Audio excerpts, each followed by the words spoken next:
Okay, don't mind the chewing noises. How's everybody doing? Good to see all you.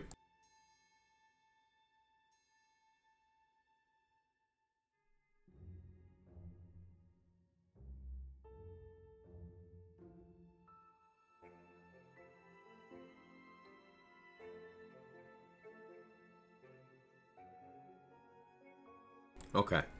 Also, why is my camera? Alright, there it goes. How we doing, everybody? Good to see all you. I was having quick breakfast because I wasn't feeling so good. Feeling instantly better though, so that's great. Hope you had a wonderful weekend. Hope you managed to stay cool. I guess this is our new normal, but it's ridiculously hot, so be safe. Erconia, how you doing? Itsukato, Sen, Dex, Foster, Jay Adriani, Fan. Two Burnt Ill. That name change? That's a name change. Not a Shpee. Hey, Roddy.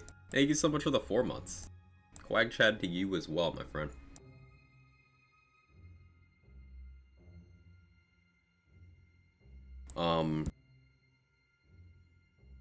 Hey Shay, how you doing? It's weird, some people's names are consistent across Stream Manager and OBS, some aren't. Quag Chad, hello, Quag Chad. Thanks again, Roddy, for the 4 months with the Prime. I appreciate it. Thank you. How's Cryptic Dill? Okay. So I should have been putting emphasis on the Dill part then. I'll adjust. But good to see you again, Two Bird Dill. Hey, Brendan, how are you? This is Rikuti saying, hey, Rabbit. So, the hot button topic of today. One, I messed around with build stuff and got a sort of variation on Barbara, which is cool. This is actually converted from the old Ghostblade save, the one that has Imelda in the pool. So we converted that one to Dreadwood save, which might not have been the best idea, but it happened. The topic is survivability at endgame in Wonderlands. You'll see a lot of people go around claiming that everything health gates you, everything one-shots you, and once again, as usual, I'm here to tell you that that is not the case if you build appropriately. And I don't mean making some ridiculously super tanky build. Some of this is going to be tips you can apply to any build. I wouldn't say in all cases that they're liars, Arconium, because some people only have subjective experience. It could be the things they've tried, and in a lot of cases, you don't know what you don't know. For example, if you don't know that there's gear you can slot in any build to help your survivability, then it feels more uphill. So in some cases, but not all cases. I'm not going to call the entire group of people having survivability issues liars. Not all of them. Sometimes lying based on what they know.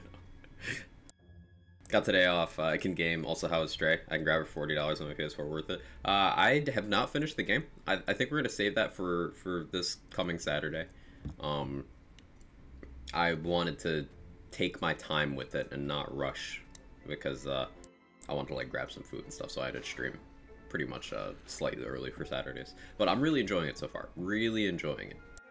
I like indie games that just kind of defy my expectations and that are really stylistically unique.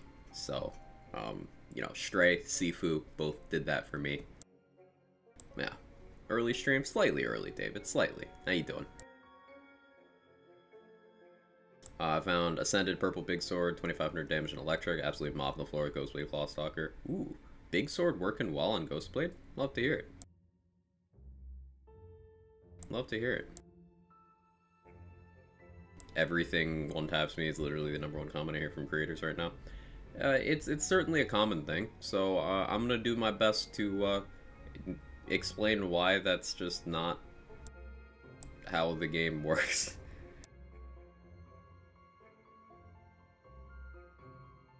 So, this is a Dreadwind setup. Weather's still hot? Extremely. Extremely.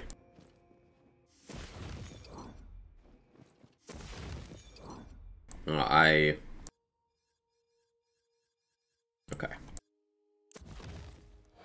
I gotta spec my skill tree here, because I was messing around with it, but we take Dreadwind. Unyielding. This is a defensive skill. Jesus Workshop thanks for the IRL help. Hey, Stones one. This is a defensive skill. It's healing. Now, tiny number, deceptive. It also has a different health regen stat while you're enraged. Unyielding is really good, so we take it. It's defensive. 2 points in savagery to get on the next tier. Now, I'm going to go over to the Stabo tree because the tree gets a little cursed from here. Just a little bit. So, usual suspects, we max out haste, potent poisons, exploit their weakness, and take Shadow Step. That's like every Stabomancer build should be doing those 4 things. And then what varies here is which of these situational or bad skills you use to move on. Nimble Fingers is the least generally shit of them, so we max out Nimble Fingers. That gets us down here. We take Contagion because Contagion is the GOAT. We take Elusive because it's a great defensive skill. Remember, defensive skills. Evasion gives you, scaling up from 10% at walking speed, a chance to just not take damage when you get hit. You just don't take the damage. This can apply to anything. This can include dot ticks. You just do not take the damage. So this, combined with other forms of survivability, means that if you ever fuck up with your normal damage mitigation methods or your strats of avoiding the damage completely, evasion is elusive, excuse me, is a safety net there where you just don't get hit. And it's nice. So we need more points to get down the tree. We're going to put 1 in follow-up. Gets us down to Alchemical Agent. Now, Executioner's Blade is great for countering the exact situations that Dreadwind cannot function in, such as Imelda, such as Bernadette. So, my philosophy on Executioner's Blade, the more I've played the game, has shifted. With how certain bosses work, Executioner's Blade is extremely valuable. If you do not have other means of doing ranged bossing damage, Executioner's Blade is a go-to. Now, the opportunity cost is still inconvenient. It's still, 4 points from here is just bad. There is no way to get good value out of those 4 skill points here. So we're at least going to get acceptable value out of these 4 skill points. We're going to put 2 in follow-up. Max that up. Max that out. Follow-up is additive with the old ways, so it's not huge damage-wise here, but we are not swinging as frequently as some other melee builds, so it's still going to be something we get much better uptime on than we do in, say, Barbara, from the Shadows version of this build. And then, with the remaining 2 points, we take Thousand Cuts, because Thousand Cuts is still better than Sneak Attack and Swift Death and Arsenal. Those are just bad skills. We take Executioner's Blade. That leaves us 13 points. So, here's where it gets interesting. We max out the old ways because that's just too good not to. Remember, it is not just a really good damage skill, the old ways is another defensive skill. So we're building this character extremely defensively right now. That's going to be very important for surviving. Because you can't, the same way you can't build for no damage and expect to do damage, you can't build for no survivability and expect to survive in encounters where you can't just instantly one-shot all the enemies. And we're going to take Unarmored Defense. This is one of the best tanking skills in the game. It is 1 singular skill point, and it's in tier 3 of the Berserker tree. There are almost no builds that involve Berserker that can't take this. This is almost always the play because it is simply more health. Where'd you get that helmet? From the Wheel, Irish. I want to say it's a DLC 3 cosmetic. I've got that cursed long nose mask under it, so it looks a little unique. Then with our 7 remaining points, we've got a few options here. Now, I want 1 Blood Frenzy for the enraged duration specifically, but note that it does give a heal on kill, which is another defensive skill. So we take it, we take it, we take it, we take it. Next priority is getting down to Relentless Rage, and we have 3 more points to spend there. Now, Icebreaker is a great damage skill, Cold Snap is great utility and damage adjacent, and Instinct is uniquely applicable for Dreadwind because of how much weapon swapping I do. So, We're gonna go 1, 2, 3. Yes, I know, it pains me to spread points that thin, but there's a reason for it. Take Relentless Rage. Now we have 2 points left, and we choose where to allocate these 2 points. Now, Icebreaker will have limited uptime because if we are killing enemies up front with a large instance of damage, then they never have a chance to be slowed for Icebreaker. Then Cold Snap is really nice for our... Hey, Good Wolf. Thank you so much for the 25 gifted subs. That's insane. Thank you. I really appreciate everything you've done since you've been part of this community. It goes a long way. Thank you so much for taking care of 25 other chatters. If you got a sub from Good Wolf, please toss them some love. Thank you so much, Good Wolf. Real Quag Chat energy right there. She's just a girl and she's on fire.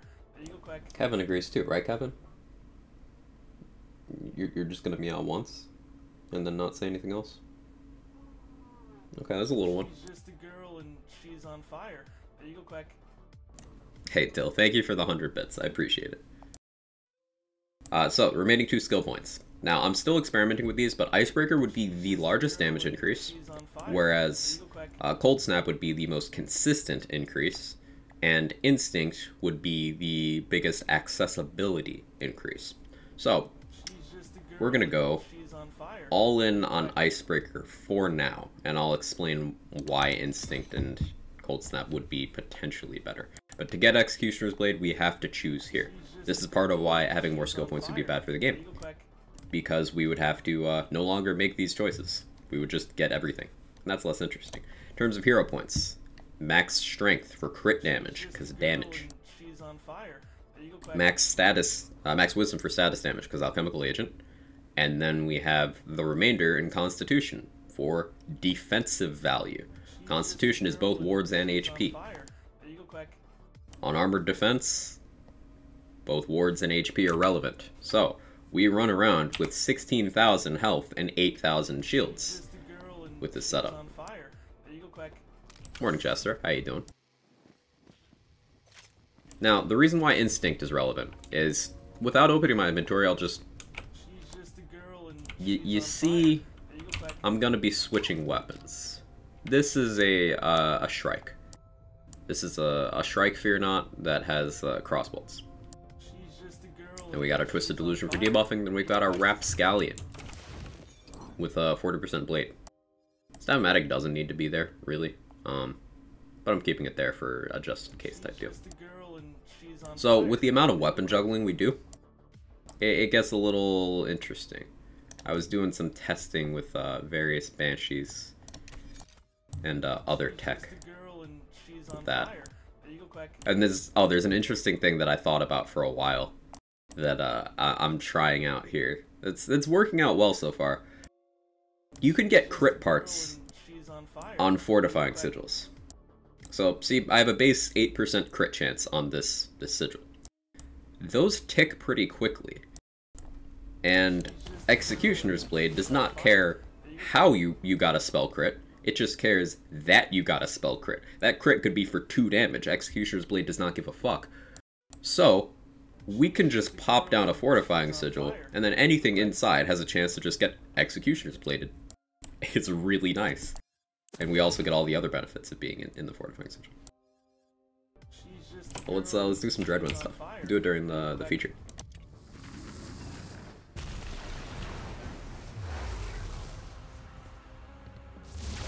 So, a few things to keep track of. I'm running fast as fuck already without Cold Snap active.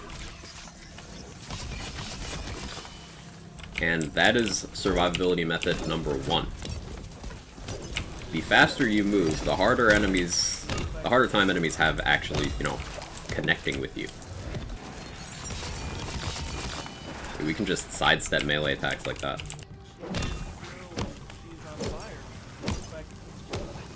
Not only do I have large buffer right now, I haven't had to use it yet. And when I do get hit, look how little damage I took. I took 1/3 of my half-bar ward, which is definitely not being health gated on every hit. In fact, I have such an abundance of tank that I'm running Selective Amnesia armor, as usual, to get more damage from taking damage. Would a dot crit from an Inflammation proc Executioner's Blade? Yes, that is why I use Inflammation on my other build, on Barbara. The From the Shadows build that operates somewhat similarly to this one. She's just a girl and she's on fire. There you go, Quack. Does the Consec melee attack stack? Yes, up to 5 times. Is it applied for Ghostblade damage? Yes. It doesn't get applied by Ghostblade, but it applies to Ghostblade.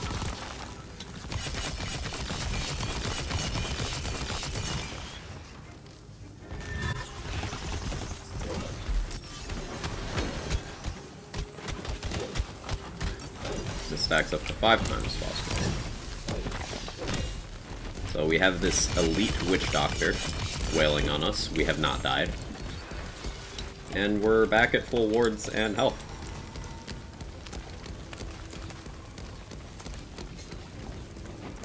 Keep in mind that Dreadwind is the least safe of every action skill in the entire game. It has a wind-up time, it is a channel cast, and you lose most forms of control over your character while it's active. Yet I am able to remain in Dreadwind, take hits, and I'm not being health gated.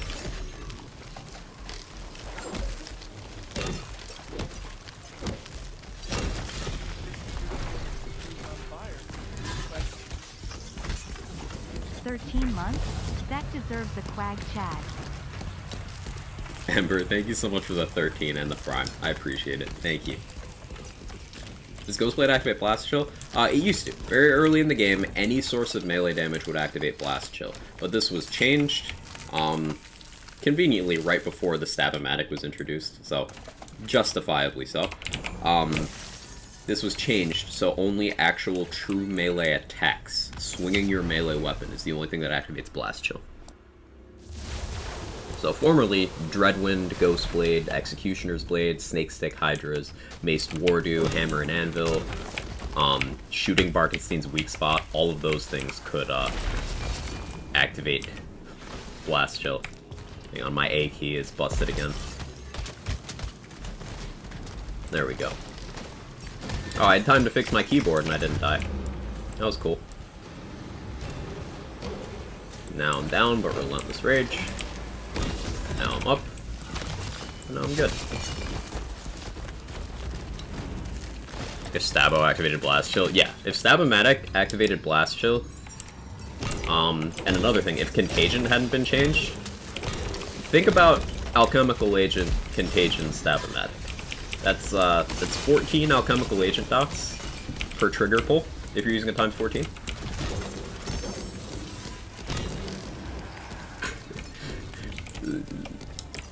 People like to frame those changes as bad for the game, but no, they were necessary.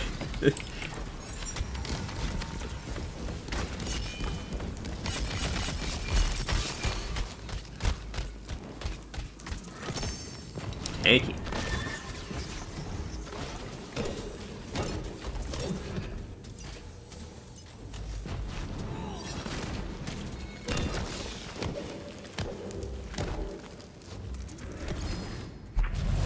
Someone's telling me they were getting more damage without using Selective Amnesia on their Dreadwind build, hitting 1-2 mil crits per Dreadwind. Any idea what they could have been using? Could have been Warp Paradigm. Keep in mind, Dreadwind gets both melee and ability damage in the formula. So if you convert Spell to both melee and ability, then you're getting a huge boost there. So Warp Paradigm could have been a play there. I use Amnesia here simply because I like it and it is beneficial. It's not necessarily the best option, but I like it. Hey CZ, how you doing? What enchant do you have on your shield and what's your armor? I'm using an Amnesia with Blast Chill. It's only Primordial, but it's got okay stats. The missing health is actually quite nice. It's growing on me. The area damage is good. Movement speed's kind of overkill, to be perfectly honest, but it's something. And then, Dreadwind enchants on Ward. The longer you spin, the faster you get, and the more damage you do. That body rune. That's the thing about the body rune, Shade. That's one of the easiest, like, ascended items to have. because Body Rune has a total of 3 configurations you can have the augments in. Nothing, capacity, and health. So, like, when you play a lot, and you do raid bosses a lot, remember, Bunny is the dedicated source of the Body Rune. So anytime you do a yellow raid boss, you have a chance to get the Daddy Drop, and when you play a lot, you eventually just get Ascended ones. I finally do have both versions of Ascended Body Runes now. It did take me a bit to roll the enchant.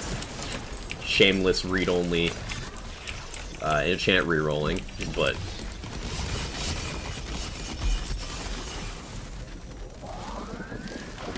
Morning, Urban Mech.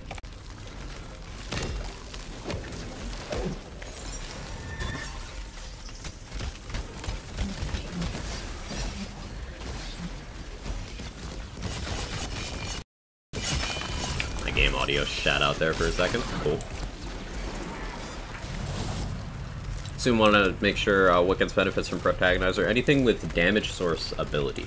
So that is going to be Graveborn's Dark Hydras. Anything with damage source ability that can crit, I should say. So that's going to be Graveborn's Dark Hydras, and Dire Sacrifice. That's going to be Clawbringer's Blasphemous Favor, Storm Smite, the Nova from Cleansing Flames, and the Lingering Damage from Storm Dragon's Judgment. That's going to be Spore Warden's Barrage and Blizzard, and Play the Angles. It's going to be Berserker's Feral Surge.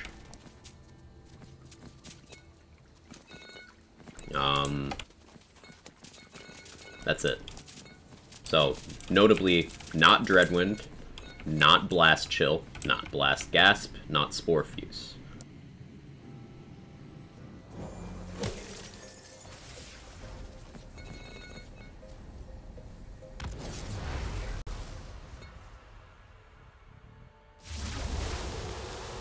Got a few upgrades for Ghostblade this weekend, it's not really optimized though. It takes some time, and Ghostblade's one of those setups that it's always going to have the survivability thing. I spun with the wrong weapon out, that's why I have more points in Instinct is nice. So playing optimally here, spawn a bunch of strikes, and then you switch and start spinning. The strikes are applying melee crossbows, so we get the benefit of crossbolts while spinning.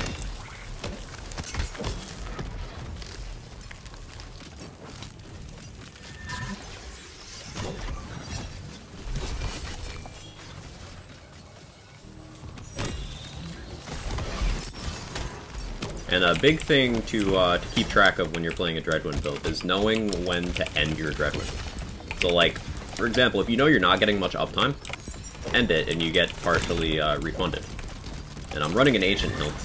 I happen to be running an Ancient Hilt, so I also get a chunk of that back each time I swing.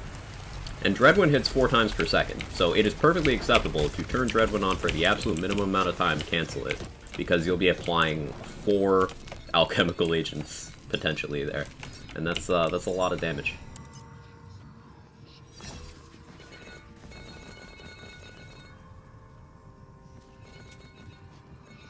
Dreadwind's ability damage can't crit. Dreadwind is not ability damage. Dreadwind is melee damage. Read Dreadwind. Fatemaker spins dealing melee damage, and then it says, 2 paragraphs later, increases to ability damage applied to damage dealt by Dreadwind. It is melee damage that gets ability damage bonuses. Protagonizer does not give ability damage bonuses. Protagonizer gives ability crit chance and ability crit damage bonuses. Different thing.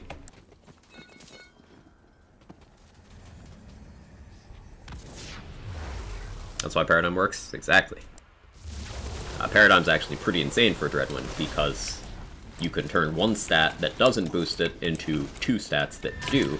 And if you were to say Spellblade Paradigm, well, you're getting conditional off of the spell damage, and then the spell damage is also counting towards your ability and your melee, which both boost it. So, like, potentially Spellblade Dreadwind is sick. Requires some specific gear, but yeah.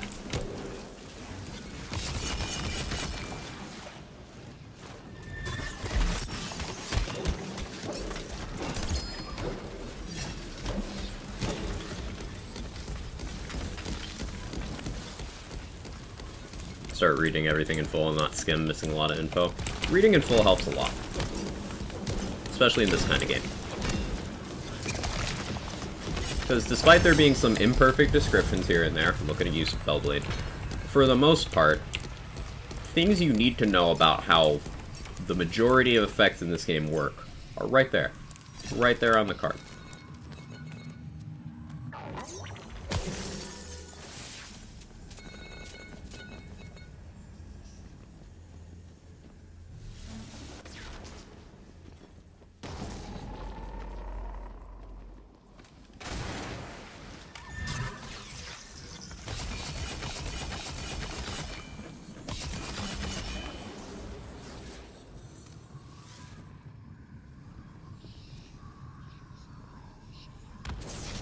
Cards in this game are a magnitude better than previous lands. Absolutely, Pris. Absolutely. Borderlands 3 had a real big problem with things just being not accurate. Borderlands 2 as well. I can't speak to TPS, but I'm sure someone knows better than me on the subject there. But yeah, Borderlands 3 and 2 in particular had a lot of item and effect inaccuracies on the card. Wonderlands did that a lot better. A lot better. There's very few things in this game that aren't being truthful in how they function. Cards were a suggestion in BO3, yeah.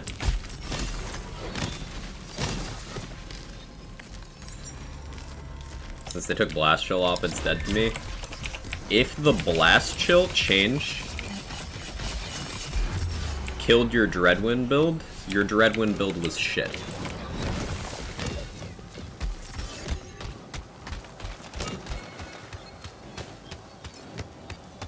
Just putting that out there. Didn't kill my build, just made it less? Have you tried investing damage to get more damage?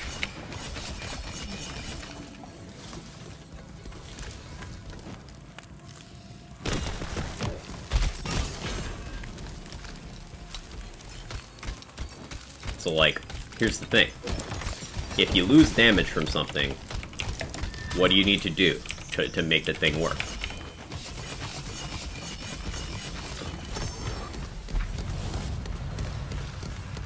Ever teaching me Wonderland's GPA is sure to rise? Thanks for being here, Goodwolf. I appreciate you.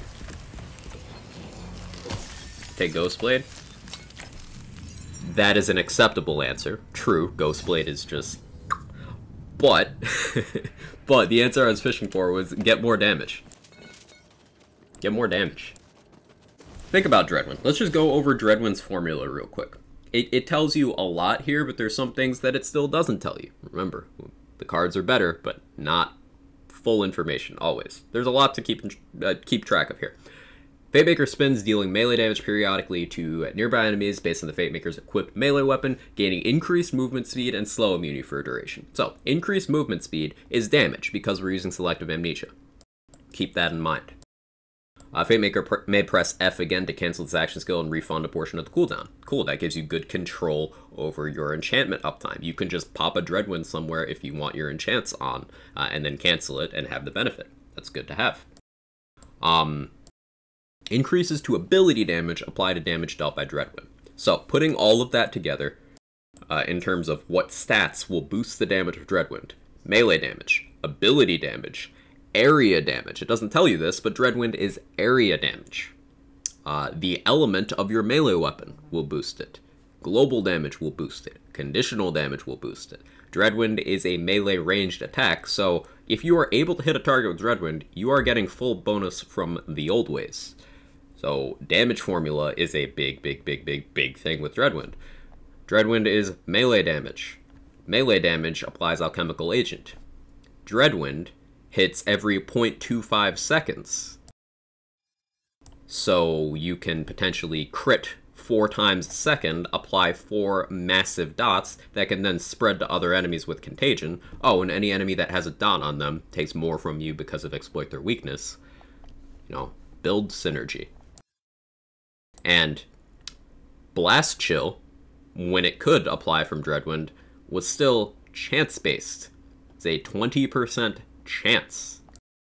So, on average, you'd be getting less than 1 a second. Because you get 4 hits a second, 20% chance.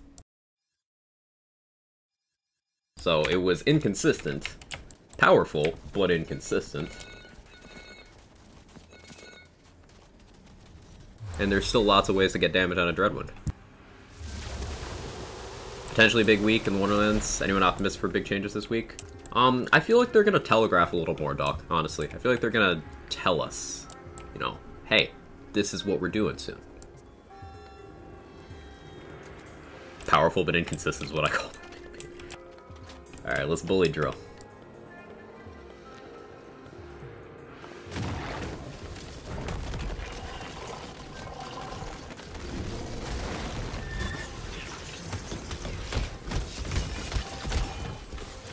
Cool.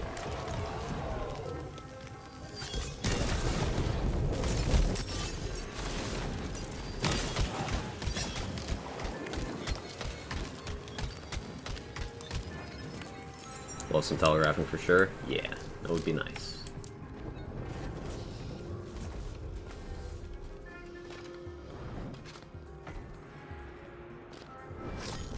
Drill, whose HP used to be there. It really do be like that.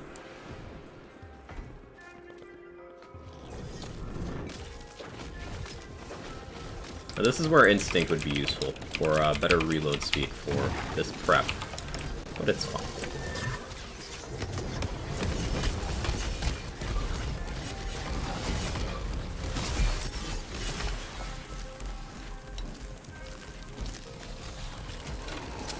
Oh, it wasn't possible to kill Drill with melee builds according to YouTubers. Well, YouTubers lie to you. Either they filter their content through their own ineptitude, or they lie.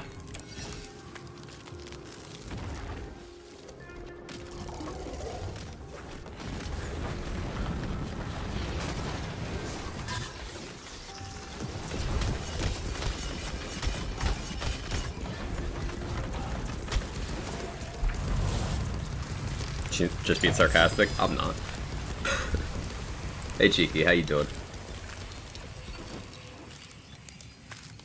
Here you go. Dreadwind, C50, Intense versus Drill. I also elited every room in this run.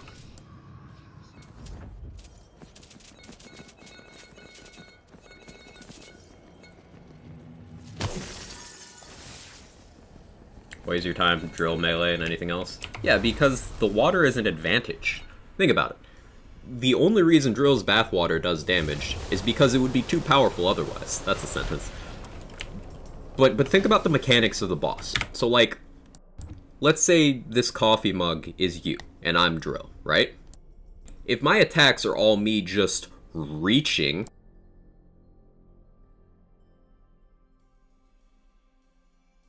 See the problem? The closer you are to Drill, the harder it is for him to actually hit you. So if you're not standing in the purple bathwater, then he can just hit you.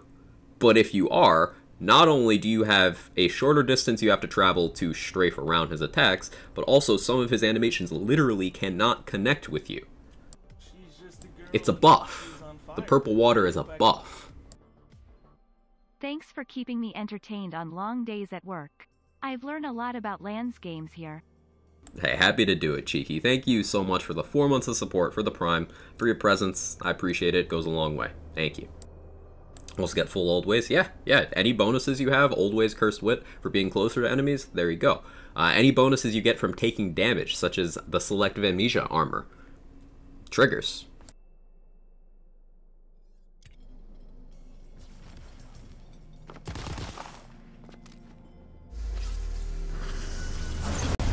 And yeah, I'll go over building Bunny Room, Urban Mech.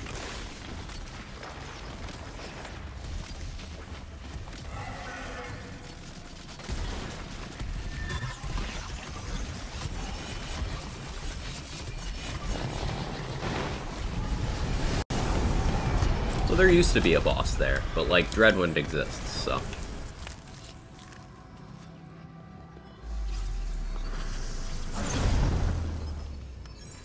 Boss health increase if you lead every room. Had a run where he was going down very slowly with all elite, and one where he was very easy with no elite. Yeah, the health seems to increase. I don't know precisely the mechanics of that Reckless Monster, but I can absolutely tell a run that I've elited every room, like Gloop, exists. And then a run where I don't, Gloop is a fucking meme. So yeah, it affects it somehow. I don't know the precise mechanics there. Body rune. There you go. Dedicated source of the body rune. This is how I've gotten my ascended body runes. Just doing that boss every run. So, we went down exactly twice in that entire run. I wouldn't really call that survivability issues. Nice body you got. I ruined it myself. Hey, Goodwolf, thank you for the 5,000 bits. What are you doing? Thank you so much. I don't know what to say. I really appreciate it. That's huge. Thank you. Thank you, thank you, thank you. A boss level increases. There you go. Thank you, Stoneswell. Boss levels are more HP, more damage reduction.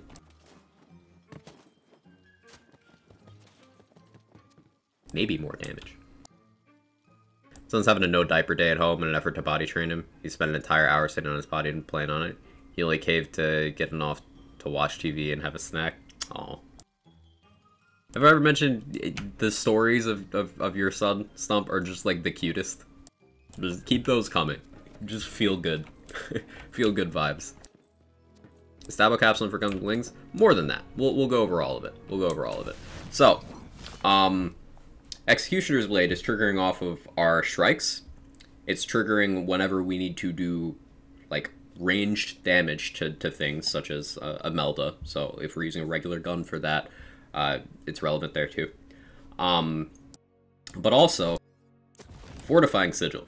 If you get a Sigil with a crit part, the base goes from 0% to 8%. So 8% plus your base of 5, we have a 13% base crit chance for spells, which is a lot better, which means we actually have a pretty solid chance, because Stabo class feat, of just getting a crit with our Fortifying Sigil. So you can just plop it down for a damage buff and for healing, and also be triggering Executioner's Blade on the enemies inside. One at a time, but still. We went down all the way to Executioner's Blade. Instead of doing 4,000 cuts like we did on Barbara, we did 2,000 cuts so we could max out both Follow-Up and Nimble Fingers. We don't swing super frequently, so Follow-Up is worth.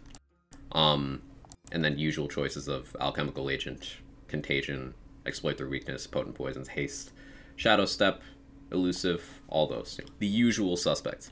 Using plus luck gear influence more legendary drops in the reward room? It does. It does. It does work. It doesn't affect the chaos tier, but it will increase your chances of getting higher rarities, those being purple and legendary. So you'll see, like, any blues you would have gotten will probably be purples with full luck set, and a lot of the purples you got would be legendaries instead with full luck set. The strike stack follow-up? Yes. Yes, they do. Don't know exactly how it increases, but more elites seems to mean higher level boss, which is more HP and DR, as you said. There you go. Thank you. You're very welcome. Berserker Tree, Unyielding, because healing is super important. Even if Unyielding was as bad as it says, it's not. It's doing more healing than it says here. This would be amazing by itself. Because think of how impactful 1.5% missing health regen per second is when your health pool is 16,000. That alone is enough to offset, say, the damage from my Selective Amnesia armor completely. But that's just good. And then Savagery to get down the tree. We take Icebreaker for damage, Old Ways for damage and tank. 1 in Instinct for reload speed and swap speed. Now, in a perfect world, I would have more points in Instinct here, but I found giving up Blood Frenzy messed with my Enrage timer too much. Giving up Unarmored Defense, you lose too much tank. Giving up Relentless Rage, you lose too much utility. And giving up Cold Snap, you lose too much movement speed. So, it either... Basically, with this setup, you are choosing between Icebreaker and Instinct. To customize to taste. You're going to have at least 1 point, but customized to taste. Hero points wise, max crit damage, max status damage, remainder in Constitution. Remember, Constitution is fucking amazing with unarmored defense. And gear wise, gear we get a little interesting. So, Rapscallion. Quag used in another Skulldugger pistol, I know. Rapscallions can get a 40% blade, which is actually 2 parts. It's a 15% blade and a 25% blade together. You cannot get that on a Scalawag, you can on a Rapscallion. And what this means is that holding the gun just gives us more melee damage. This is one of the only things you can do to make the gun you are holding while Dreadwinding matter. So, enchants and blades are what matter for what you are holding when you start your spin. Twisted Delusion for debuffing, self-explanatory. We have a Fear Knot that has melee crossbolts. Note this is a Shrike, not a Pixie. Do bonus elements trigger Awe? No. This is a Shrike and not a Pixie. Pixies would not be useful here. Shrikes are good because they are just guns. They don't have any funky scaling or anything. They are simply guns that fly around shooting, doing gun damage, which means they stack follow-up for us, and they can apply these crossbolts to the target. Melee crossbolts are a fresh multiplier for your melee formula. So, if this Shrike goes and shoots an enemy twice, okay, 12% more damage for me, just 12%. Take whatever I would have done, final result, 12% more. And that can stack up to 25 bolts. So if I throw a bunch of these, then I get 25 bolts that are each 6%. Well, that's a lot of fucking damage. Stab-O-Matic's there in case I need it, but honestly, I'm probably going to put something else in that slot. I have a Banshee with Ancient Hilt, marginally helps my Dreadwind uptime. Optimally, you're probably looking at Caustic or Warrior here. Maybe Caustic. You've got lots of room to customize here. Rampage wouldn't be hugely relevant. Amp would do nothing. But there's a case for Caustic, there's a case for Warrior, there's even a case for Echo. You've got lots of options here. But the primary thing is you want big base damage value, because Dreadwind and Executioner's Blade both look at the damage of your melee weapon. Dreadwind will take 45.5% of that value, so it's kind of important that you get something with a big base to start with. Either that or Spellblade, because Spellblade is cursed. So you want a big value. Then Executioner's Blade is 150%. So one of them will do more than your base, the other one will do significantly less. But in both cases, having a big number to start with helps. Banshee is not the only choice here. You can actually use any purple greatsword here, because they can get the same parts. Banshee just has the additional effect for when I'm swinging the weapon itself. This enchant is really important for Dreadwind, though. 50% damage when using Feral Surge or Dreadwind against bosses and badasses. The thing about this is it works differently for each of the two action skills. For Feral Surge, it is 50% conditional damage, aka additive with the Old Ways and Cursed Wit. But for Dreadwind, it is a fresh multiplier, so it's just simply 50% more damage against the targets you need it against. It's one of the most impactful enchants in the game. It's so strong. So you'll want that. And then on the spell, ASA elemental damage. On the ward, which is a body rune here, you can make a case for Bad Egg, but because of my amulet choice, I'm going with body rune. I'll explain that in a moment. This enchant, because we're using the selective amnesia, which gives us damage based off our movement speed, pulls double duty, because each second you spin, you get more global damage and more move speed. Well, this makes move speed into global damage, so we're not just getting 8%, we're getting 16%. And something people forget about is Dreadwind itself gives you 20% movement speed. So, yeah. Next mathing session, how much pain does your burr tree put me in? Napkin math says all of it. Necessary, though. Instinct is non-DPS DPS. So yeah, we get a lot of movement speed with this setup. Rings-wise, we're just using the same rings I have on my Ghostblade build. Melee crit damage, action skill duration on a melee damage championship ring, and then a silicone ring with melee damage, melee crit chance, melee crit damage. Amulet-wise, I really like this. I really like that I was able to find a use for this. We've got a Harbinger, and this is making use of an interesting thing that Unarmored Defense does. So, Unarmored Defense takes your ward and converts half of it and reserves the other half as like your max. So my max wards is 8,074. But there's a couple effects in the game. Well-timed shitting cat, good job. There's a couple effects in the game that look at the old max, not the new max. One of them is Mage Armor, the other one is Harbinger. So this isn't 50% of my wards over 2 seconds. This is my entire ward for 2 seconds. a different thing. It's my entire ward for 2 seconds.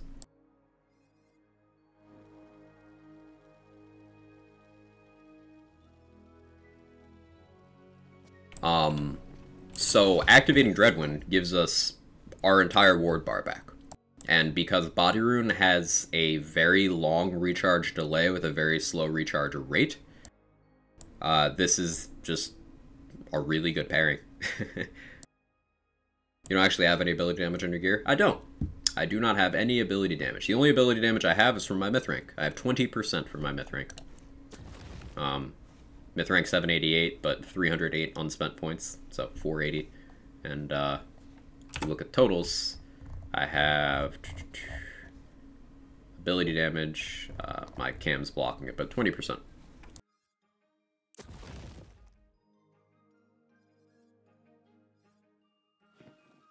Yeah, that's the setup. Harbinger metaing. Lazy's been using Harbinger on his Dire Sacrifice setup, and I really like it. Another thing the Harbinger does is it always has that ward capacity roll on it, and ward capacity means more health because we have unarmored defense. Hey Raider, how you doing? New to the game, having fun, but there's a lot of moving parts to optimize my character. Yeah, that's part of the fun for a lot of the player base. I'm one of those people who loves messing with the nuts and bolts, so the complexity is part of the appeal for me. It can be definitely daunting to get into, but you came to the right place, this community. We like digging into that stuff, so if you got any questions, comments, concerns, we'd be happy to help you out.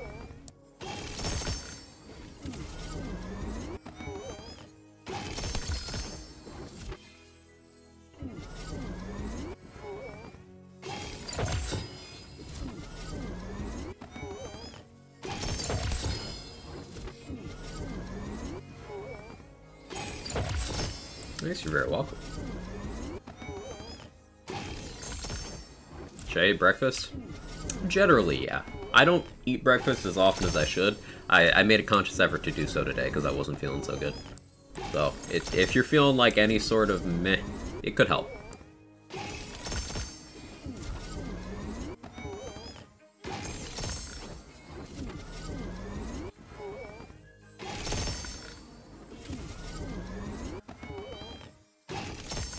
Luckily, it's not going to take that long to spend these crisps.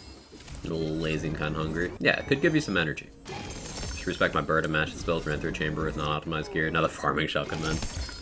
There's a lot of moving parts here. The biggest thing, Foster, is if you're using Dreadwind, you want that enchant on your sword. That's the... Like, if I had to pick one thing from this entire setup that's really super relevant, it's that.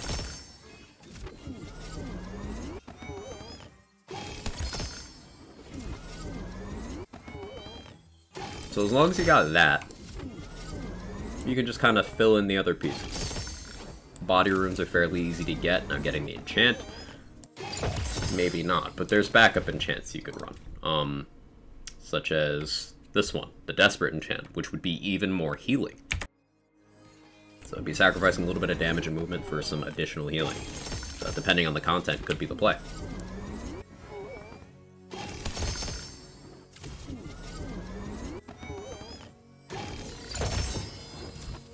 Should I have breakfast? Also drinks Mountain Dew. So you're a gamer. Mountain Dew flows through your veins, doesn't it? Just another Melee Monday? Exactly. I've now got 3 different Melee builds at Chaos 50.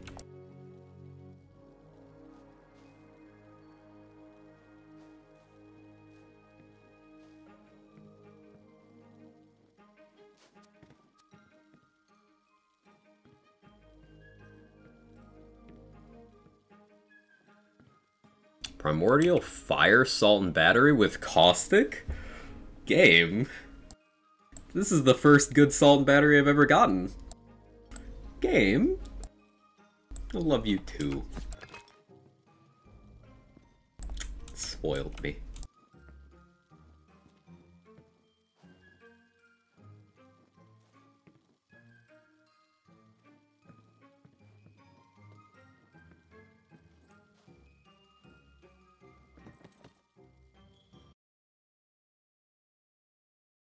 See, I don't have good Dreadwind stuff, so right now I'm kind of using Ghostblade to prop me up. Ghostblade's great. The biggest difference between Ghostblade and Dreadwind that really makes Ghostblade feel better in a lot of situations is you can multitask with Ghostblade, and it's ranged. So, like, it's simply easier to apply. Dreadwind is hard to actually get in position to apply. Now, Dreadwind might on the surface look like it has less damage, but it actually has more. Because it has a lower base, but it attacks faster than Ghostblade does, and it has 2 extra stats in its formula that Ghostblade doesn't have. Ghostblade is neither ability nor area damage, whereas Dreadwind is both, plus everything that Ghostblade gets, with obviously swapping out Stabo power for Burr power.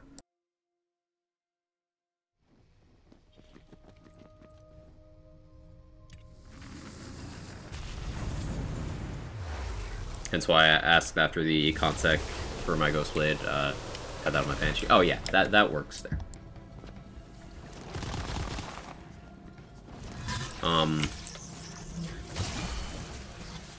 This is health bug. Health bug. Pick up the money and then reset.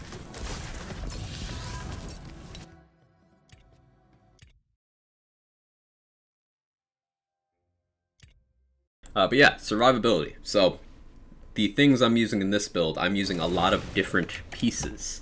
I have healing from my skill tree. I have healing from my armor passive. I have healing from my sigil. My sigil also blocks projectiles, which is another form of survivability. I have movement speed. I have ward restoration. I have a big ward bar. I have a big health bar. I have damage reduction.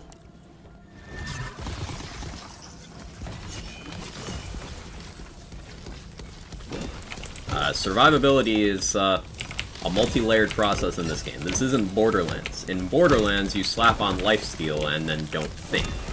This is not Borderlands. And I say that as a compliment.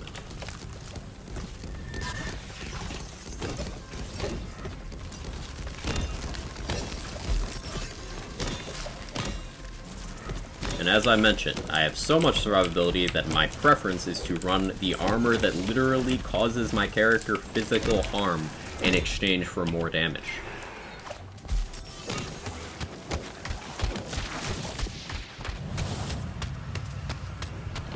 I'm playing on the highest difficulty available in this game, and I'm still choosing to hurt myself for more damage because I can take it. Does Vampire work well, Assault and Battery?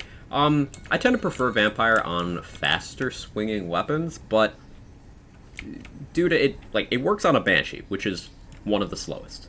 So, yeah, it can work on Assault and Battery. Vampire is just a hilt that's going to be good on, anything. I'd say it's significantly better on faster hitting, but it is still good on all melee weapons. Keep in mind, Vampire Hilt is another amazing survivability choice because it restores your health and your wards.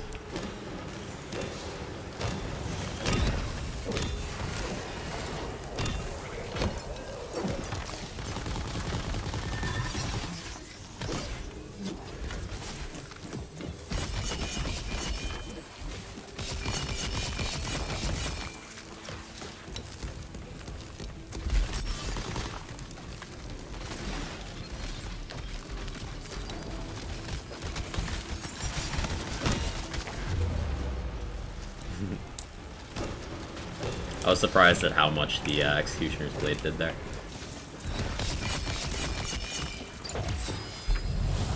Hey Blizzard, how you doing? Saying if you got a paper cut, you would need a full body cast? Something like that, yeah.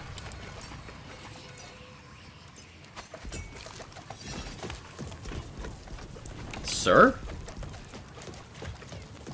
Dragonlord, they're cheating. Do you see this shit? Dragonlord. Oh, well, they died to my armor. What armor would you use if you didn't want to hurt yourself in this build? Warped Paradigm converting, probably converting spell damage. Now, you don't have much spell damage in this skill tree. It's pretty much just Nimble Fingers, so If I was to use a Paradigm, I would actually move the follow-up points into Arsenal and the 1,000 Cuts points also into Arsenal.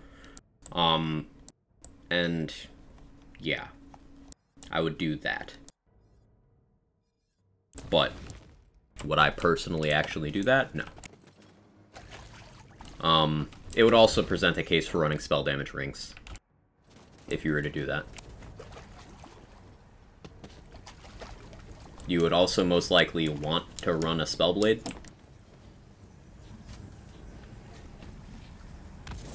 Thanks, you're welcome, Mira. Morning, Froholio. How are you? Just wondering if Vampire procs assault battery Daggerstorm? No. Hilt mods go from melee attacks. The Daggerstorm is not a melee attack. It is melee damage, it is not a melee attack.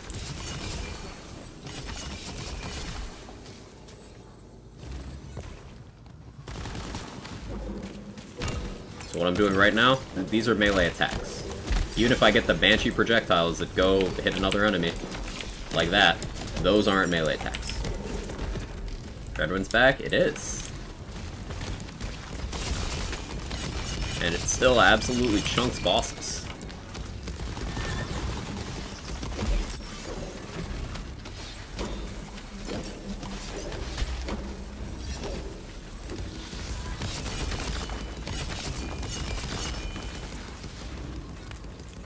Do anything different with this time around? Yeah. I'm on a Frost Shiver instead of a Frost Wilder. That's what my original Dreadwind build was. Because Executioner's Blade to deal with ranged targets is kind of a necessity for some of the bosses. And additionally, it lets us do some cool tech, like use a Fortifying Sigil to get Executioner's Blade while we're spinning on a target, or using our Strikes to get Executioner's Blade while we're spinning on a target. And we can also get Alchemical Agent for our spins, which is really impactful for our damage. Stuck on 47 right now, can't get past Drill. Is it the phase 2 that's giving you trouble, Blizzard? Take out all bosses with this build? Yes, there's a couple bosses that I need to play differently against. For example, Theodore and Imelda. I would have to lean on Executioner's Blade and/or a Stab-O-Matic for the Soul Cells and for phase 1 of Imelda's boss fight. Same with Bernadette in the Dragonlord fight. But aside from those 3 situations, yes, you can use Dreadwind against all bosses in this game and kill them.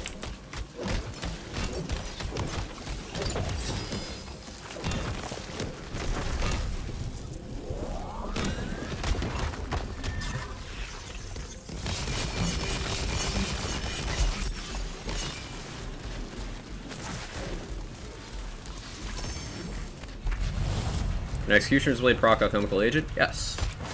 Yes, it can.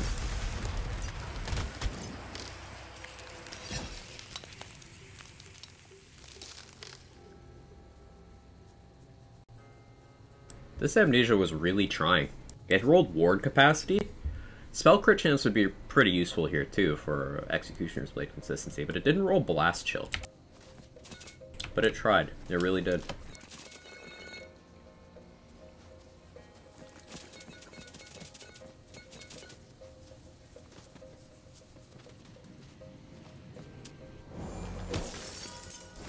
Never used Executioner's Blade, and now I'm getting ideas. I've slowly been adjusting my stance on it over time.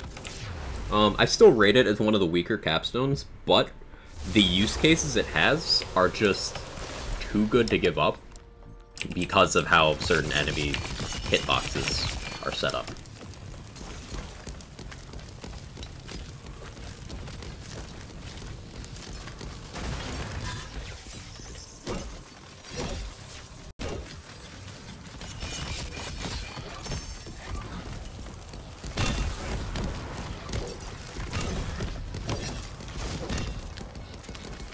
Thinking about an Echo might work really well here because all the Alchemical Agent buildup we get before we're able to swing again. So like all the dots we apply during Dreadwind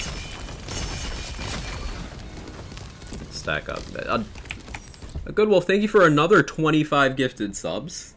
That's 50 today plus 5,000 bits.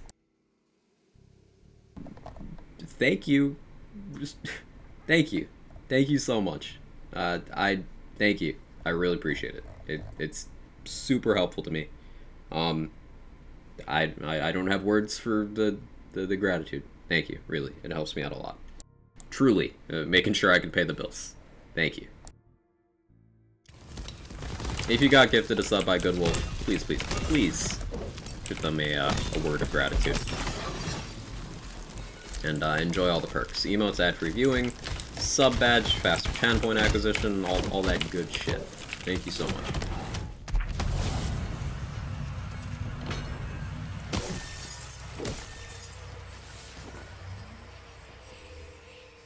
We'll do Bark on this run. I was gonna become full-time streamer. Already am, Arconium. Already am. This is my income. So, I mean it when I say it really goes a long way. It is literally how I pay my bills.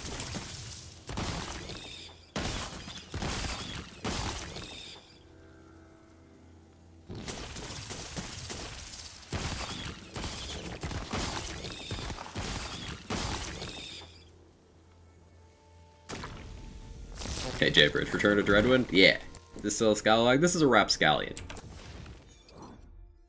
Rapscallions are not crossbow barrel, but they get a 40% blade. Well, a 25 and a 15 blade. It's 2 parts.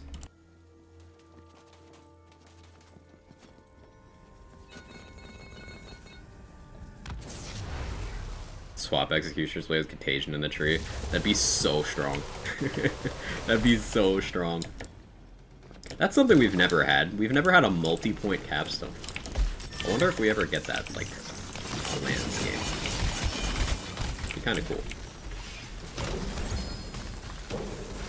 Like, in BL3, all the Purple Tree capstones except the Maras could be boosted to 2 out of 1.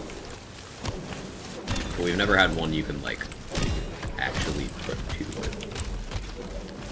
Just a weird thought.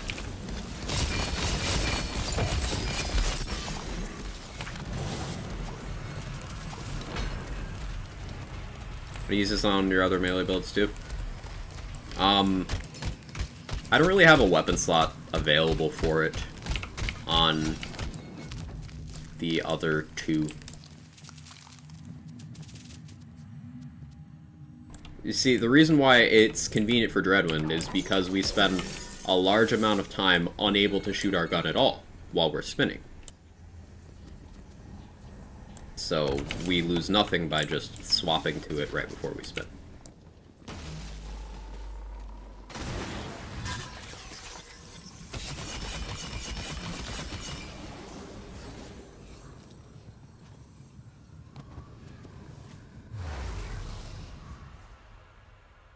Spell shot is gun mage, yes. I mean, spell shot. Iron Cub AI seemed a little confused. He's the right spirit. Yeah.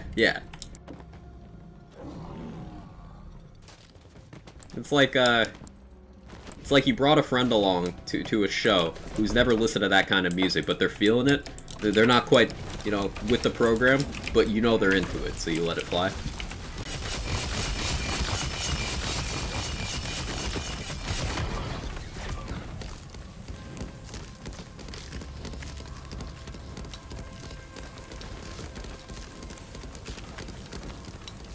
Interesting thought on 2-point capstones. There's been discussion about if you increase level cap, builds become more homogenous. If you added, say, 5 levels, maybe add those 5 points to overflow certain skills and skill trees. Currently has 5, goes to 6 there, just a thought. Yeah, the tough thing about that would be, like, sure, that would be an option, but some people would still just grab a wider arsenal of skills. Probably me as well. So, like, it's tough. I think more points is still... and we went over this briefly earlier. Like, with this cursed-looking Berserker skill tree that's causing Sen physical pain as we speak, the reason why this is a 1-pointer, this is a 1-pointer, this is a 1-pointer, is because we simply don't have the points. And giving us more points would mean less choice-making in that quadrant of the tree.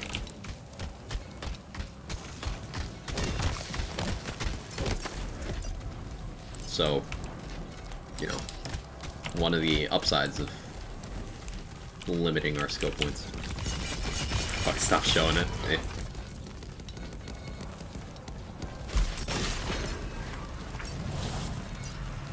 What is that? Hey, cheese. What do you mean? The skill tree? What do you mean? Morning, Aliper. How you doing?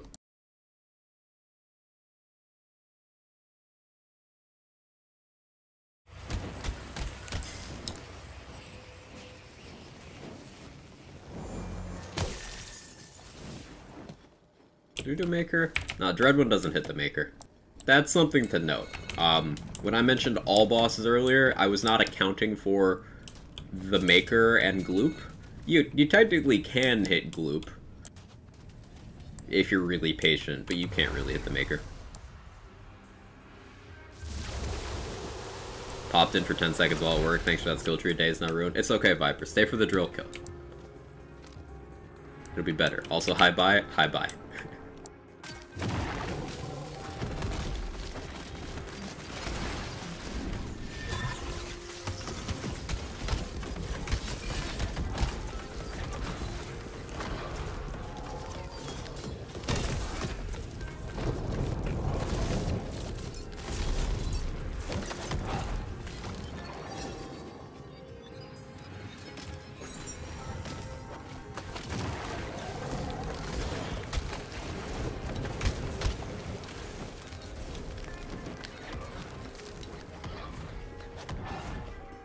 Kind of rubbernecking the tree, I don't want to look away. I'll just put it up on screen instead of the cam. What about Bernadette? Executioner's Blade. That's why we're strapped for points on the Berserker side. It's because we went down to Executioner's Blade for situations like Bernadette.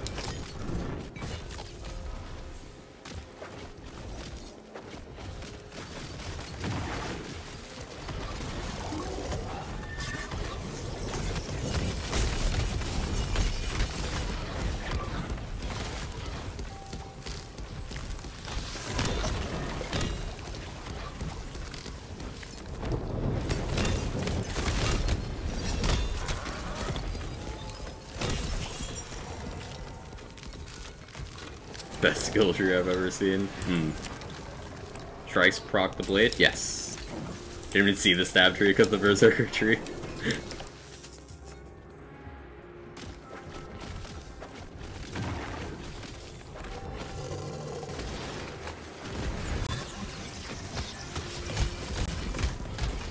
Bye.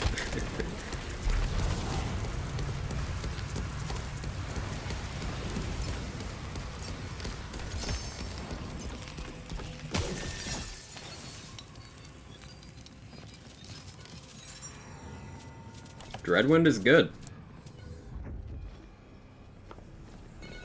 Dreadwind's biggest downfall is the opportunity cost. Because, like, it can be hard to stay in range of enemies for that one.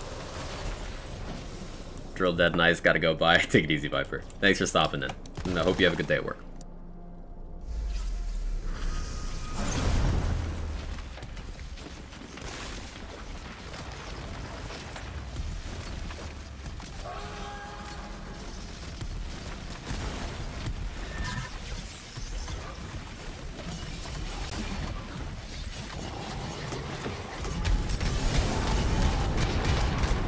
Bye, buddy.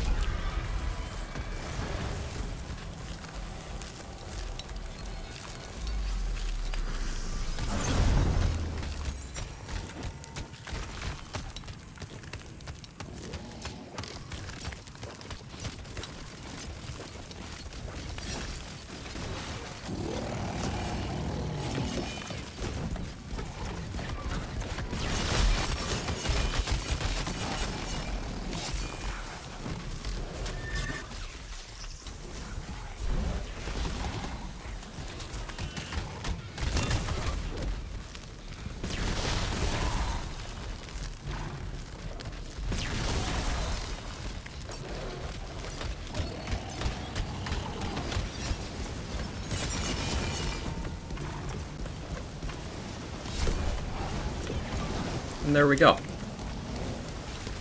Bye, Bark. Yes, we sat there dreadwinding on Barkenstein's face and didn't die. We didn't even go down. We didn't get close to going down. Survivability go burr. Literally, go berserker.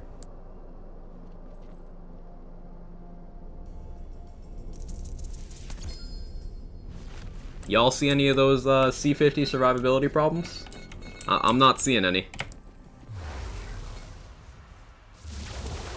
I'm really not seeing any.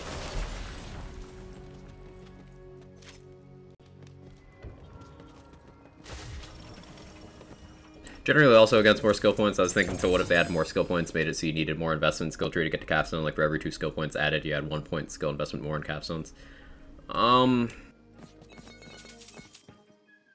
I think that would be difficult to implement without feeling like it's taking away things from people, you know?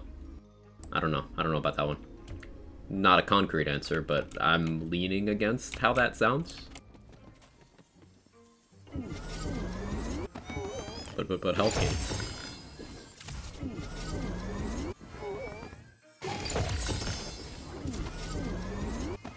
So, my MO is, as a creator in the LANs games, I like to put my money where my mouth is. So, like, I will talk the shit, but then I will actually go and do it.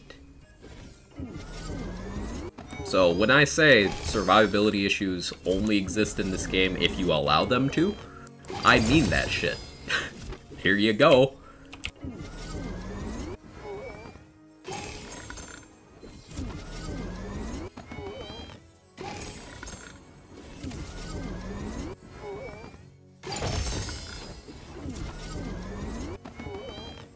Disclaimer, do not actually put money where your mouth is unless you've cleaned it. Even if you have cleaned it, money has been places. It's just not worth it. Don't do it. Don't do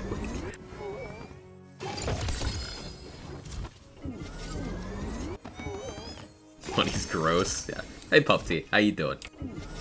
Oh, I missed the everything yesterday. I napped a ludicrous amount of time, but I'm glad to see people banded together to help out a wonderful individual, our good friend Pupty, who deserves it every bit. Project bills, lick credit cards. That's something I could get on board with. Are we gonna start like a TikTok trend with that, Good Wolf? Just credit card licking challenge?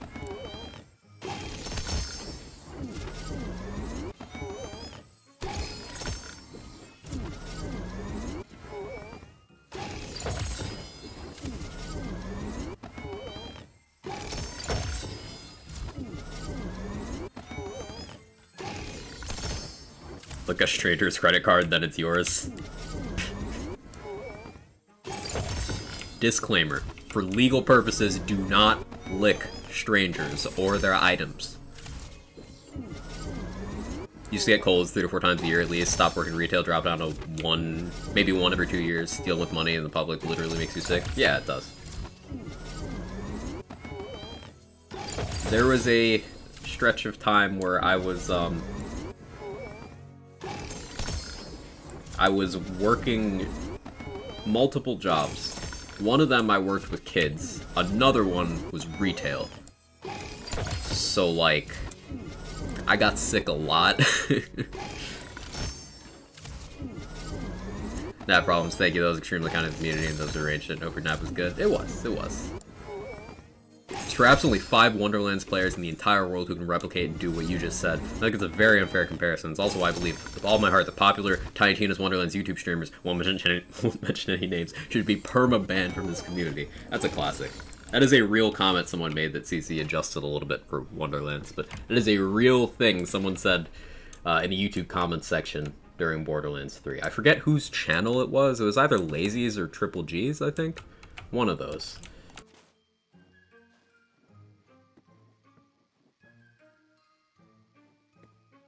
Was it the forums? It could have been the forums.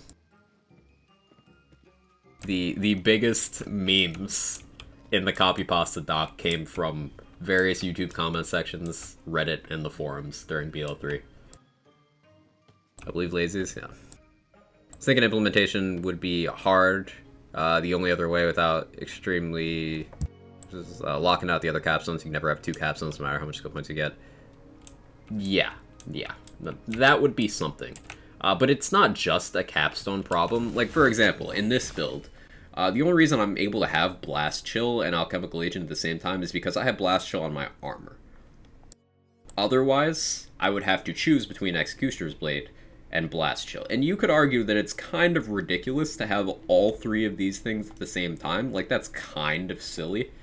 The only reason it's not ridiculous anymore is because Blast Chill and Executioner's Blade no longer interact. But think of similar situations to that. Getting Blood of the Fallen and Alchemical Agent. Meaning you could have, say, Ghost Blade get 20% duration back each time something dies, and it also has Alchemical Agent. So you just move Ghostblade to a new target, and you take the 5% duration loss, but then you get 20% back, then you just keep moving it forever, and Alchemical Agent just does the thing. Like, things like that would be enabled. And as fun as that might be, it's definitely not necessary balance-wise. Yeah, Primordial Banshee. Cryo, same exact rolls as my current one, but with Amp. Sad. Ascended Pan. It's a vampire pan. You've heard of vampire bats. How about vampire pants? Was the fish slap rant made into a pasta? I don't think so.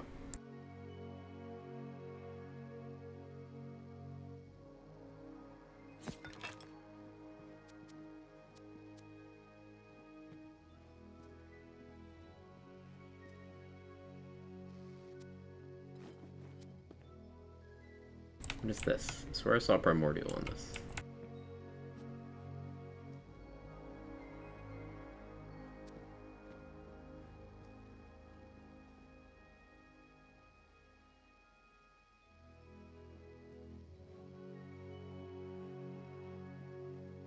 What is it? Yeah, I agree, Jake. I'm frustrated too.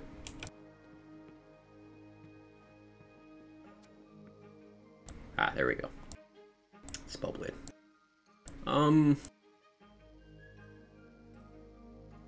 It's non-Ellie. I'll leave it there. If I get an Ascended Spellblade, I'll try it out on this build. How about that? Because I am kind of curious.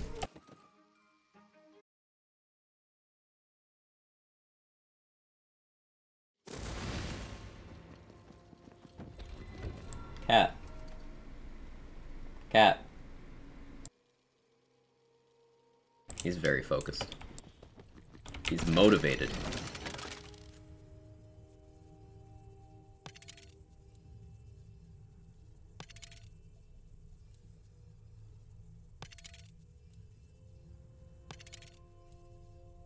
You could even say he is the storm that is approaching.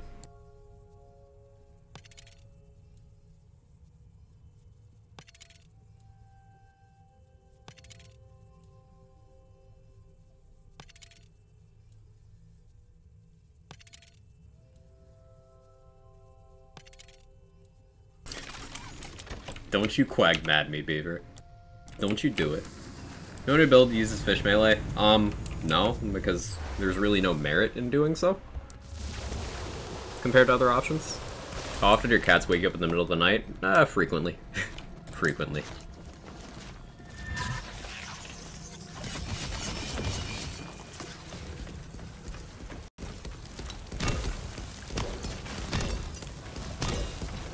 Sneezes. Determined to intense difficulty napping, yes. When decides to yodel at like 5 AM most days. Yeah, Kevin woke me up at about 5 AM this morning.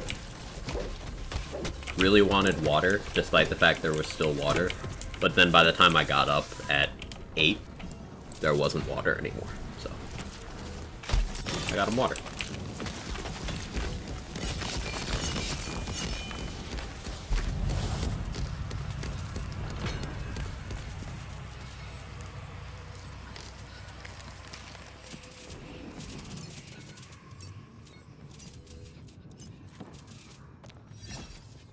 Still some SDUs I don't have in this character. I believe I still need to max out my launcher SDUs. Yeah.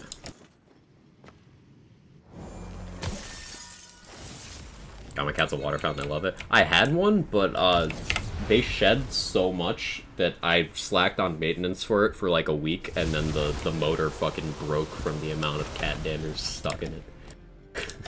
So I need to get them a new one. Thoughts on Protagonizer for this? Would do literally nothing. Protagonizer gives ability crit chance and ability crit damage. We are doing absolutely nothing that benefits from those stats. Dreadwind is melee.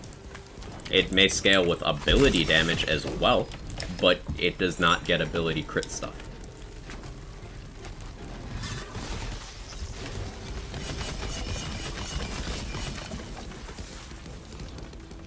Berserker has exactly one thing that benefits from Protagonizer, and that's Feral Surge. Stabomancer has 0 things that benefit from Protagonizer. Also, that would force us into the attunement stat if we wanted value, and taking attunement would mean we would lose either strength, wisdom, or constitution. I already don't have as much constitution as I want. Like, we're already not at max con because we maxed out strength and wisdom. So, like, yeah. Don't have room to justify another stat either. Not many use cases for Paradigm at this point in the game. Paradigm's still one of the most useful armors. I personally don't use it in many builds because I don't find it interesting. Hi, Jake. I just don't find it interesting, so I don't. Because the classes that lend themselves to Paradigm are just ones I don't care to build for in most instances. Like, I don't play much Spell Shot, and pretty much the most efficient use of Paradigm is converting spell on a Spell Shot. You could get away with it on a Graveborn as well, which is something I would do. I just haven't done that. Like, you don't really have huge portions of stats in trees like that with other stats. Like, Spellweaving and Ascension are ridiculous numbers, just available at a reasonable opportunity cost, or no opportunity cost in case of Spellweaving. But, like, let's look at how much melee damage we could potentially get in a tree. With 3 points in Savagery right now, it's 18%, so, you know, not that much. If we got 5 points in Savagery, that's 30%. Ascension is double that. Spellweaving is like 4 times that. So even if we maxed out Savagery and Arsenal, Arsenal being terrible, that's 45% melee. That's not a lot to convert. We'd have melee rings as well, doing the majority of the lifting. In fact, they'd be more than that. So, like, meh. After the runner, Konu. It's just, even before Paradigms were nerfed, all 3 varieties were nerfed, because the spell one was acting out. Even before that, the melee and ability conversion ones were inefficient, especially the ability conversion, because precisely one skill in tree in the entire game boosts ability damage, and it's on a Spore Ward. So, like, you're not really gonna have much access to that.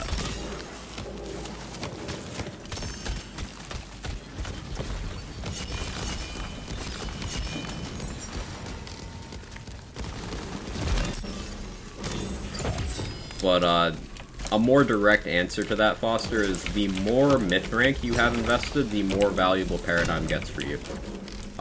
Especially when compared to other armors, which will get diminishing value. Not diminishing returns, diminishing value, different thing. But they would get diminishing value, whereas Paradigms just increases. But I have self-imposed myth rank cap, so that's not relevant to me.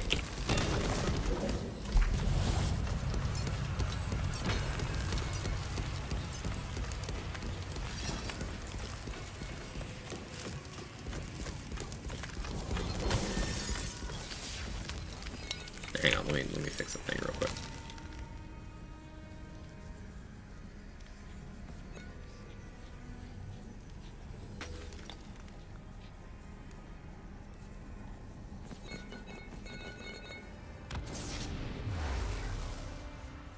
you forgot yourself, Good Wolf. So thank you for all the support and stuff. No more ads for you. I appreciate you. Thank you.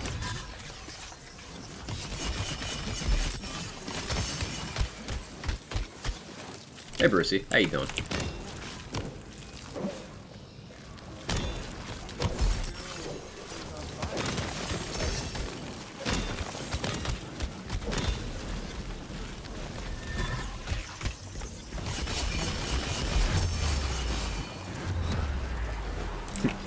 Those two death skulls that got me.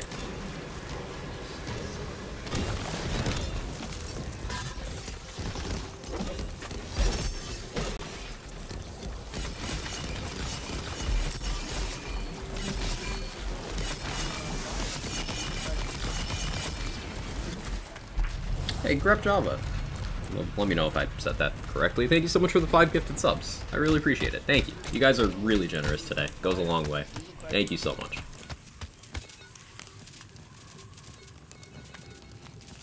If you got gifted a sub, please toss some gratitude their way.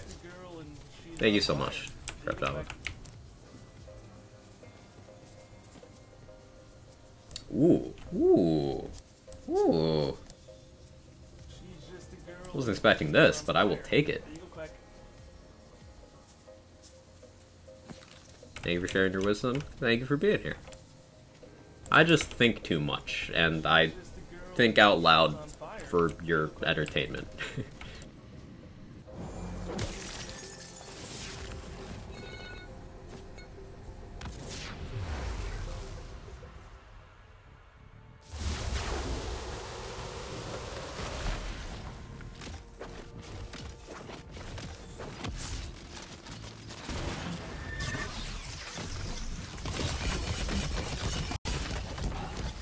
Yeah, that's really satisfying. Just doing all that setup and then getting a real juicy spin.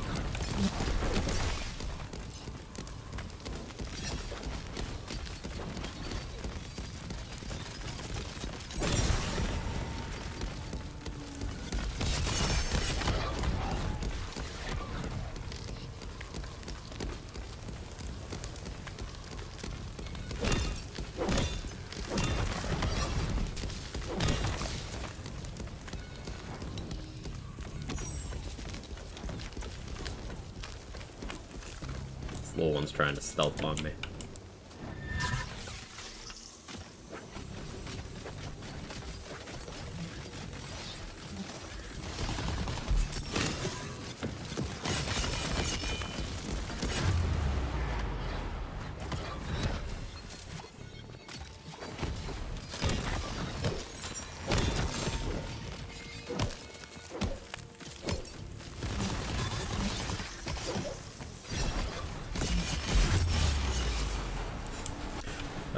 Death skulls. There we go.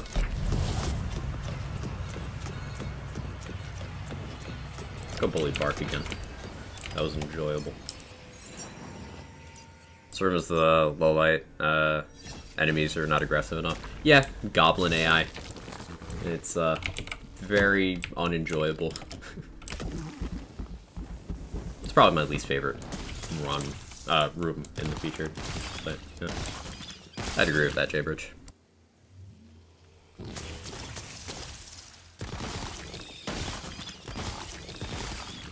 Another good thing about the Rapscallion is, unlike Scalawag, it is a traditional projectile, so there's no, like, real travel time, or at least a minimal travel time, so I can just get on-demand Executioner's Blades pretty easily with it. That's nice to have.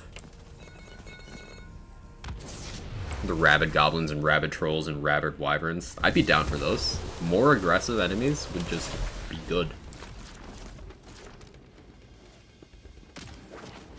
Question about the paradigm, though. I just found a god roll one for my claw spell shot. Trying to make use of it by switching hammer throw still feels so much weaker than dual spell. How would one optimize around a paradigm in this situation? So you'd want to make sure the melee weapon you have equipped is one of the ones that would benefit. Storm Dragon's Judgment and Cleansing Flames are different from the other two melee action skills in that they don't look at the damage value. Yeah, Kevin, you are a cat. Of your melee weapon at all. but you can still affect them. They still look at your crit stats, so you'd want something with a decent spread of crit chance and damage, if you can. And they also, there's 4 melee weapons that have effects that will apply to all of your melee damage. Those 4 are the Spellblade, the Goblin's Bane, the Greed Warden, and the Diamond Guard Sword. Now, Diamond Guard Sword is mostly, it's just the elemental conversion bit, so you can use that to, say, turn a Smithy's Ire from fire into something else. You could turn Storm Dragon's Judgment into something other than lightning. You have no real reason to do so, but you could. Spellblade's going to be one that applies the most damage to it. Greed Warden would also apply damage, but far less. And Goblin's Bane is nice for one-tapping weaker enemies consistently. But Spellblade's going to be the biggest thing you can do, long story short, for that. So if you're not already using Spellblade Ballin, I would definitely recommend doing so. And then you can pump spell damage, because if you're using a Paradigm converting spell damage, spell boosts are going to pull double duty from that point. They will not only be feeding the conditional damage you get from the Spellblade, they will also be feeding the converted damage that goes into melee damage from your Paradigm. If you're using spell converts into melee ability effects. This BL3 extension, me too, see. The BL3 extension was just so nice. EchoCast was great. I really, really hope that in future titles they have EchoCast or equivalents.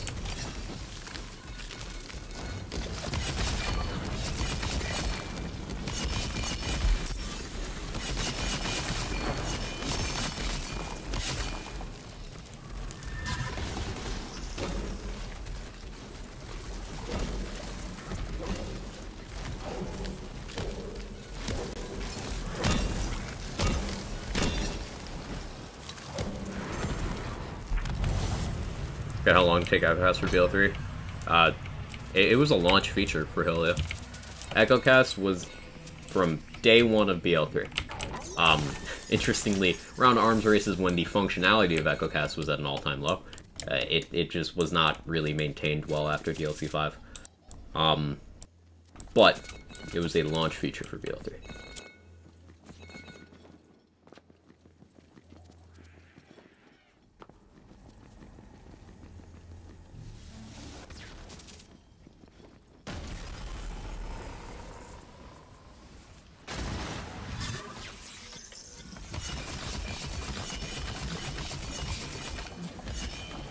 Baby Mimics seem to be immune to spell and gun damage, seem to have no problem killing them in melee. Yeah, some loot enemies are immune to non-melee damage.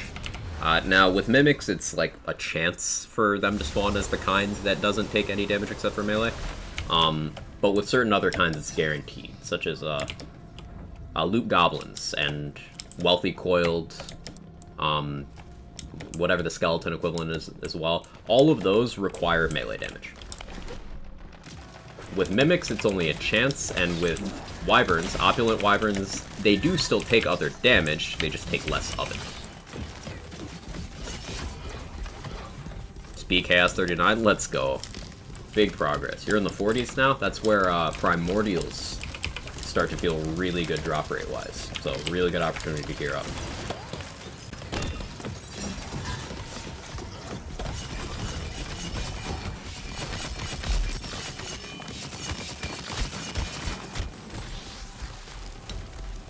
Someone with melee will do 3 mil damage. It's insane. Melee is quite strong in this game.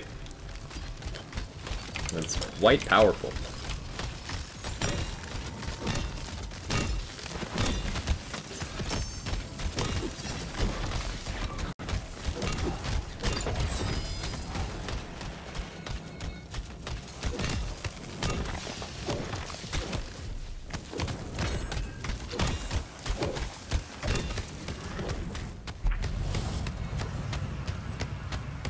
One Mimic dies, they all have to mimic that Mimic.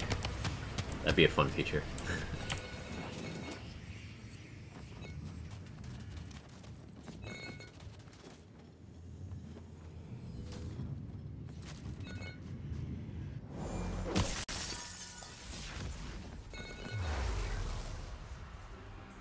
Just holding Livewire does almost melee damage, so I see non-Livewire build do the same. Yeah. Need to head out, follow from my knee X-ray. Alright, do your thing. Dill, thanks for stopping in. I appreciate you. I hope it all goes well. Stabmatic doesn't work on mimics at spawn, can only be damaged by melee. Learned that the hard way. Yeah, that's interesting. Because Dreadwind does work, Ghostblade does work, and neither of those are melee attacks. So I wonder if it's weirdness with it being a projectile. They might just have like projectile immunity, but they're also immune to dots. I don't quite know how that works. Stabmatic's just different enough to not work on them.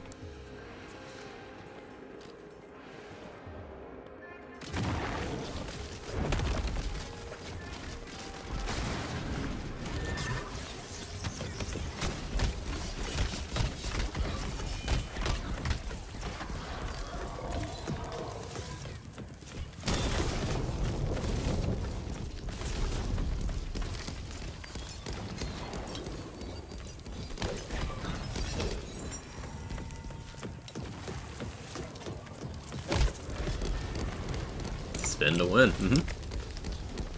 Double spell shot do a lot of damage, or should I have one action skill? Ambihextrous can do a lot of damage, yes. If you're doing a build focused around doing damage with spells directly, then Ambihextrous is often the way to go.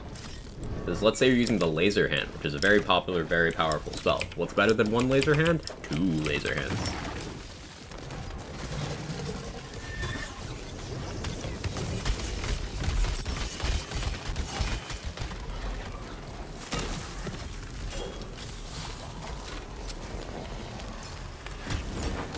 Will not shed a tear for Stabmatic sucking at something.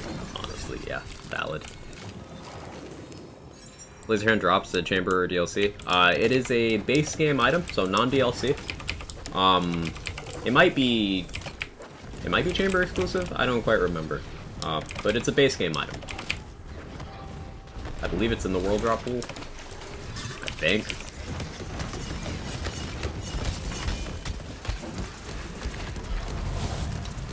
Hey, Hellrider, how you doing?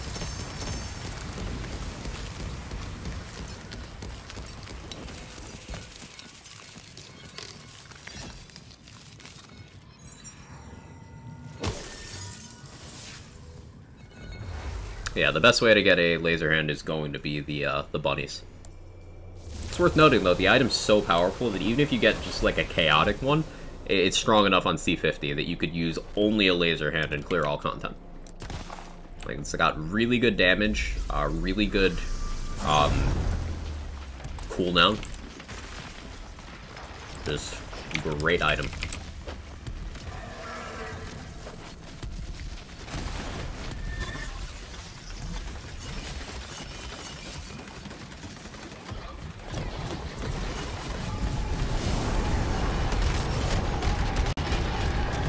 A hitbox moment. Hitbox moment.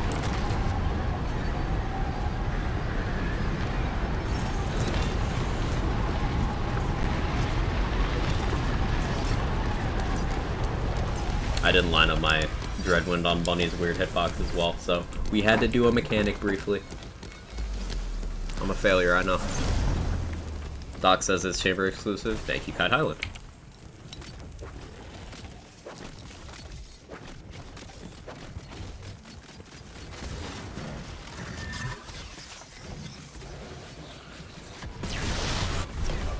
I guess you can't Dreadwind the weak spot. Today I learned.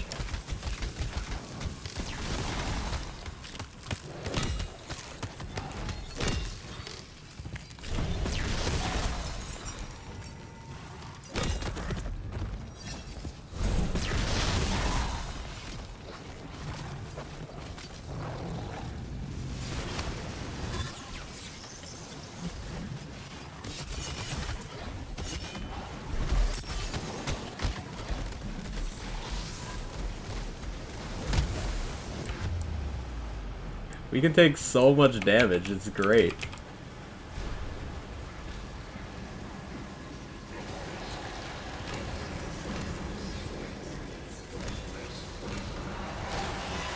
Wonder if I can survive until ads spawn. Like, I'm genuinely curious. I can.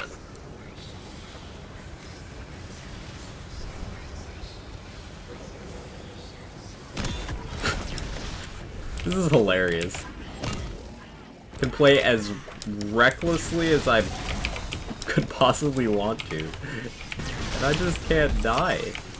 At least not permanently.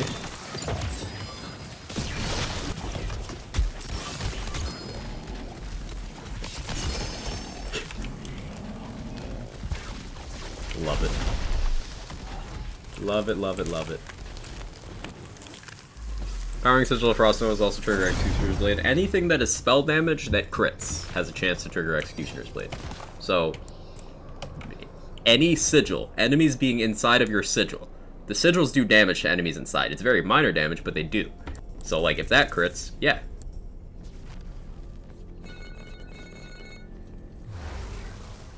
Are you not dying? Because I've taken defensive skills.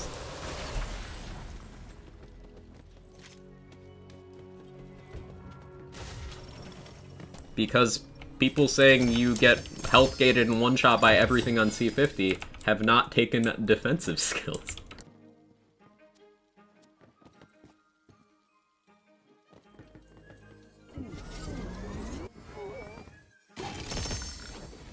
Hard time justifying not using Burr as a secondary class in my Sabo. I really want to use Claw for Ghostblade. You could absolutely get away with that. Clawstalker Ghostblade is still my preferred form of Ghostblade. You just are notably more fragile. However, you can still build for survivability through your hero points and your gear.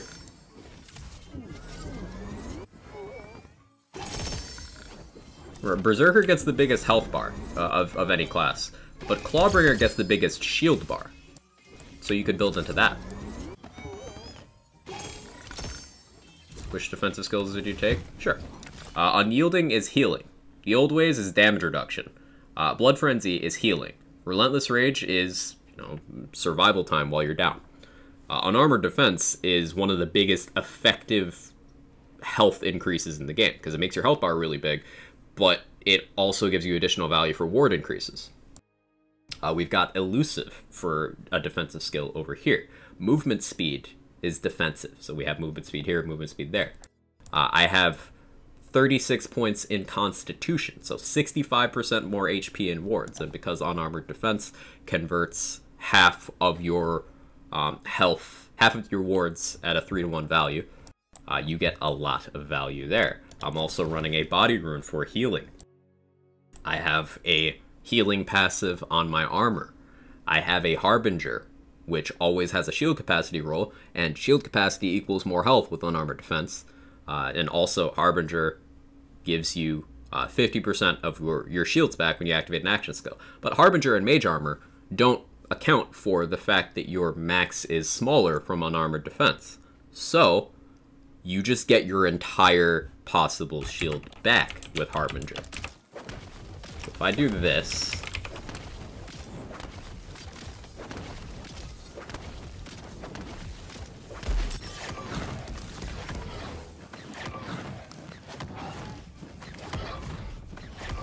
you just get the whole thing.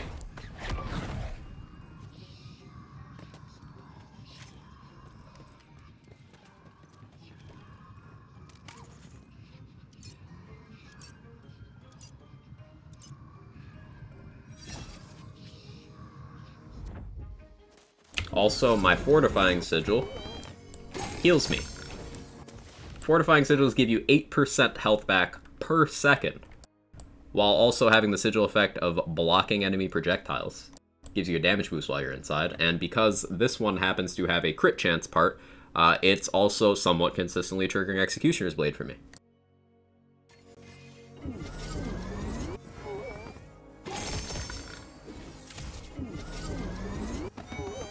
Answer my question? Oh, I'm glad it worked out for Olio. I didn't see the question yet. Hey, Grasshopper. How you doing? Their build document for Spell Shot I Like Magic. We don't have build docs set up for Wonderlands yet because the game is still changing pretty frequently. It's something that the doc team is likely going to look at once Blightcaller is out and the dust has settled a little bit on that. Gearbox has also mentioned in hotfix notes that they're not planning on significant class changes until Blightcaller comes out, so there's no build doc yet. But there will be. Spell Shot, however, is very straightforward to build around. Seek. You're not really gonna go wrong with that. Ascended Pandemisium with all damage and gun damage. Fuck you, game. Why are you mad about that, Moveface? Think of that as an even better purple. It's an Ascended armor. Ascended class power alone is, like, ridiculous. Like, look at this Ascended Amulet. 46% Berserker power. You know what 46% Berserker power gives me? That's 46% damage on Blast Chill, 46% damage on Dreadwind, and 46% more base damage on the Enrage bonus element. Pandemisiums make me mad now. They're less useful than they were, sure. I hope Pandemisium is one of those items that gets love, but remember, Pandemisium doesn't hurt you in any way. The least it does is nothing. So, considering purple armors at Ascended are still very viable in this game, that's a good drop. Came to the stream of Smooth Rain slowly quacks, become wrinkled and healthy with knowledge. Wrinkled and healthy is just... I'm a very visual person. In other words, at least it's not a smart armor. Right. It could be a smart armor, in which case the item is directly nerfing you. It could be a Cape of Tides, in which case the item is situationally nerfing you. Could be a Claw armor, in which case the item is situationally nerfing you. Tyrant's Truth situationally nerfs you as well. Those are all items that have pros and cons, whereas Pandemisium is all pro. It might be a minor pro, but it's all pro.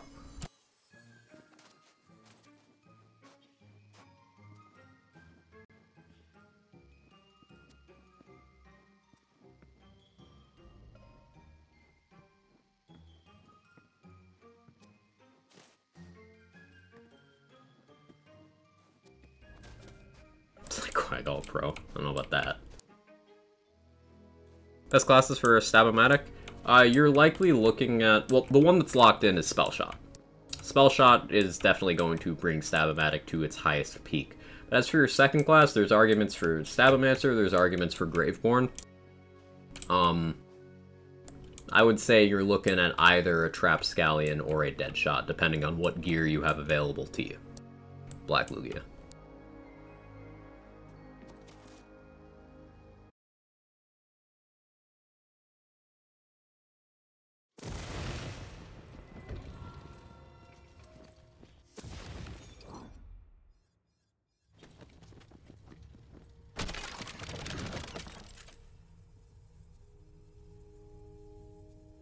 I planned on using more of today's stream for money farming, but like, this is too much fun.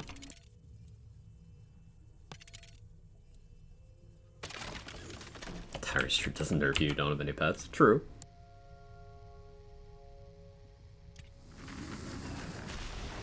Sounds like you're saying Panda Meat for part of it. Yeah, Panda Meat, see him.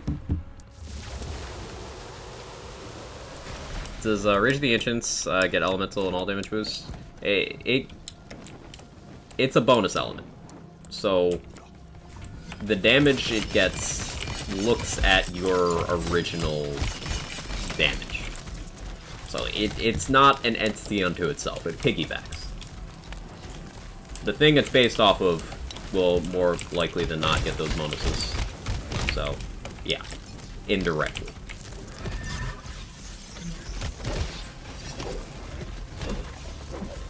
So, like, I have Enrage active right now. My melee weapon is Frost, so it is getting elemental bonuses. And then Enrage is simply looking at the damage I did and doing an extra chunk based off of what I did. Bonus elements don't, like, go crazy with the double dip. Notably, that's why Double Knot is so cursed. Because Double Knot just gets its own formula, so it's absurd.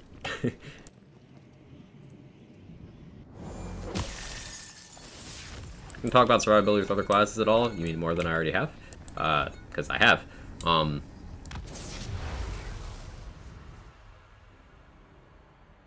heard that Sabo and Greyborn are good. Why not Berserker? Thought it was a good amount of melee buffs. Berserker doesn't, really. Berserker has just good global damage formula in general, but let's look at what Berserker has for melee, and let's explain why Spellshot and Graveborn are just the tops there. Berserker has exactly one skill that buffs melee. One. And that's Savagery, which is 30% at 5 points. That's fine. That's not small, it's not large either, though. And 30% is what you'd get from, like, an Ascended Ring without the effect being on. You have other things in Berserker that benefit things just globally, and melee's under that umbrella, things like the Old Ways. But the Old Ways is conditional damage. The part of the formula it falls in happens to be the exact part of the formula where Spellblade goes. So this is just weaker than having spell damage for Spellblade for the purposes of Stab-O-Matic. Icebreaker's good. Icebreaker's unique multiplier, so that's something nice to have, but how often are you going to have enemies progress towards freezing with a Stab-O-Matic where you could just kill them? And Stab-O-Matic isn't Frost, so it doesn't get that. Fire Rate's good, but that's a lot of skill tree investment to get down there. There's just not a lot Berserker has that applies to specifically Spellblade that isn't outclassed by other options. That is a Spellblade thing. Like, in general, you're absolutely right. Berserker is great at adding more damage to anything you want to do, but because one of the linchpins of Berserker's damage, the Old Ways, goes in the same damage category as the monstrosity that's a Spellblade, it's just like, you may as well just get more spell damage, which is why Graveborn beats it out.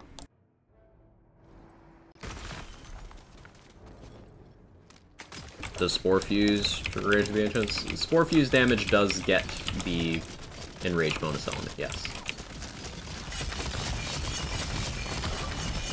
So if you get that Poison Explosion, it will also get that extra Frost damage.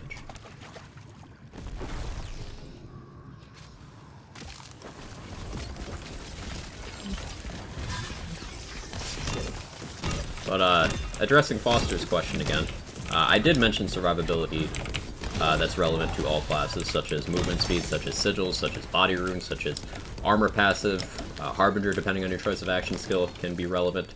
Those are all things you can apply universally. But in terms of class-specific stuff, Graveborn is basically immortal because Sanguine Sacrament, LOL. If that's not enough for you, then you also have lots of support for the Dark Magic element, and you have Reaper of Bones, which is actual immortality. It's you can't die, followed by, when it ends, 3 seconds of you can't die. Also, it heals you when it starts, so Berserker, you're basically immortal. Or, not Berserker, Graveborn, you're basically immortal. Berserker, you were just extremely tanky. Spellshot has Mage Armor, which might not seem like a lot, but Mage Armor does what Harbinger does, and it doesn't care how big your ward is. It's a percentage of your max. Now, if you happen to be a Chillmonger, you can take advantage of Mage Armor with Unarmored Defense. Do the same thing I'm doing with Harbinger here. That's pretty fun. But even if you're not, for other Spellshot classes, you can just reload more to buffer a tank against a lot of things. As long as you keep your health gate, you can potentially use that to stay alive for very long periods of time, and it's particularly useful on wards like the Body Rune that don't have good regen. Body Rune has a long delay and a low rate, so Mage Armor helps it restore very quickly.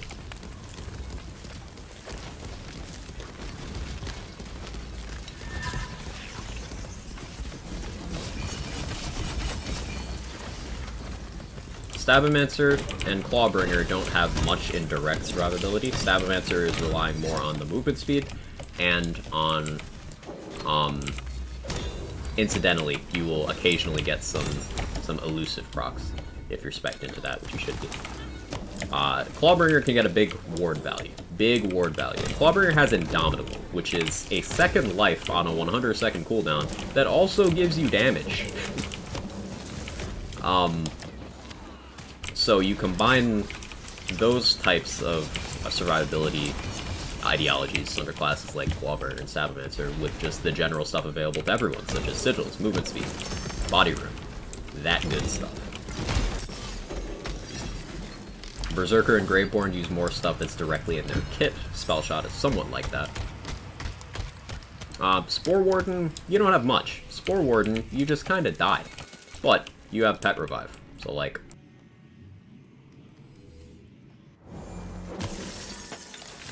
Body Rune, Mage Armor, Glass Cannon seems to synergize quite well. Yeah, Glass Cannon there is going to be an incidental boost to damage if you don't have your ward up and don't feel the need to restore it.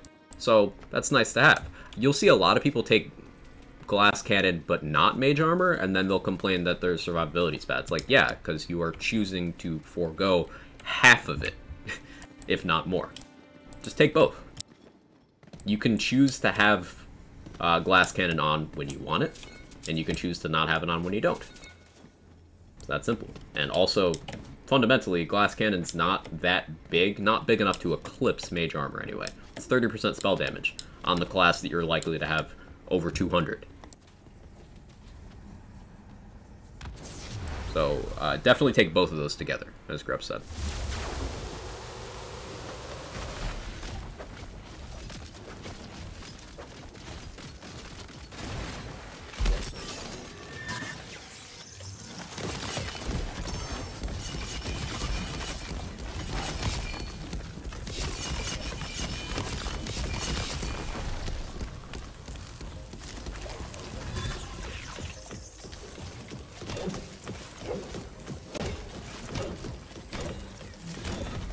Why not over 9,000? What do you mean? I know you're trying to make a reference, but like, why not? What should be over 9,000?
Beautiful. Well timed.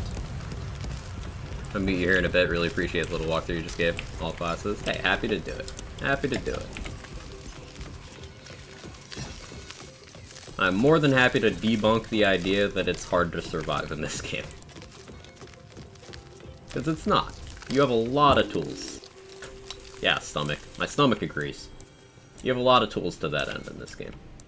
Just knowing what they are helps a lot. Food Fairy the biggest tank in the run? Yeah, I was also not really applying Soaked or my Shrikes, but definitely tanky.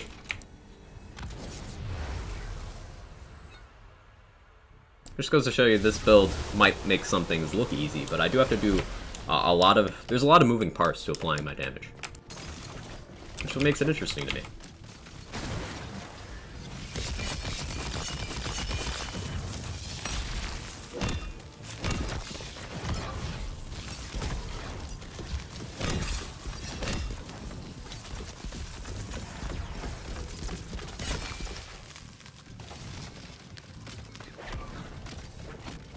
Hey Manicky.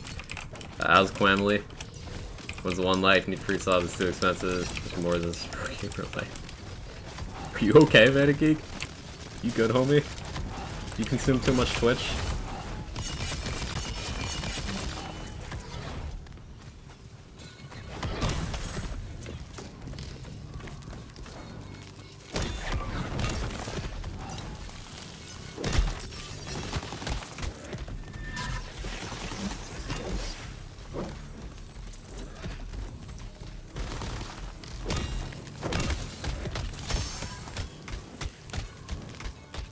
He's doing Beauty and the Beast. You see, that was never going to come across for me without the melody.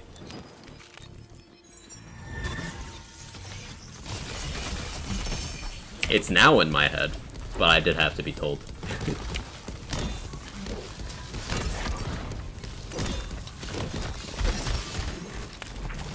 Randomly woke up Beauty and Beast in my head. Understandable.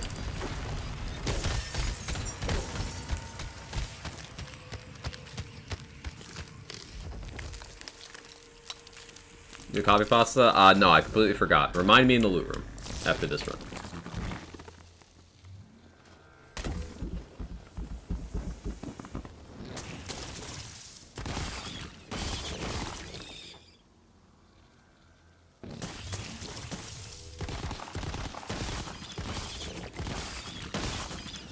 Just Harbinger to restore my wards real quick.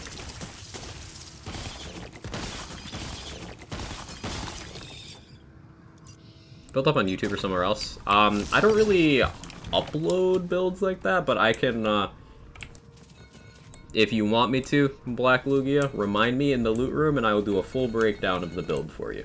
You can clip that as you need to, or take notes, or screenshot, or whatever.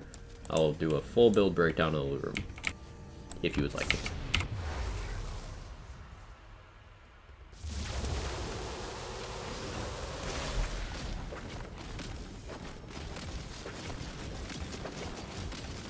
One crystal container in this room. Yeah, I'm not really looking for crystal containers right now. Hellrider.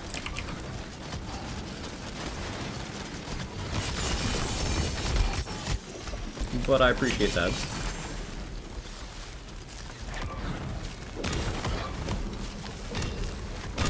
I'm just kind of doing runs. With the increased crystals event, yes, I would get even more proportionally by also doing the switches, but it allows me to just be more lax and be gameplay focused. That's what we're doing. Harbinger coming in clutch there. See, we were low HP, and between Harbinger and Body Rune, we got all of our health and all of our wards back there, and didn't go down, which allowed us to complete our spin.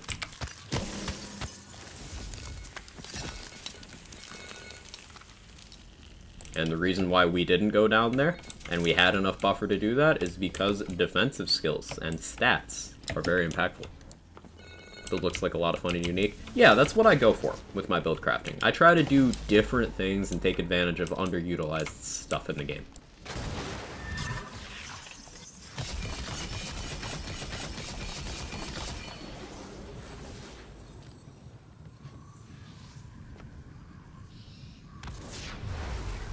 Get a normal C50 runs, drop around 20k crystals, love the crystal event. Yeah, that's real nice.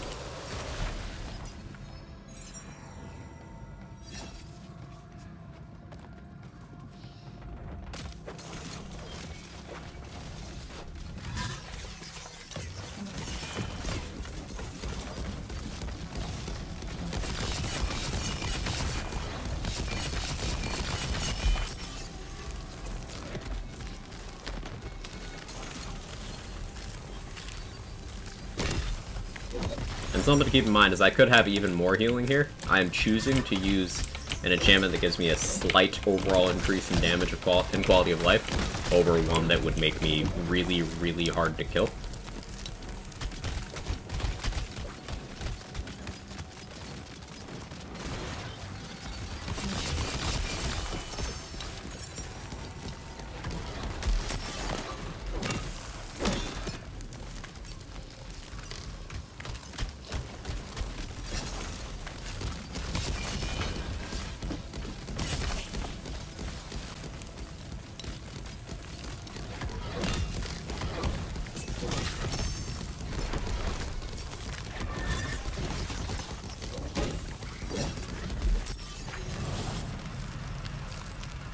You cheese the beacon with Dreadwind, meaning you don't get blinded?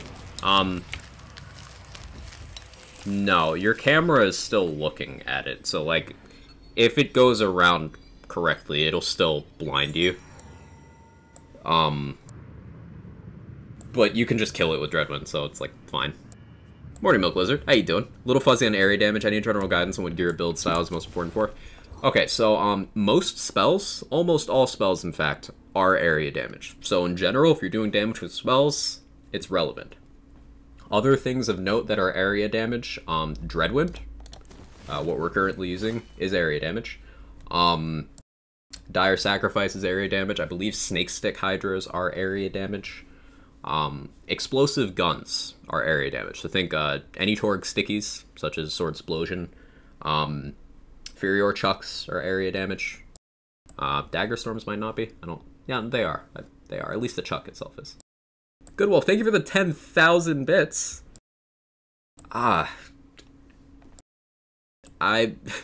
ran out of words.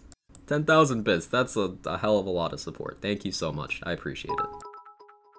Thank you. The best wolf. The best wolf.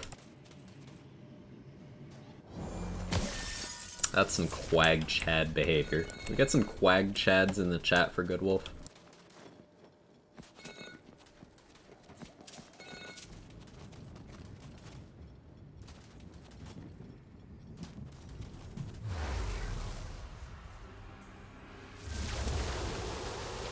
Any idea what a good melee contagion build with Bone Carver would look like in the skill tree? I'll give that some thought. I'll give that some thought.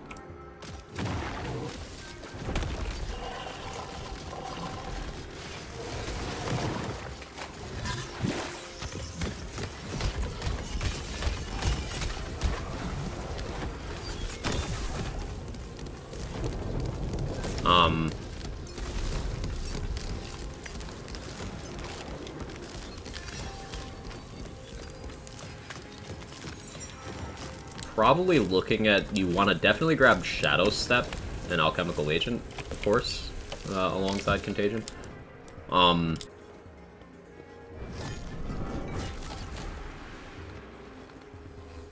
Sanguine Sacrament, there's just not going to be a lot in the Graveborn tree that's going to help that concept out.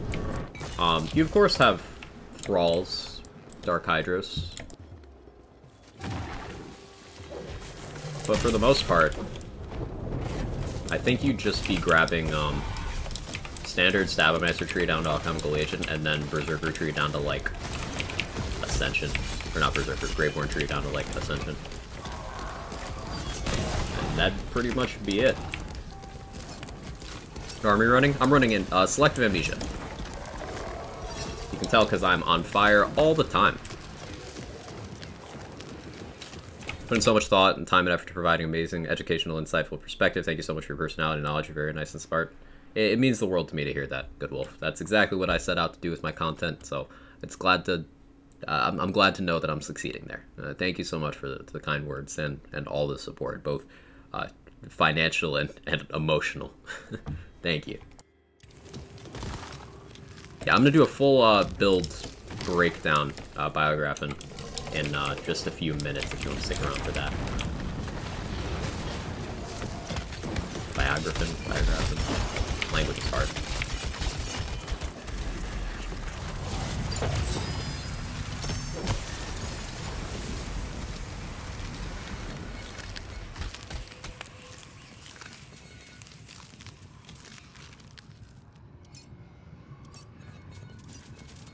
I just realized that the red text on Storm Surge is literally just under the sea. That's great. That's great.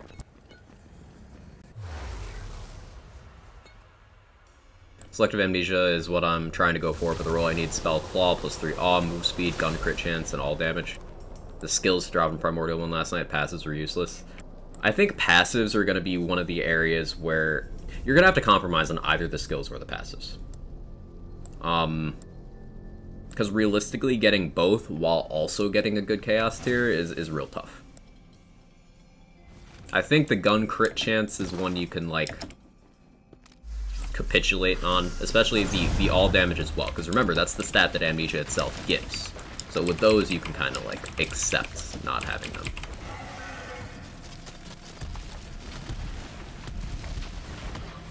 I forgot to reload my launcher.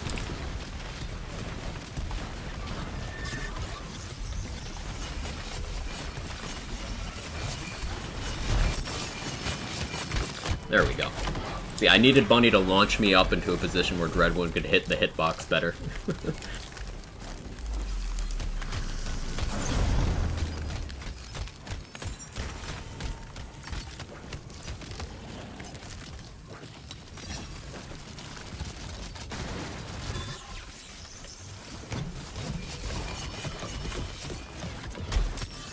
We're just gonna spin in Bunny's face, or Bark's face, excuse me. Mistaken identity. I apologize, Bark. You deserve more respect.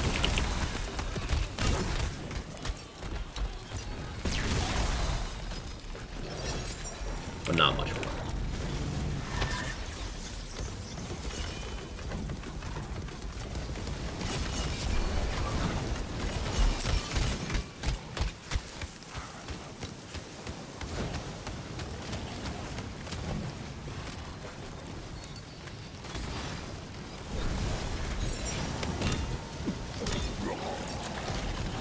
GG.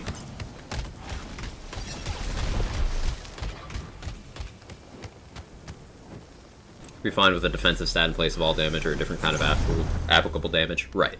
Like, getting melee damage or spell damage or something like that could be helpful. Getting a healing passive could be nice.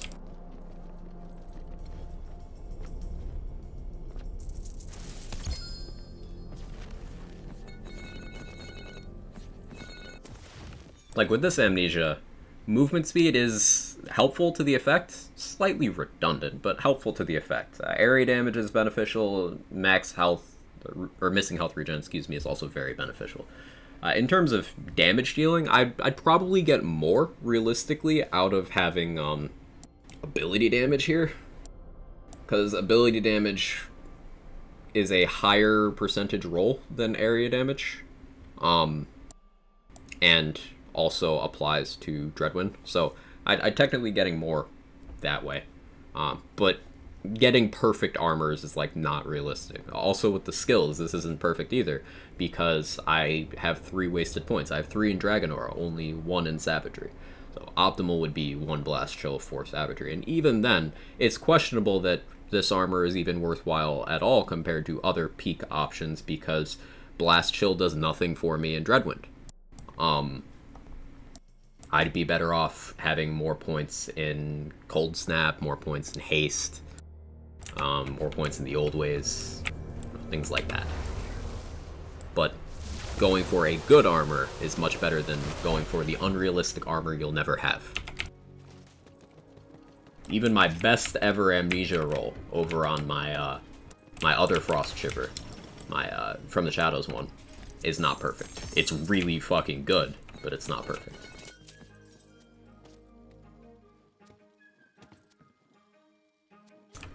So, build-wise, skill tree. We go down to Relentless Rage in the Berserker tree. I'm ripping this band-aid off first, because this Berserker tree is kind of cursed, investment-wise. We do the usual of maxing out Unyielding, because it's a healing skill. Don't forget the copy pasta, yeah, after the build breakdown. Unyielding might look minor, but it is healing, and healing is necessary at high chaos levels. Because enemy damage is high, but not insurmountable. Then we go 2 Savagery to move down the tree. Savagery wins out here because melee damage is more relevant to our kit than Frost damage is, and also we get Enrage Duration here. Remember, a skill that does 2 good things for you will generally beat out a skill that does 1 good thing for you. That's going to be important in this next tier. We have the Old Ways, which we max because damage and tank, really, really good. We are a melee range build, so we pretty much always get full benefit from the Old Ways.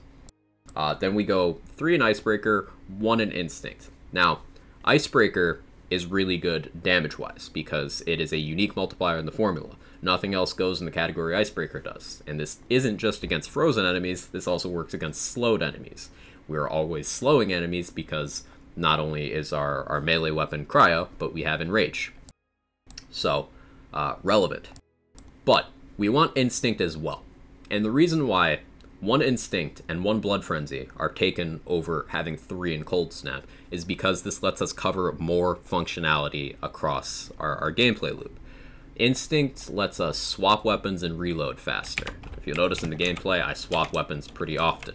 Against a boss, I'll shoot a Delusion, I'll throw a few Shrikes, which is using both the reload and the swap speed. There's a swap speed to get to it, and then reload to throw it.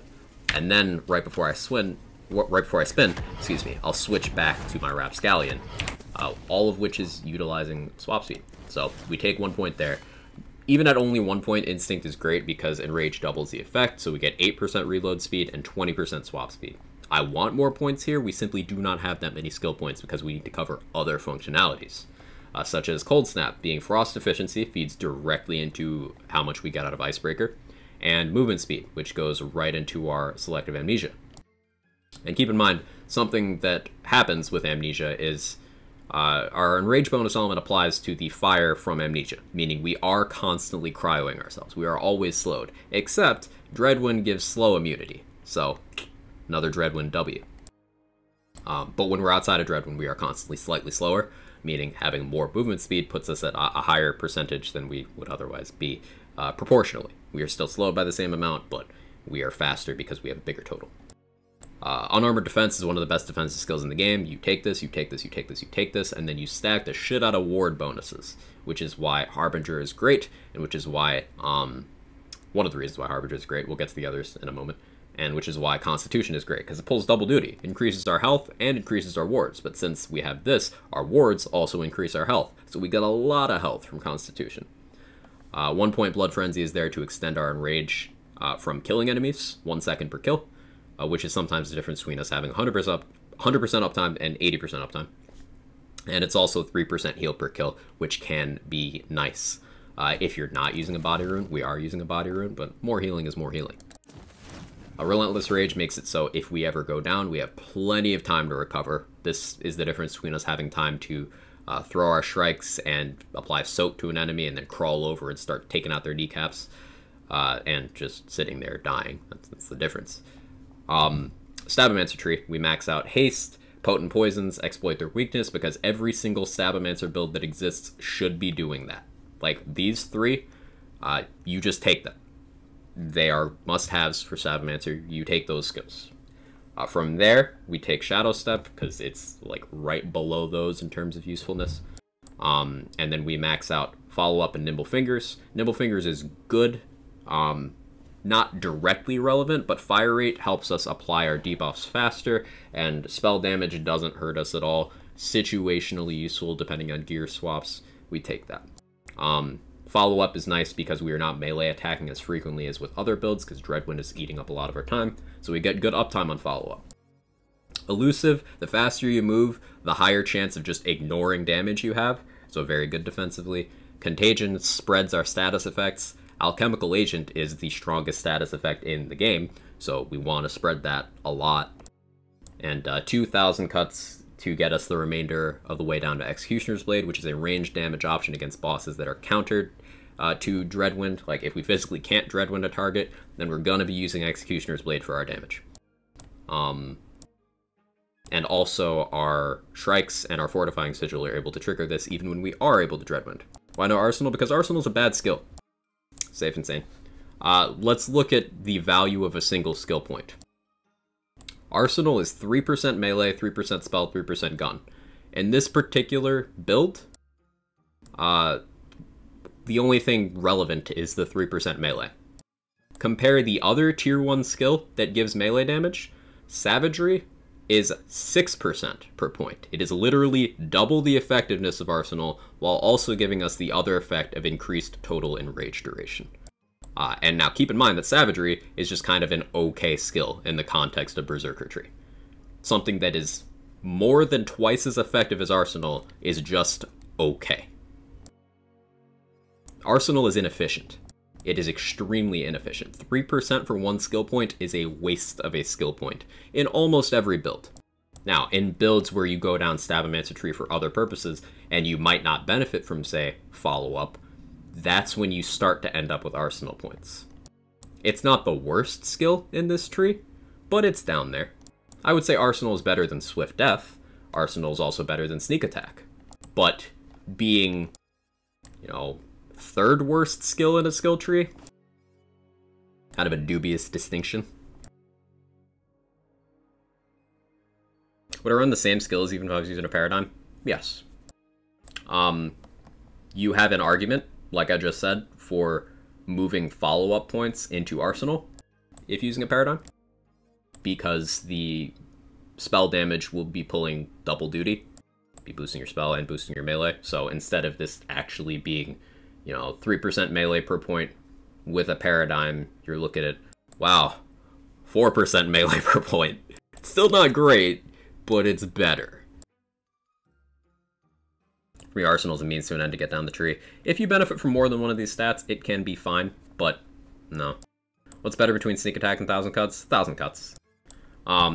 Because Thousand Cuts goes into a category that is slightly harder to buff up. Not hard to buff up, because the all damage category is extremely easy to pump value into. For example, Graveborn's Faithful Thralls goes there. The Selective Amnesia armor we're wearing goes in there. The low health enchant on Ward goes in there. The all damage roll on Armor and Amulet go in there. There's lots of stuff that goes in that category. Spellcast damage dealt, action skill start damage dealt, all of that. So it's very easy to boost this category, but you know what Sneak Attack goes in with? Strength. You know what almost everybody is background-wise? Village Idiot. And you can get crit from your strength, you can get crit from your ring passives, you can get crit from a joint training amulet. Crit is like real easy to get. And Sneak Attack is the same proportion of Arsenal on a similarly easy to acquire stat, except unlike Arsenal having the excuse of boosting multiple things and being T1, a means to get down the tree, Sneak Attack is T4. So like by the time you get here, there are better things to take. Like way better things to take. If Sneak Attack and Arsenal were on the same tier, Sneak Attack would still lose. It's just not a good skill. Inefficient being the reason why.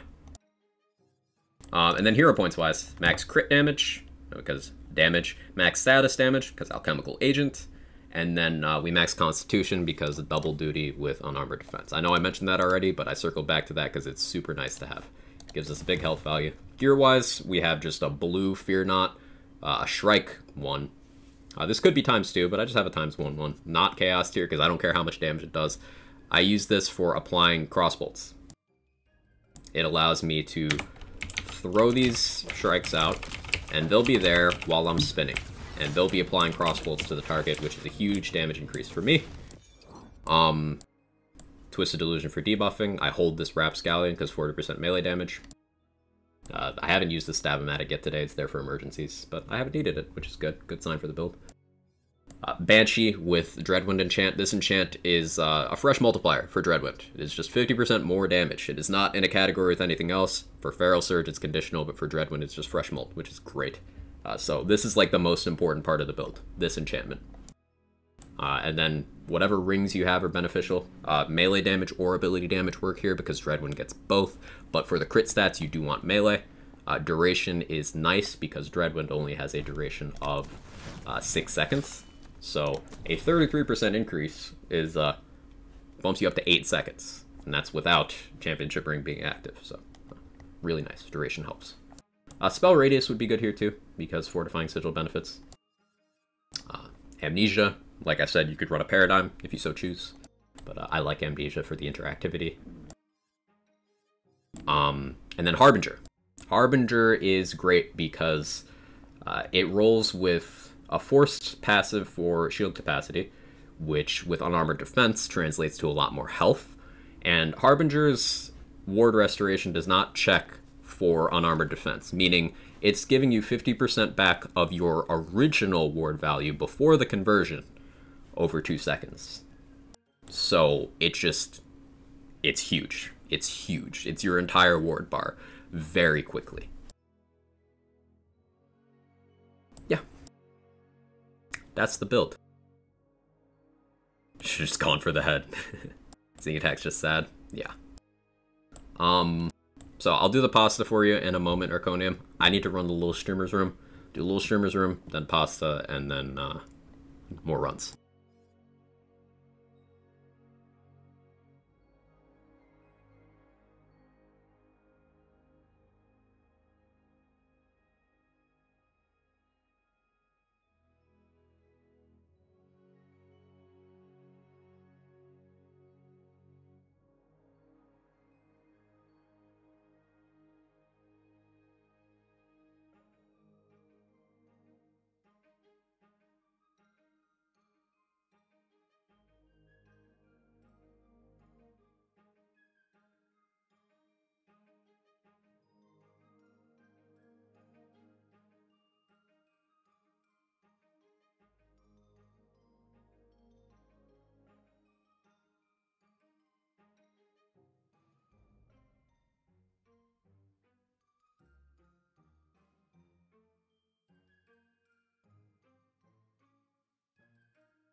Okay, be back. Little streamer's room. What goes in the big streamer's room? I don't think that's for this platform. Okay, pasta.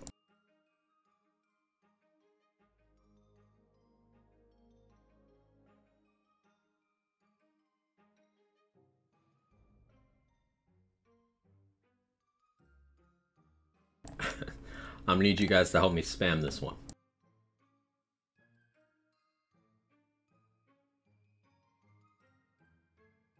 Alright, got this one spamming. Let's go. It's never coming back. This was pre-recorded a year ago. Yeah, this interaction was pre-recorded too. Just to add to the authenticity. You know, it's just same thing. Since my IQ is quite above the average, I will not be joining the spamming festival. I know you would not understand it, just like you don't understand why I have a girlfriend. Good job and big library. Keep spamming while I success at life. I want more cookies. I got cookies because my stomach is growling.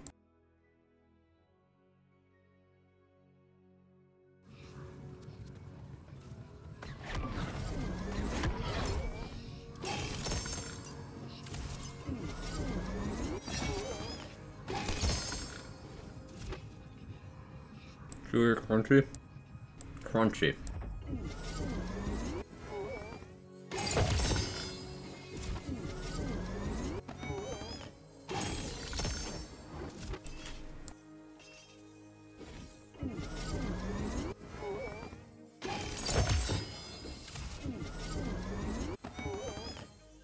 Chewy better?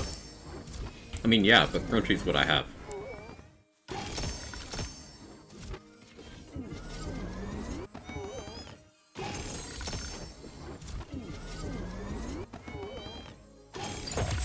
Nice spam, the guy. No milk for dipping either. That was more effort.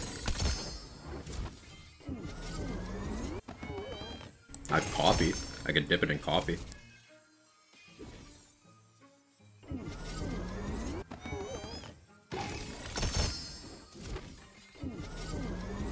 It actually sounds good.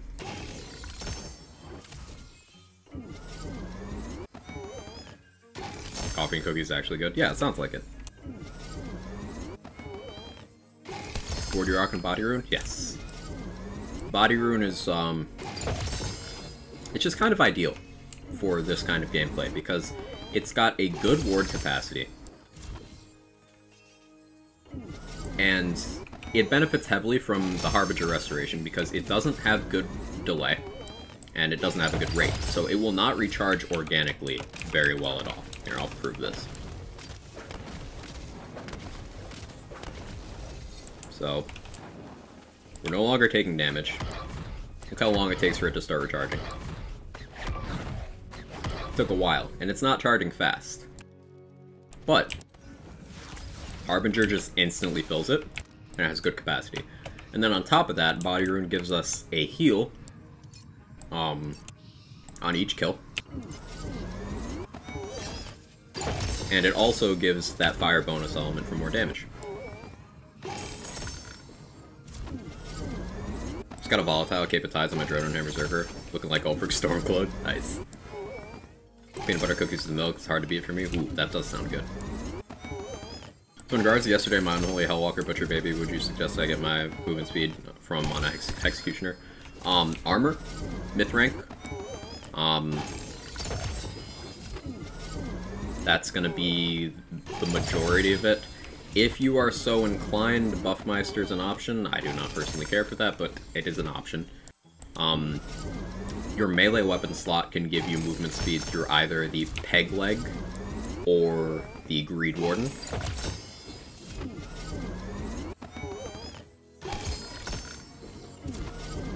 Does Pickaxe give move speed too? I never remember what Pickaxe gives.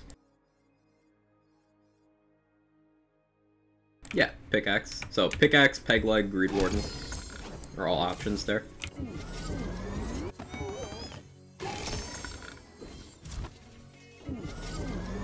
In terms of Hexecutioner skill tree specifically, there's nothing in the tree that gives you movement speed, so you're going to have to get it entirely from gear and myth rank. But between just the armor and myth rank, you only need it one more other place to cap out. For the purposes of the health. Hellion.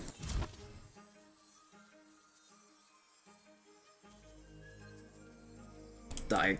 It's okay. I'm good. My body's like, why are you eating so much food today? I'm shutting down. I'm on strike.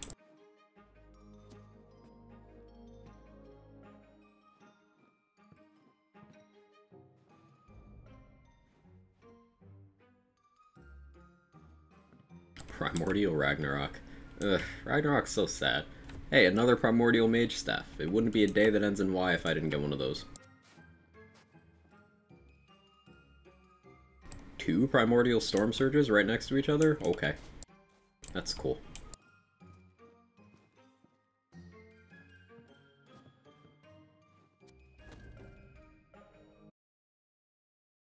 Oh, and also checks conditional movement speed increases. It checks your movement speed stat.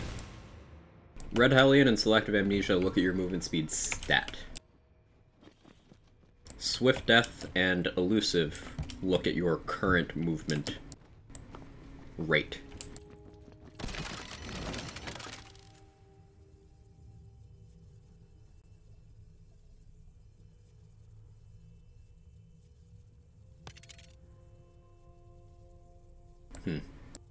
Guess I'll keep that. What elements are assigned to use Great Bow? Fire.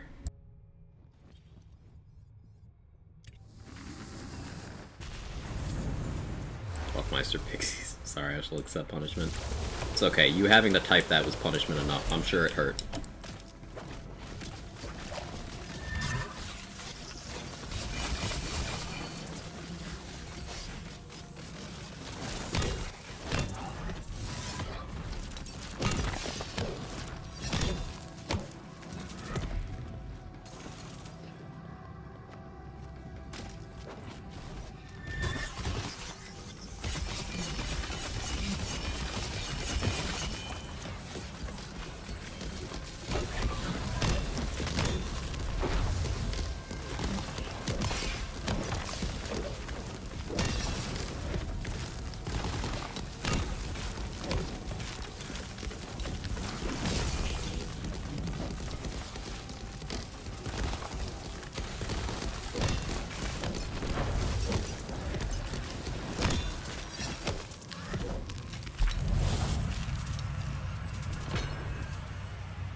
Yeah, after this run, we'll switch back to Barbara, the usual melee build, and we'll do some money grinding. Because I still have that goal. I want to hit 1 billion gold before the featured goes away. And we only have a couple days left to work towards that.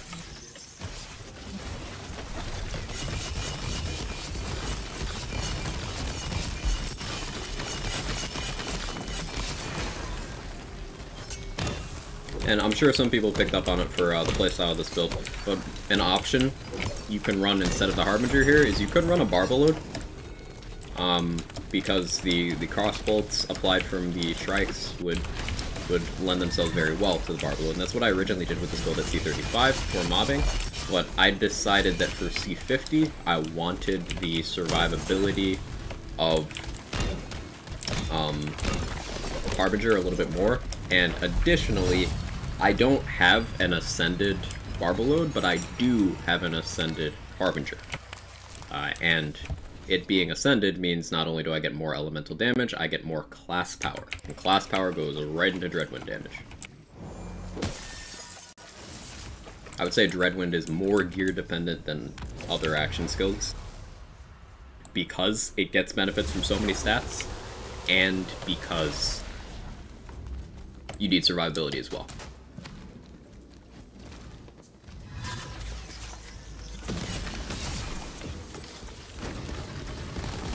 Fortunately, once you get some gear and some practice, surviving's easy.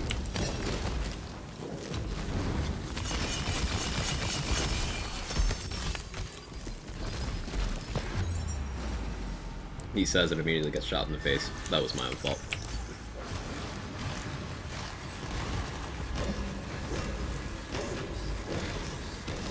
this is why Relentless Rage is good.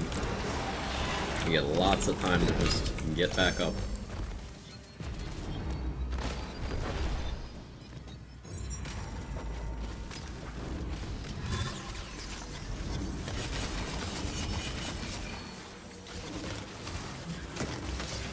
Ending Dreadwind early is really nice for total uptime.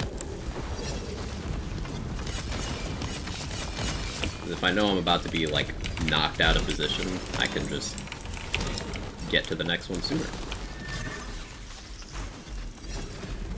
I feel like it's easier to survive in PC than console because there isn't a cross point with looking around with the mouse like there is with the controller. Am I really flicking that much? That's a question. Like, I don't consciously pay attention to that. So, am I doing a lot of movement that controllers would have trouble with?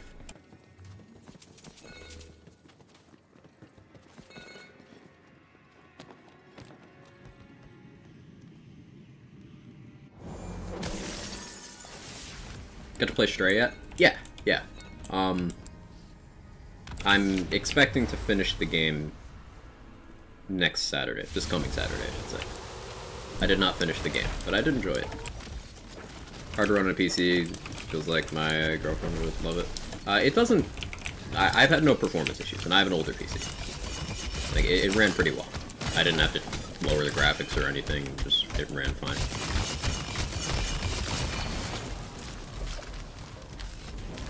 With 1 billion gold, you can just Dreadwind with bags of gold. It kind of surprises me that there's no money bag melee weapon.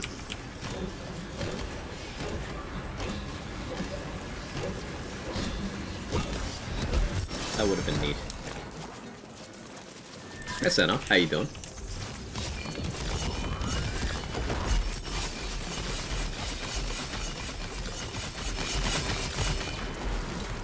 Ooh, Tooth Fairy and 1 Dreadwind. That was spicy.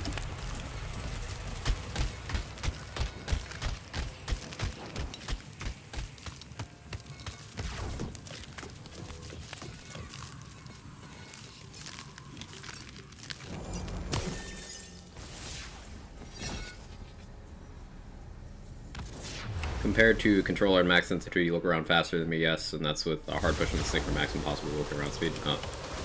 Yeah,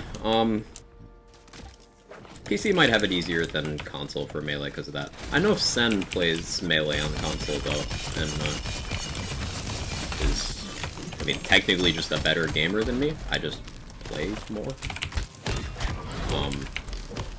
But like, Sen is mechanically better at the game than I am and plays on console.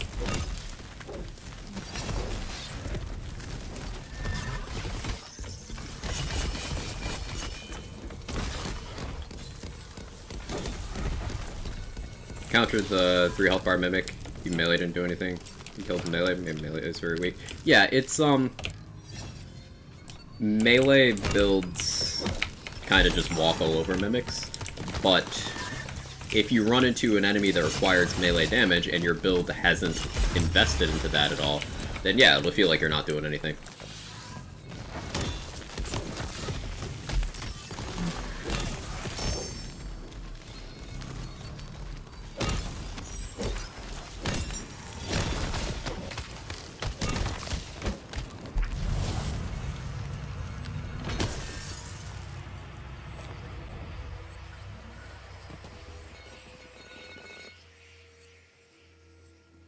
Hey Pragmatic, how can I never die?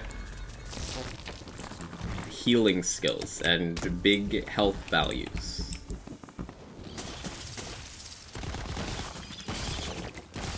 I'll just rattle off the survivability mechanics we're using on this build once again. We have lots of movement speed, so we don't get hit frequently. We have a sigil to block projectiles. That sigil is a fortifying sigil, so it heals us. We have Sabomancer's elusive skill, so the faster we move, the more likely we are to simply avoid damage entirely. We have Berserker's unarmored defense, giving us huge health value. We have a Harbinger amulet, giving us big ward regen. We have Body Room for healing, we have Unyielding for healing, we have an armor passive for healing. We have Relentless Rage to get out of Save Your Soul much easier. We have the Old Ways for damage reduction. Lots of tank.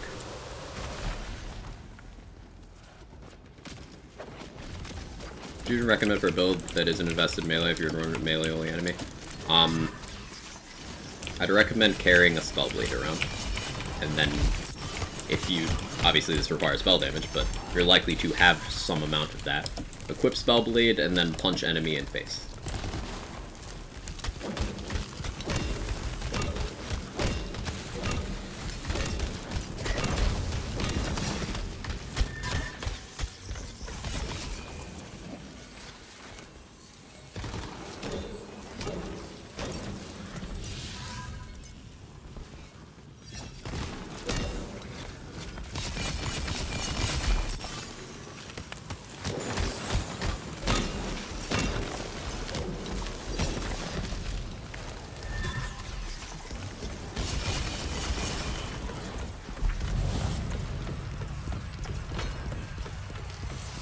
Hey, Bluefire, how you doing? Long time no see. Hope you're well.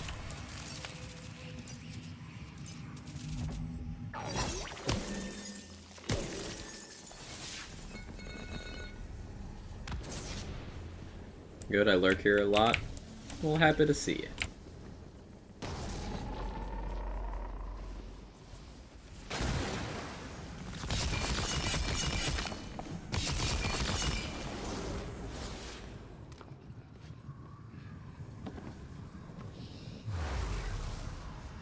I like to play melee Hammer Zerker on my PS4. It's pretty fun, only hard to mix between casting your ability spell, because depending on your bindings, you have to take your finger from your camera or aiming to cast them. Yeah. That's something that I disliked having to deal with in Borderlands 3. Same problem, really. Like a melee weapon's just a giant saw blade. Yeah, that'd be cool. I still want a fast greatsword, like a low base damage but high swing speed Valora. That would make me happy. Because then you get the advantage of having the cleave and no lunge, but with just the damage profile of a smaller weapon.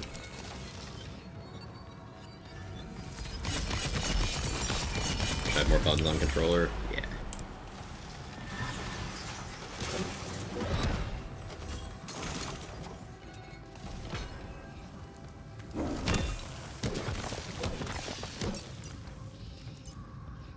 Back after lunch hour, got some onboard to do for my new job. Ooh, best of luck with that, Doc. Love to hear you're getting W's.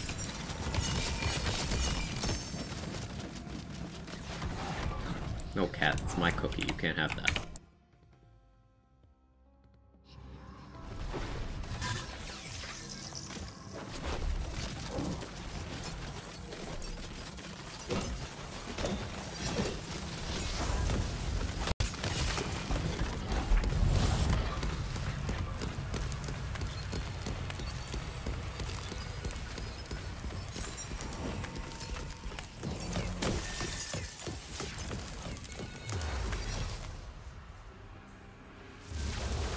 I just hate how secondary use is tied to the next weapon button if you use the classic setup. It's not classic, it's changed from every other Borderlands game. Can't disagree. Changed my controller layout so my melee attack is B instead of R3 so I can slide around with R3. Yeah, I did that in BL3 as well, but that presents a problem with this game, where using your actual melee attack is so much more important for like a variety of builds, even non-gun builds. Well, if you want to ever benefit from your hilt mod.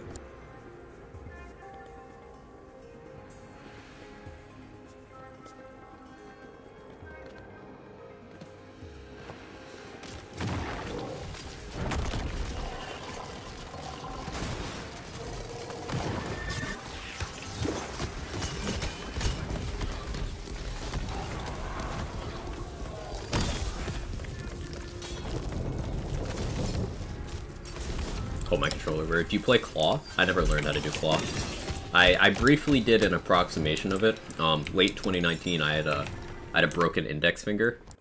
So like this one, which was very awkward for gaming. So I had to hold my controller weird for a bit, but I never learned proper Claw.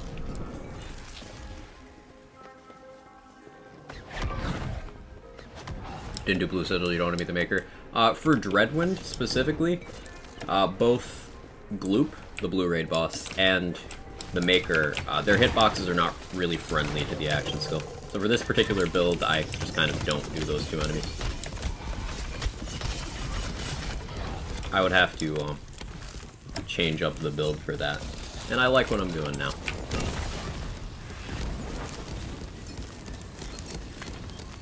How'd you break your finger? Car door.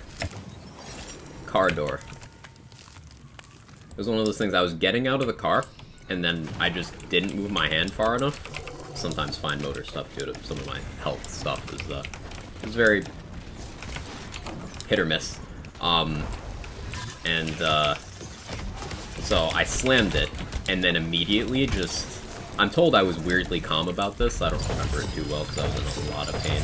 But I just said, fuck, in like a deadpan tone. And then I opened the door, took my finger out, closed it, and just like put pressure on it because it was bleeding a lot too.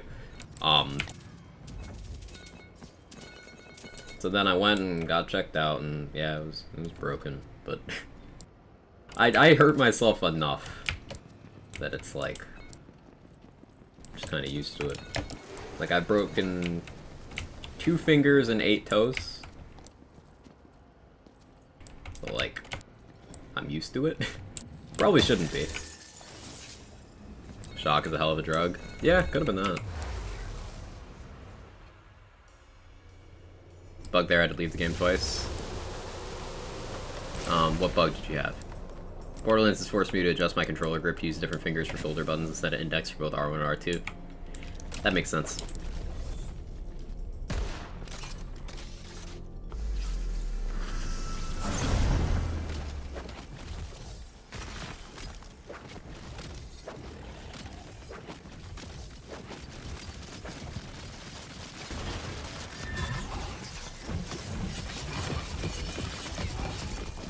Get fucked, Bark. Honestly, go home. Whoa. Sorry. You say you've broken 8 toes? Some of them are repeats, Stump, but yeah. Some of them are repeats.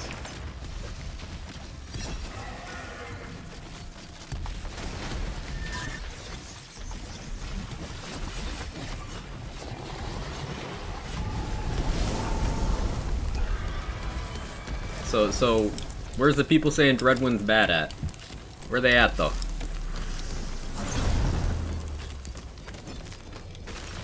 Fuck, where floating orb disappeared, nothing happened, or killed him again, nothing.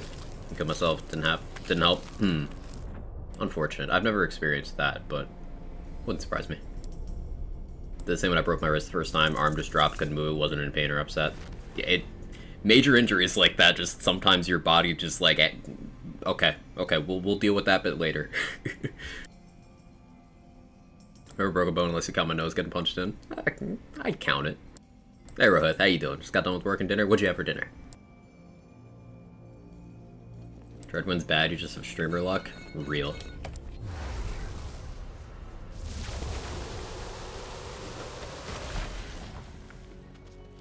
Never broke anything, has been bumped dog twice when I was 6. Oh. Yeah, I've broken toes 8 times, fingers twice. I tore a tendon in my foot once. I've been knocked out 3 times.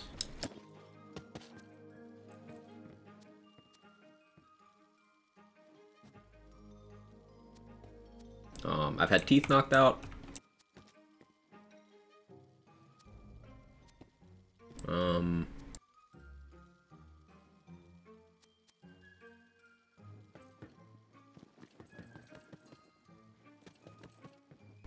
Yeah, there's other stuff, but that's all the interesting ones.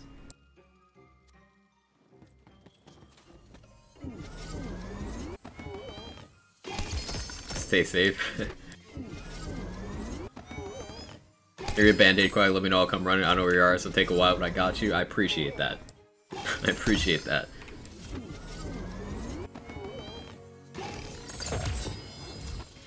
I refractured my wrist in a bike accident. Didn't hurt that bad. Maybe that was adrenaline. Could have been, yeah. Is Mage's Rage going to receive the third degree in a few days? Heard on the interwebs. It would be very unlikely for Mage's Rage to stay how it is, Rohith, considering it's bugged in multiple ways. It is not doing what it says it's doing. Like, it's 3 stacks, not 4, and each of those stacks is multiplicative with each other to a degree. Mage's Rage is cursed.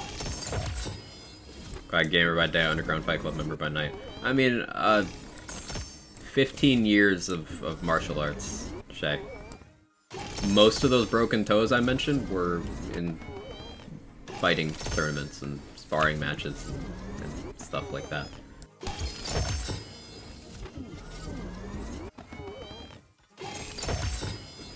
That's where all the lost teeth and concussions are from as well.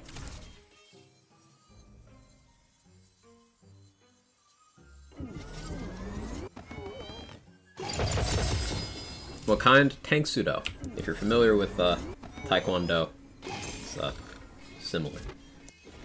Cat, what are you doing?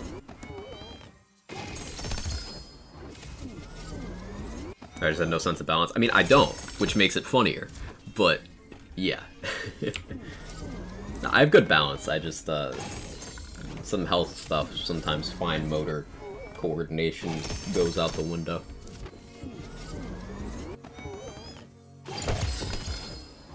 So you're not just in a park kicking trees barefoot. I haven't done that in a few years.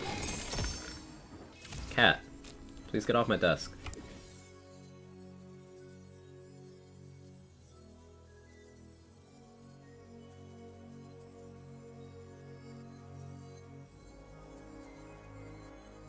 Singing Omen and Anomaly going to be pushed up the mod tiers. Anomaly Echo. I mean, Omen's already very high tier. I'm already using Anomaly Echo. It's not really going to affect much, because Mage's Rage is already, like... Even a nerfed Mage's Rage is still best at what it does. So, it's just not going to affect the tier placement of everything. You might have fewer setups that are going out of their way to swap weapons to Mage's Rage and then swap back. But, like, it's not really going to affect balance beyond the ceiling of what some setups are capable of. Jake, do not do it. Do not.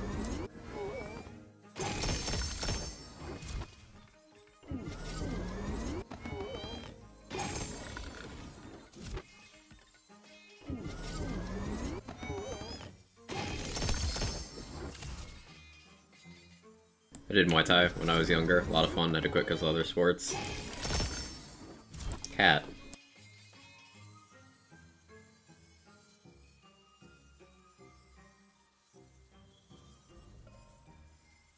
I haven't broken anything. Been hit by a car 3 times. Went away uninjured. Wow. You find appealing about it? The discipline. I started when I was a kid, and other kids were not very good to me growing up. Standard kids being awful stuff. Also, you know, I'm of the nerdy disposition. Also, a lot of it was racially motivated. So, like, felt very cornered. So, I never used it on anyone, but having something, you know, structured and very discipline-oriented and feeling more physically in control did a lot to help my disposition growing up.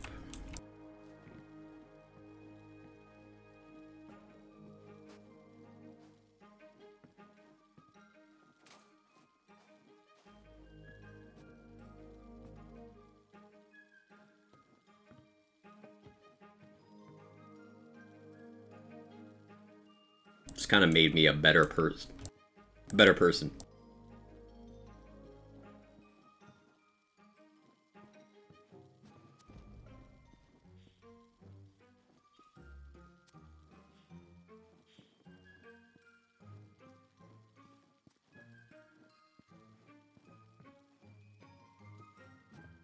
And for some people, it's a martial art that does that. For some people, it's a sport. For some people, it's the military. You know, structure and discipline do a lot.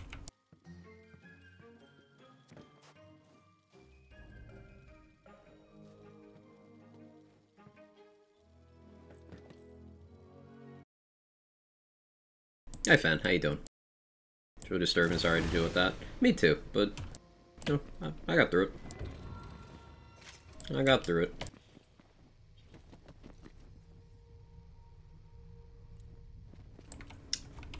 Okay, I know I said one more, but like actually one more now.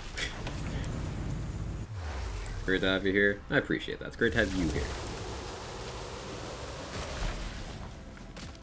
I found art to assist with it. Yeah. Me too. Me too. I do miss it sometimes. I haven't been actively training or maintaining in a number of years. Moved around for a bit, and then health stuff and COVID and opportunities lacking. Something I've been toying around with the idea of.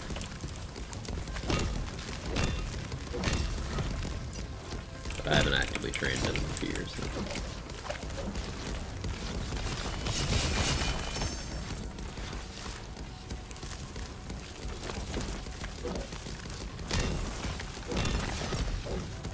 My experience with bullying, I used to be on growing up, changed when I grew more mature and became a target. It's interesting how that kind of works. I think that applies to a lot more people than you'd expect, where at some point they were doing it, and all it takes is a little change in perspective to realize, huh. Because on some level, for some people, it's instinctive to shit downwards, right? Like, if you're being shit on, you just look for something to shit on.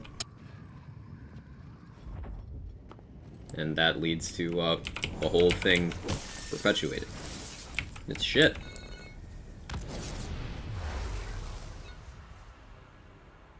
Good Wolf. Thank you for the 11,500 bits. You are cared about and appreciated.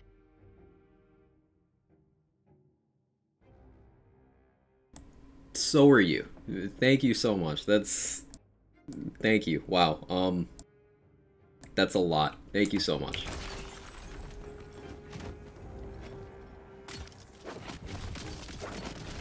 Man, wholesome vibes today. Thank you, Good Wolf. And everyone else for the kind words and the support. Hey, B-Man, thank you for the 100 bits as well. Every bit helps. Thank you.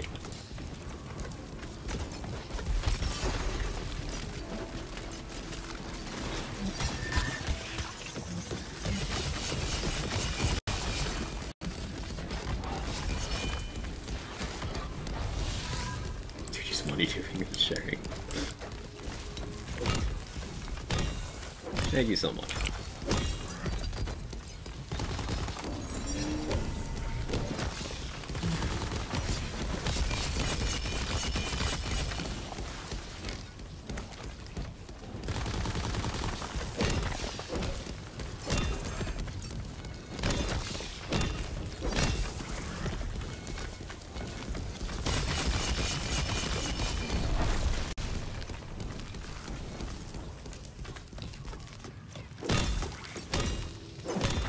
Tanky enemies. I'm slacking on applying my debuffs, and you can see the difference in damage because of that.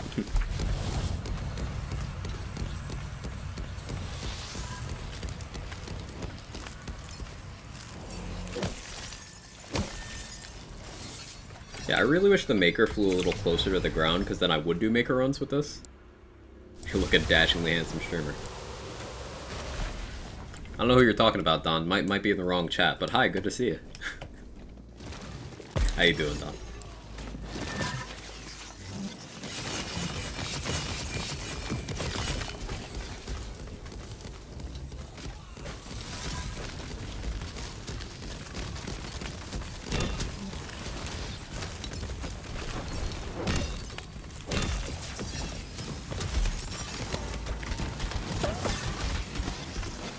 Ninth week, I'm anxious. Big things, big things.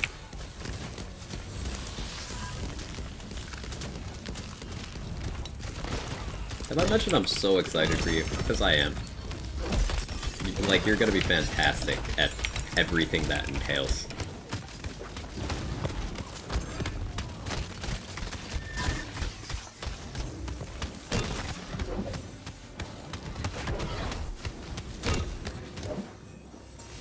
Does the game Tiny Tina's Assault on Dragon Cube have timed quests also, or are the quests cumulative? As far as I know, that doesn't have any timed quests. I don't know what you mean by cumulative, though. Cumulative in what sense? Like, across characters, or... I'm not sure what your question is. Zero game. For example, if you did 1 out of 5 is still the same next time you get back on the quest. Oh, yeah. You don't have to do it all in one sitting. Yeah, you can just, like, do one and then log off for the day and then get on another day and do the second one. Yeah.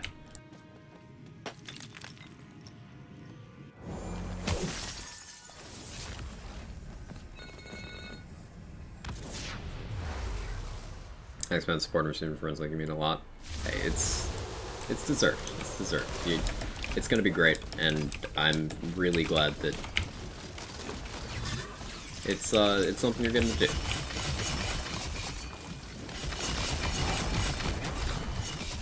I think you're a perfect fit for that. Progress bar earning for that quest still stays? Yes.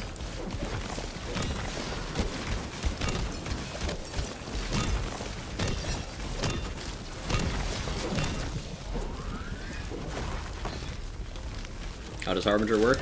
So Harbinger looks at your ward value, your max, and gives you 50% of that staggered over a duration of 2 seconds.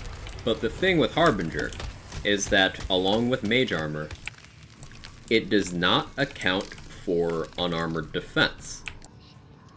Meaning, it doesn't give me 50% back, it gives me my entire bar back. So instead of giving me back 50% over 2 seconds, it gives me 100% in 1 second.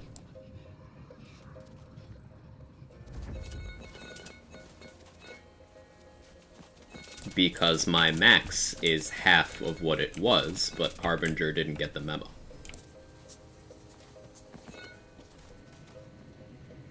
And since I've stacked so many ward capacity bonuses,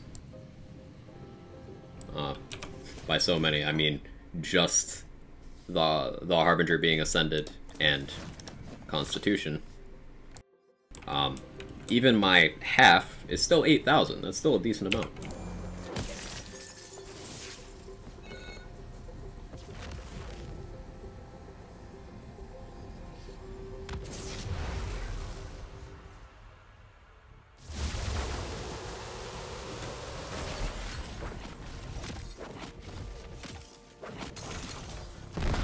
Like, I can eat that barrel, and then Harbinger just fills me back up to full. Every time I start a Dreadwind. It's just full wards. And because that's a restoration over time, you can kind of use that to counteract a lot of incoming damage. Because let's say I take a big hit halfway through that heal, and it eats all the progress. Well, that's only half of my heal. Still got the other half to go. Interaction is very fun with Amp. Yeah, it is. Hey, 12Q, how you doing?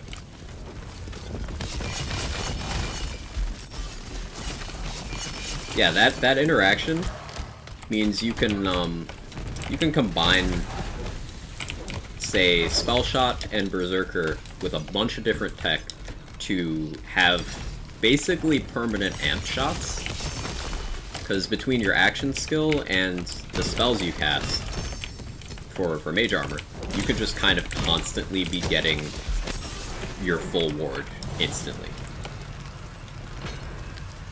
It's pretty fun. Just grinding for a good melee Tyrant's Truth. I still have not gotten a single good Tyrant's Truth of any flavor. I really want a spell one with Blast Gasp on it, so I can do some non-spell shot caster build stuff. But like, that's a pretty specific ask.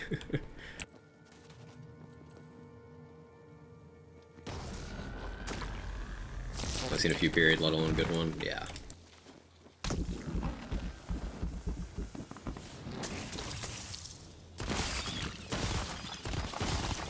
What class would you pair with a Greatborn Dire Sacrifice build? Berserker. 100% Berserker, no contest. On paper, Stabomancer sounds good for it, but Berserker giving you a ridiculous amount of health while also giving you damage formula just makes it's impossible to beat. Berserker is pretty much a mandatory pairing if you're expecting your Dire Sacrifice to actually do damage. This game has no persistent third-person view of any kind, right? Correct.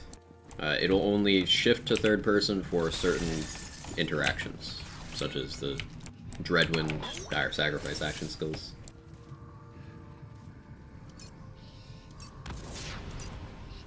Maybe that's my recent question. I'll scroll up. Does this game come with a fandom wiki page or companion app to fully get the overall game experience? No, but there's a lot of community resources in that vein. For example, the official Discord server has a full resources channel of community-compiled resources, spreadsheets for various damage types, where to find certain items, how certain skills work, all that kind of stuff. I have a lot of resources to that end in my personal Discord server. There's community websites such as FateMaker Hub and Loot Lemon, which are pretty reputable. I would just avoid the wiki for this game because it's not maintained by anyone who knows what they're talking about, and there's no oversight to ensure the information's accurate. Same for any Borderlands game, Borderlands and Wonderlands alike in that regard. But Loot Lemon, FateMaker Hub, Mental Mars are all good community websites. What is Submit Pasta? Basically, a copy pasta is a meme in purely long-form text, of just like something funny you say, and people copy and paste it. Copy pasta, and it's just like a funny haha thing. I just have a WordPad doc full of those, so if you want to submit one for me to add to that, that's what that's for. Because there's another redemption to have me read off one from the doc, so that's what that's about.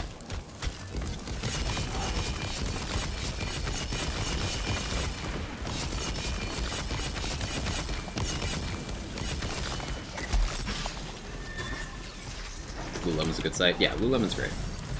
Not infallible, but definitely helpful. Definitely of a much higher quality than Wiki.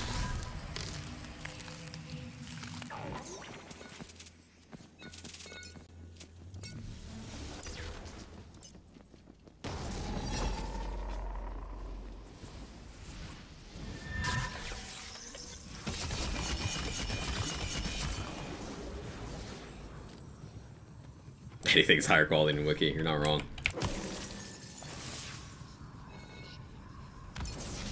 Are all melee swing animations that slow? They're faster run it was. They're faster ones.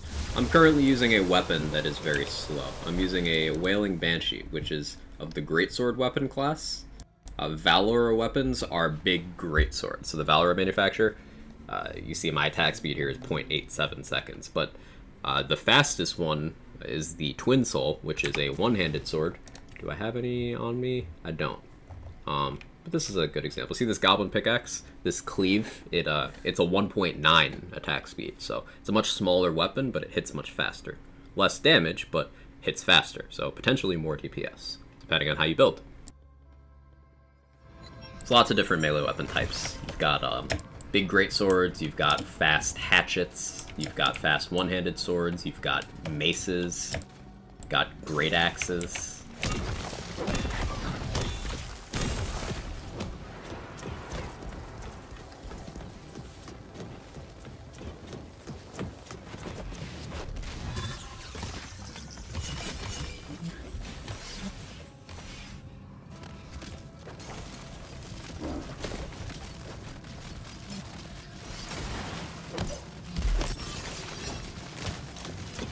Oh, Gadget Harbinger.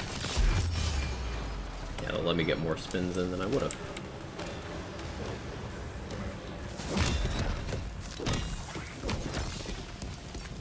You make your current melee or gun DPS faster, like attachments or upgrades. There's skills that increase swing speed. I have one of them right now, Haste.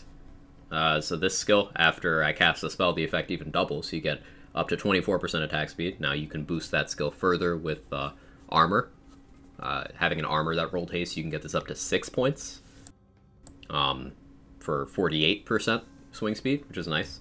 And then there's this skill over here, Iron Squall and the Berserker Tree. I'm not invested into it at all, but that's a way of getting more speed.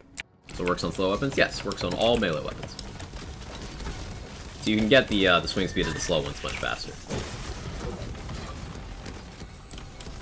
One of the trade-offs for using a big slow weapon like this is that not only does it have higher base damage, but the great swords, instead of having the lock-on and lunge mechanic that the smaller weapons do, it's got a much wider AoE, so I can just kind of hit everything on my screen at once with the big sword.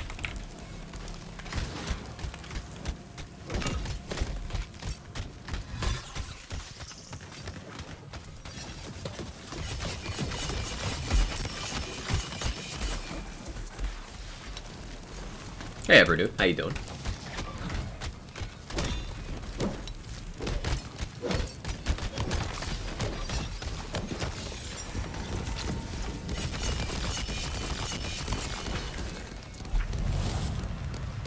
Surviving the heat? Trying to. It's not so bad today. Let me see what temperature it actually is right now. One moment. Checking my weather app. Yeah, it's only 84 Fahrenheit today, whereas it was like 96 yesterday, so I'm doing good. But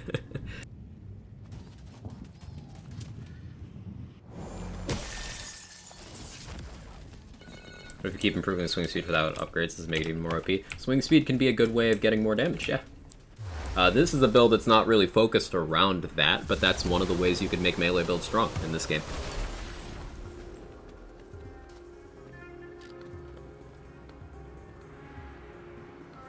I don't know when the next update comes out. We get updates on Thursdays, TOS Heal. Or Toshe? I read that very wrong. I'm seeing that's a 1 now. But we get updates every Thursday. Now, we don't know what's in the updates until they tell us, usually on that morning. So we have no idea what will be in the next one. We know that the next major update is going to be DLC 4 with the Blightcaller class and the 4th Mirror and hopefully some significant quality of life stuff for the game. But we don't know when that is precisely. We just know that it will be on a Thursday. That's all we got. Oh, quiet. You were getting another class? Yes, I'm aware.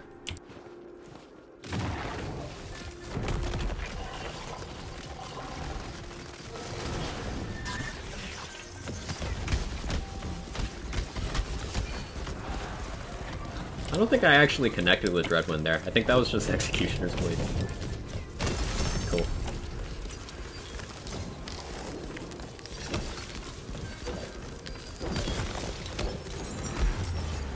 Wow. Wow. Spectral Vengeance. That was so dirty. The Death Skull got me. That's so awkward. Do I have enough duration? No, he's gonna throw. Oh, maybe. Pause champ. No, I didn't have enough. Bah. That's me not paying attention. That wasn't even damage that killed me, it was just an insta-kill effect.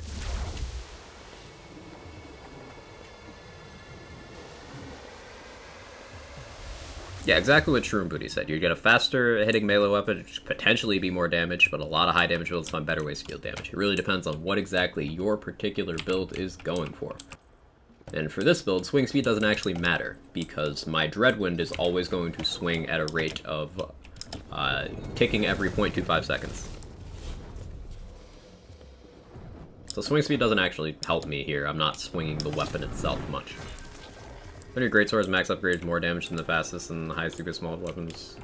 So, like, that's not how DPS works, because different items have different stats. For example, comparing this Snake Stick and this Banshee. Well, yeah, the Banshee out of the gate has, you know, about double the damage, sure, but it's slower, it has lower crit chance, it has lower crit damage.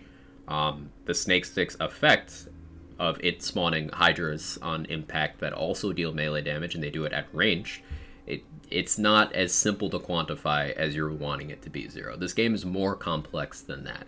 Even if one weapon has just outright better DPS stats than another, that does not mean that it's more damage. For example, this Assault and Battery is only slightly faster than this Banshee, but with way less damage, way worse crit chance, way better crit damage.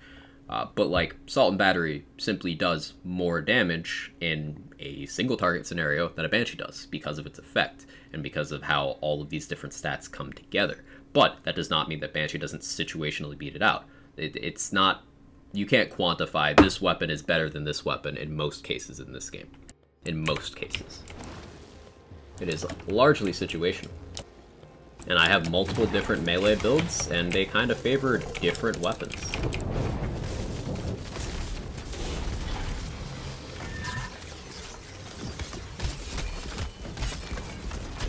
Like for this one, because of my choice of action skill and my choice of skill points, Banshee's better, because I care about raw damage on the item card more than I care about the other stats. But for, say, my Ghostblade build, you want a weapon that swings faster, because Ghostblade takes the swing speed of your weapon. So it really depends.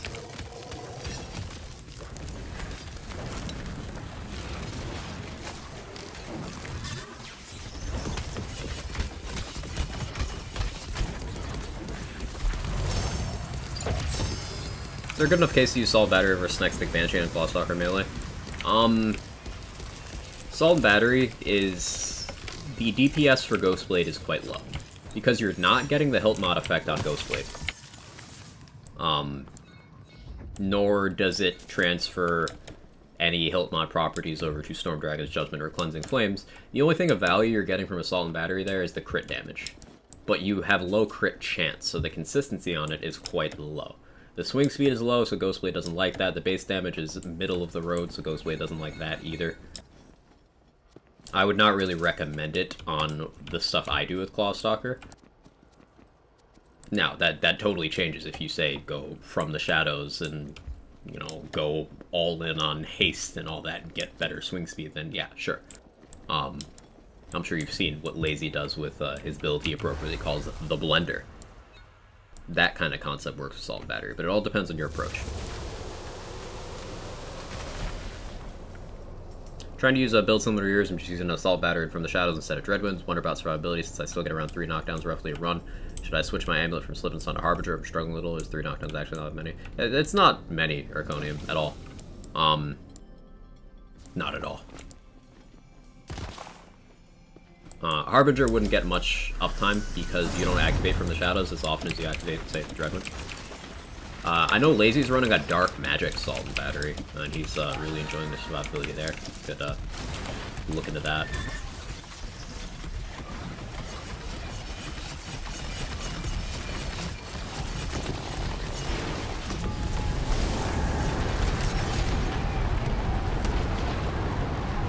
Bad hitbox placement 3.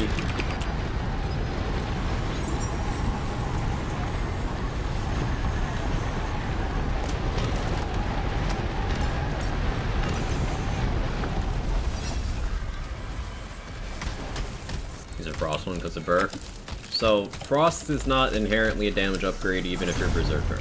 That is still a situational thing. For example, Frost is the worst possible thing you can use on Flesh, even if you are a Berserker. Flesh is the most common health bar type, so like... Now, ignore that while I use Frost on Bard. Just ignore that for a moment.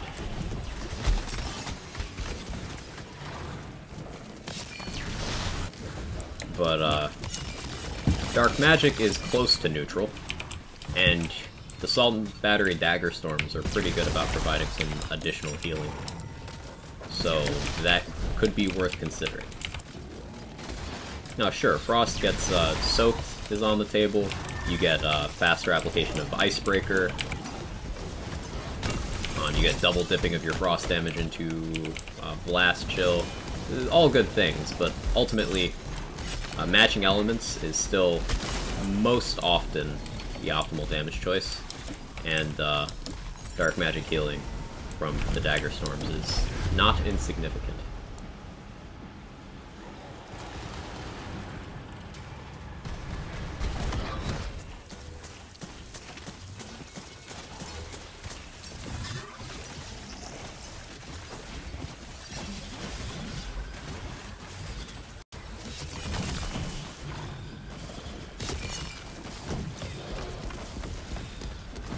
God damn it, Bark. Why are you like this?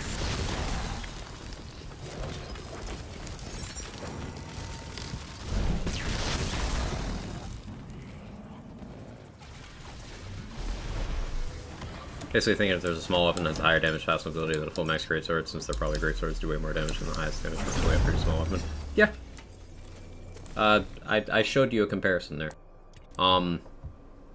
So the weapon on the right, Goblin Pickaxe, is the second fastest swinging weapon in the game. Second only to a Twin Soul. And Banshee, here on the left, is the slowest swinging, if not bottom 3 slowest swinging. There might be something slightly slower, I don't recall off the top of my head. Basically, we have one of the fastest versus one of the slowest, and you see the difference in base damage is quite large, but the other stats are also somewhat different. The Pickaxe has much higher crit chance, and there's effects in this game that happen on hitting with a swing. A faster swing speed gets you that effect more frequently. So that can be a use case where a smaller, faster weapon can be better. Even for, like, builds oriented around getting the max possible DPS by holding down your melee weapon and getting in everything's face, there's still use cases for big weapons and use cases for small weapons. Both are good choices. Just depends on which way you want to crack that particular egg. What are your thoughts about Fatebreaker plus Vampire? I found it made my Clawstalker very comfy. The thing about Fatebreaker there is it's redundant. Vampire alone is going to do the majority of the heavy lifting there, and you could just get Vampire on a weapon that either A, hits faster, so you get more frequent Vampire, or B, just does more damage than a Fatebreaker, and in many cases you can get something that does both. Fatebreaker is pretty inefficient.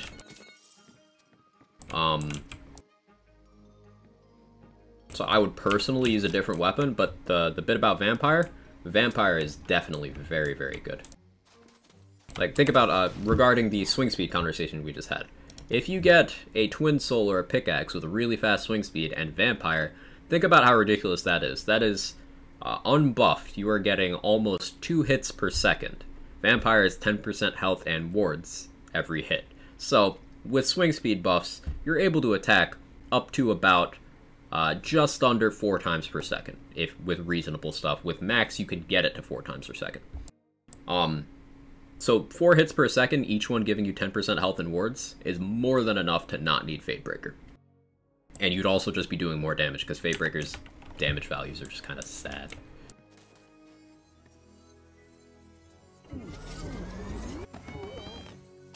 Well, the use case I've seen for Fatebreaker is for filling small shields faster than Vampire might, because it's not percent base. I actually played with it to see if that's actually used for anything.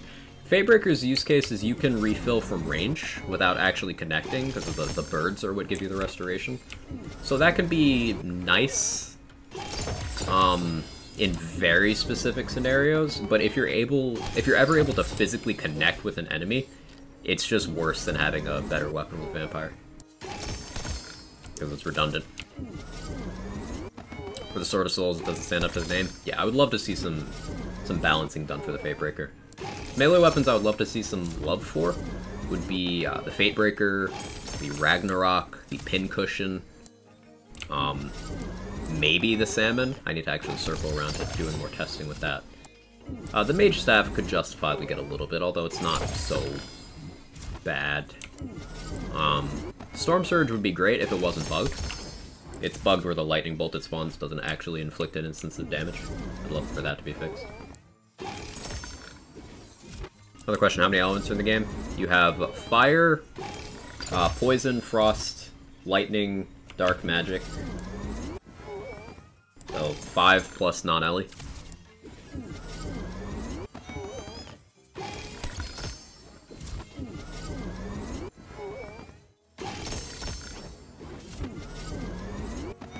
Thinking about something like Deuce's Visage and Unarmored Defense, I feel like there'd be a better way to fill your shields for that. Yeah, like, you still have Harbinger, you still have Mage Armor.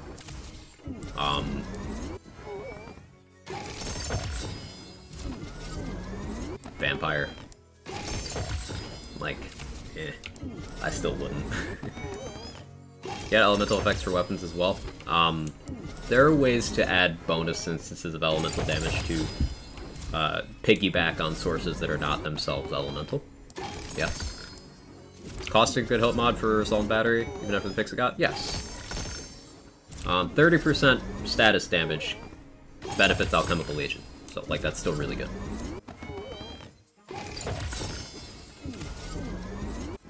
Doing extended elite runs, leaving with like 20k crystals at least. Gotta love Crystal Event. It's so useful, Thermal. Big fan.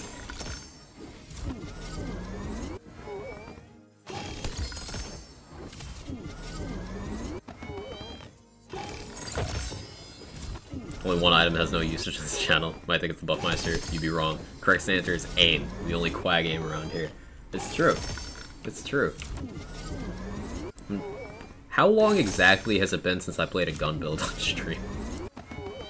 It's been a minute. Thinking about it, I don't even aim at Outriders anymore. It's the other game I play. I think I've done more gunplay in Stray than I have in Wonderlands lately. Stab Medic at Vampire, Archmage, or any other melee rolls derived from your melee weapon? No.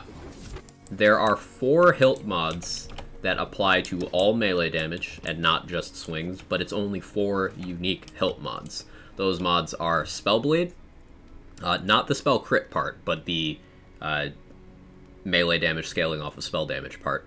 That applies universally. The health threshold based damage on Goblin's Bane applies to all your melee damage.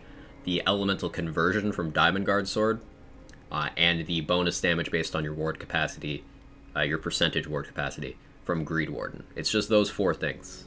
So, Amp, Archmage, Vampire, Echo, all that stuff, none of it does anything unless you are actually physically swinging and impacting.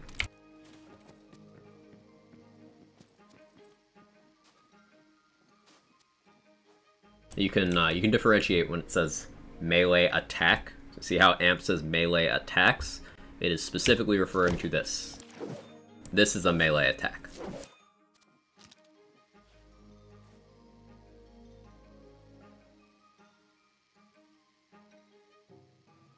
Luck, Wisdom, Crit Chance, Block Chance, Vitality, Intelligence, Dexterity exist in this game? What about Poison, Stasis, Fire Resistance?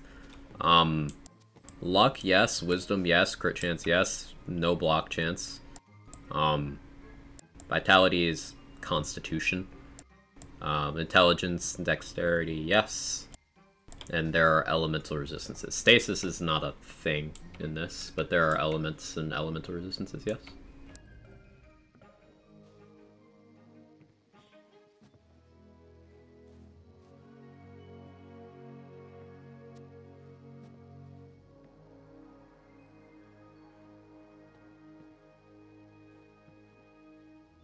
Ooh, another Primordial Assault Battery. This one's Dark Magic with Vampire. Ooh, that's how you survive. This would make you super tanky. Holy shit. I've only ever gotten 2 good Salt and Batteries, and they've both been today. What are the item level caps? Item level... Like, as in your character level? I'm not understanding the question. What are you referring to? The item score in the top left? Because, like, this thing? Because that's completely meaningless. Just put that out of sight, out of mind. That's... Item score? Okay, yeah, that's... Item score is for first-time players to look at during their playthroughs if they don't want to parse what items actually do. It is simply an aggregate of, like, number of parts and whether or not an item is enchanted. It is not indicative of the actual performance or value of an item, and as such is just worth ignoring. For example, this Bonk Stick is 477 and this Spellblade is 451. In no universe is this Bonk Stick ever more useful than this Spellblade. Ever. 0 circumstances. But it has better item score. It's a stat that doesn't mean anything.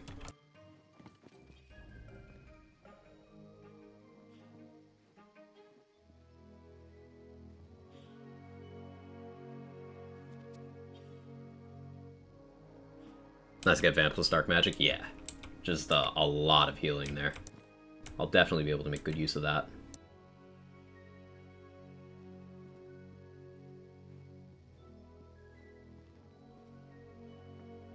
Max item score build 1? Stop it.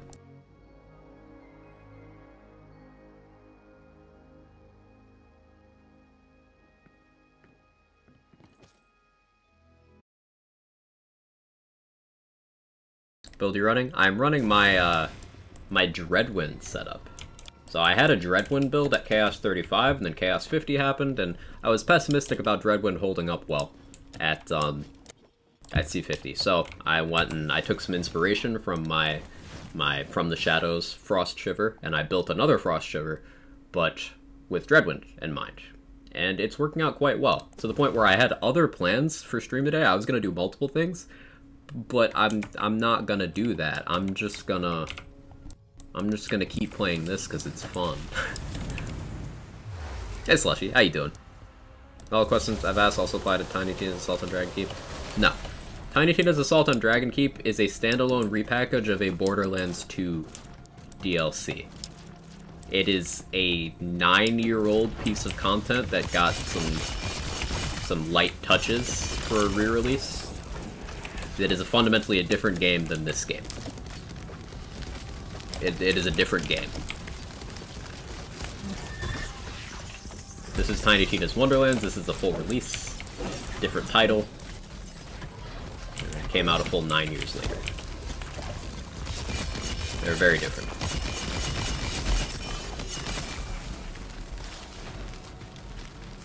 Tether luck, right? Yes. Ever thought about challenging yourself playing all elite run with white rarity equipment? Yes, actually. It's been on the back burner for a while, but I've had an idea for doing a all white rarity spell shot setup. I got this idea and I first started kind of planning it back at Chaos 20. Then we got Chaos 35, and balance has shifted a little bit. It would probably be an actual challenge now at C50 with especially in light of spell shot being slightly more reasonable balance-wise nowadays. Like, magic bullets is no longer ridiculous. It's just simply very strong. Double knot's a little weaker than it was. Not as weak as it was when the game came out. Double knot was buffed massively and then nerfed slightly. Spell weaving slightly reduced, but still biggest source of spell damage in the game. It would still work. This probably wouldn't be as much of a walk in the park as it would have been. Finished this game before? Define finished. Because this game has a story, which, yes, I've been through several times. But what I'm doing now is not the story. I'm doing the endgame content, which is not something that really has an end. This is the part of the game where you put your builds to the test against lots and lots of enemies, and you increase the challenge, and you mess around with different gear and stuff. This doesn't have an end. That's what gives the game most of its replay value.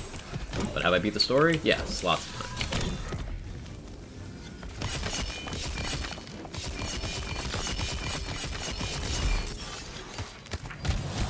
Snake stick with vampire any good? Yeah. Well, main and subquest lines? Yes. It's not why I play the game, and that is a drop in the bucket of the total playtime of most people who play this game. But yeah.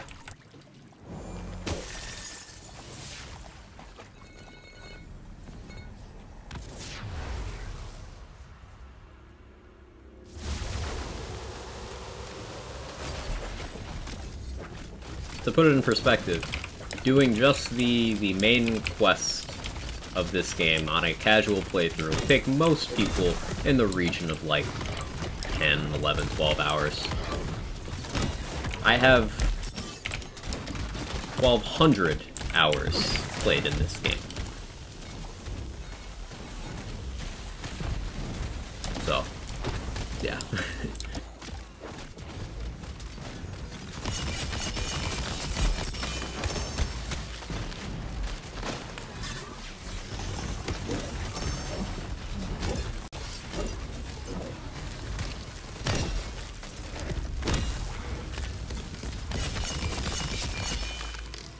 Finally got a Banshee, let's go. It took me a while to get like a really good Banshee. Definitely a good moment when you finally get that.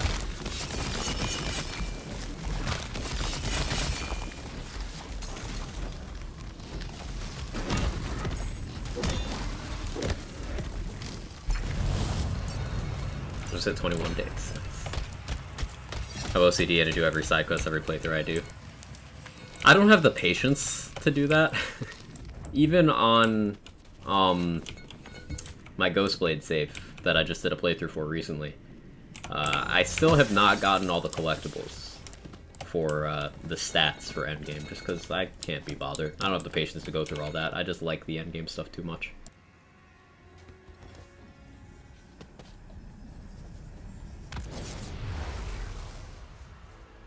Yeah, Octane Rampage, not too bad. I'm not generally a huge fan of Rampage, but it's more useful for a melee setup than, like, Amp is, so yeah. And especially considering nothing is also an option. Depending on what element your Banshee rolls, there are 9 different hilt mods you can get. Now, it has to be elemental for it to be able to roll Caustic, but any element can roll no hilt mod at all, or the other 7.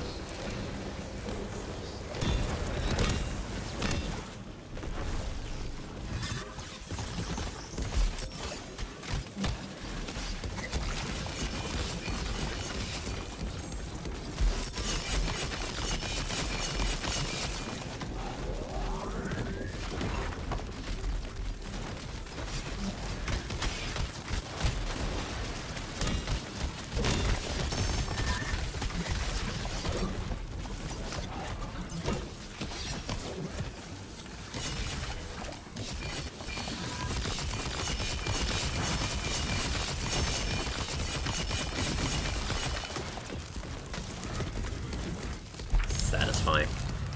For some good spell focus builds, you can slap on some laser hands with Ambihextrous, laser hand in each hand, and pew pew everything down. That's very effective. That's a very popular style of build right now, actually. Spell Dynamo any good? Got a chaotic 1/2 spell charges. Dynamo, I haven't been impressed by it damage-wise. Now, it does have a unique thing in that, as far as I'm aware, Dynamo is the only spell that does self-damage. So, like, if you need some sort of outlet of self-damage in your build, whether that's to down yourself or enable an effect like Amnesia, you can just Dynamo your feet. Maybe that's the ideal use of it, but I've not spent much time with the item.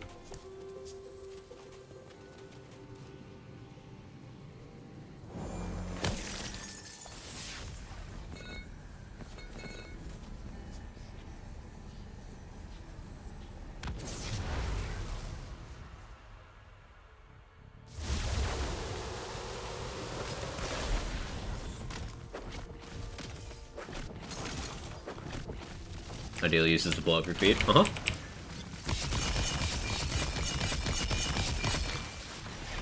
Dynamo's just trying to save the internet from feet pics. It's an unsung hero.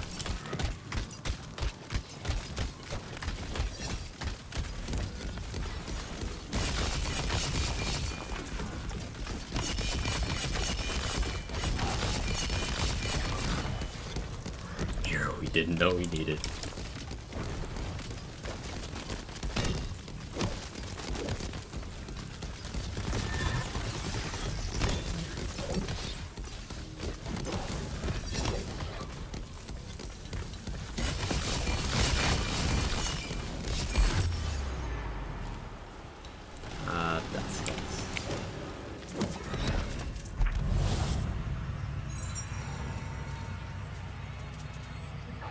What you got for us, Bud Stallion? +2 to Contagion. That's acceptable.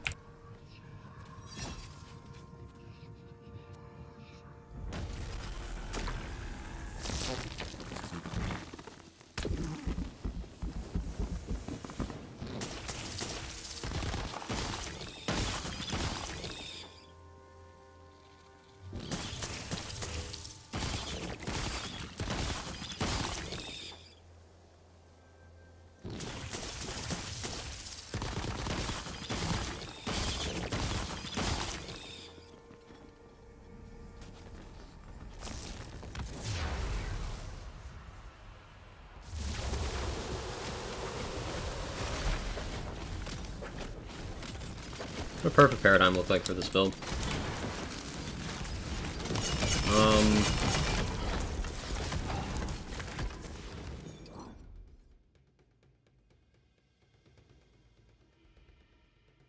Area damage.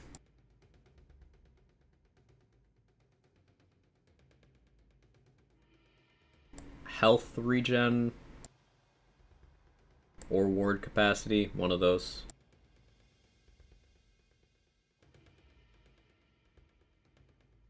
And then whatever stat the paradigm would be converting, so probably a spell damage passive, then converting spell to melee and ability. So I guess area, spell, and then health regen. In terms of the skills, that could go a lot of ways, really.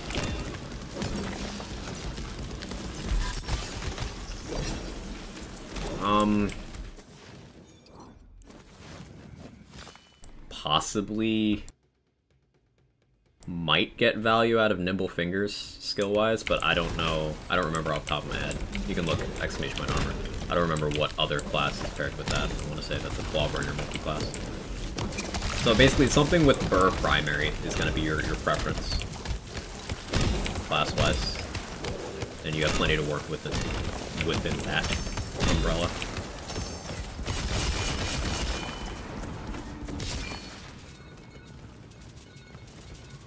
We're gonna farm Laser Hand? Yeah, Chaos Chamber. You can get it as a world drop within the chamber, or you can get it from bunnies at the end of the chamber.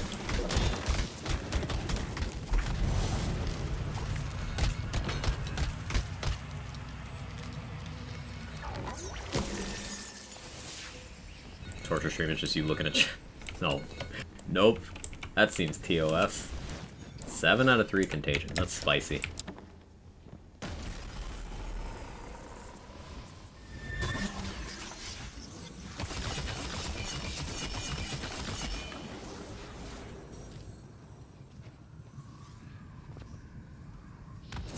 A shotgun should be good with the Claw style build? Yeah, absolutely.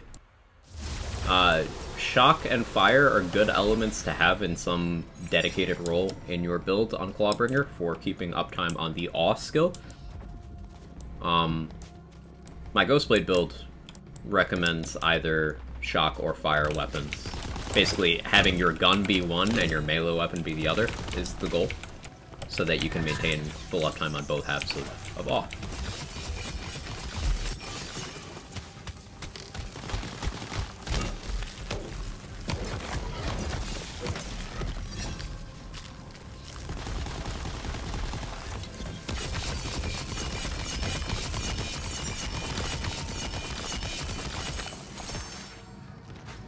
Broken your toes 8 times, suspect you got the scariest feet. Lumber indeed. No, they're actually not that bad.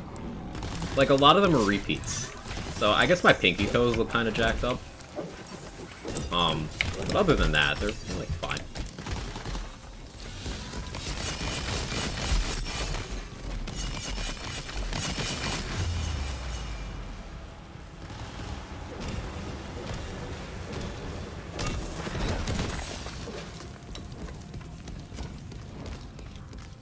We're doing Moxie's old C20 Claw Saba build. C50 is still amazing. Yeah, it's good to hear that that's holding up.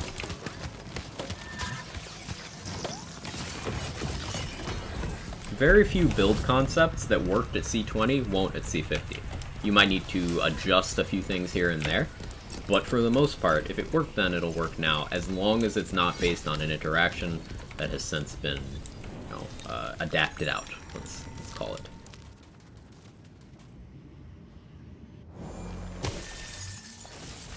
It repeats? Yeah. I see Moxie drop his chicken parm. He dropped it? Oh no. I mean, it's a Moxie cooking stream. Love you, buddy, but don't cook.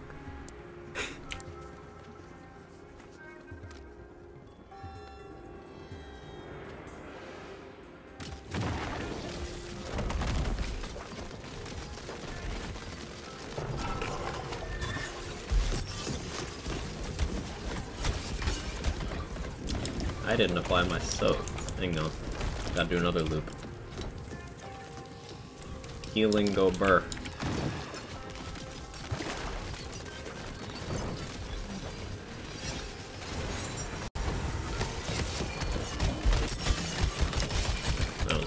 better. Let me stop my sigil for the next one. Maybe I won't. Let me pop it there and not die.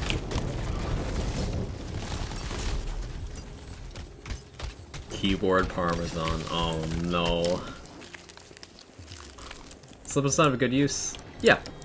It's a really good way of moving. Like, the mobility from it is quite good. Oh, there's a clip.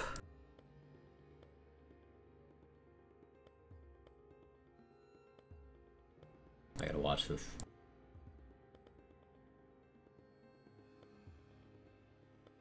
Alright, I need like the actual good lighting. Pascaroni would clip this. Come on, dude, look at that. Oh, Oh, I saw it sliding. I need the actual good lighting to show you this. Oh! That, oh god. Oh! Look at that. Oh god.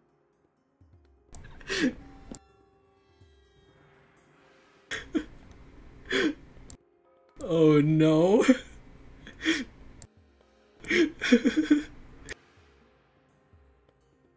I'll just show you guys the frame I paused it on.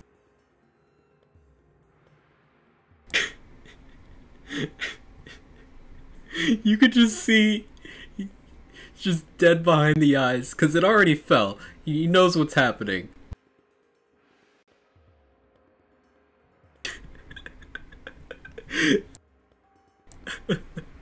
Oh, poor Moxie. Holy shit, dude. That's a lot of droppage. Hang on, hang on. You gotta wait for me, Drill. I'm fucking crying.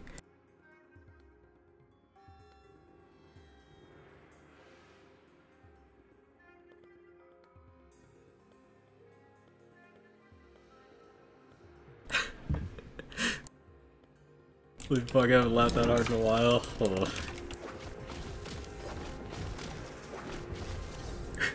His poor keyboard. He still ate it, right? Because I would.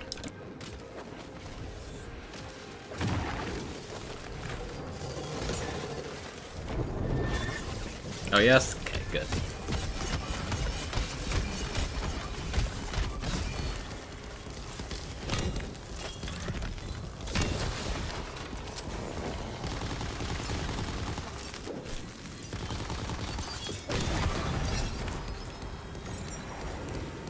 Sacrifice to the gamer gods. Real.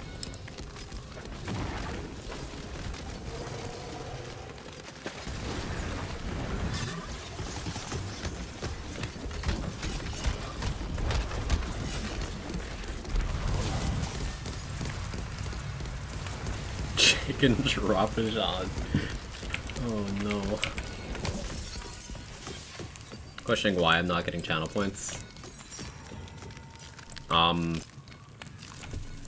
I don't know the exact formula for channel points. If you click on the channel points thing, and then you click on the other thing, it'll tell you how you get them. Click on how to earn bonk bucks, and it tells you. You get 10 for watching for 5 minutes. You get 50 for clicking the button for like being there for a while, every once in a while. You get 250 for being part of a raid. You get one-time bonus of 300 for following. Every month you get 350 for your first use of bits, 500 for your first gift sub. Watching every stream gives you up to a 450 bonus at the start of that stream when you show up. And then you get global multipliers for being subbed at higher tiers.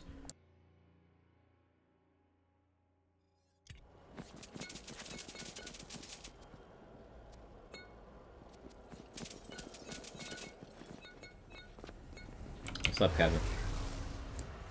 Come here.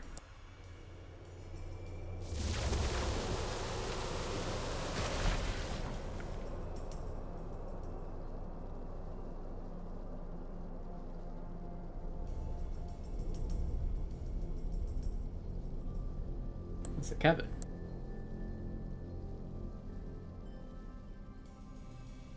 No, he said, no, you're not done yet.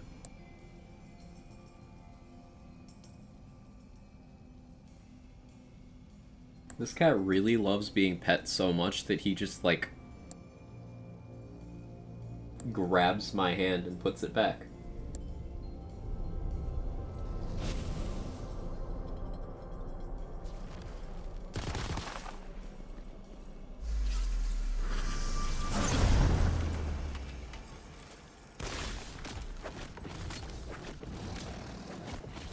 Bonus lightning damage on Flippin' Stun, good. It's hard to apply. It's for one hit, like, pretty infrequently. It's kind of impractical.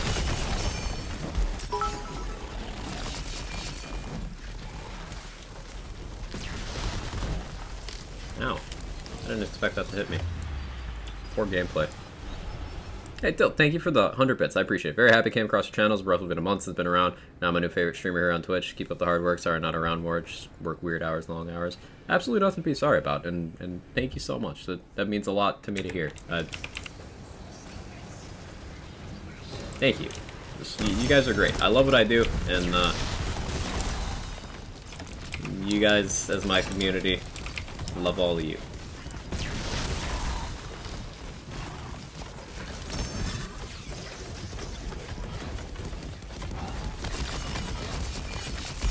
There we go, there's that good damage. Yeah, we've already done it once this stream, but you can totally take Barkenstein out with one Dreadwind in this build. One activation. Just got done sweeping a bunch of tree needles from the front walkway and sidewalk. That sounds tedious.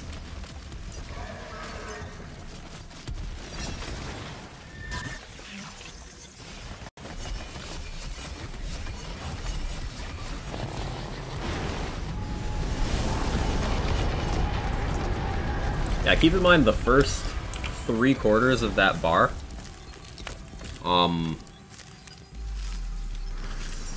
was without amnesia on. So, like, that's a window into what Paradigm would be like. Paradigm is like amnesia damage, but all the time.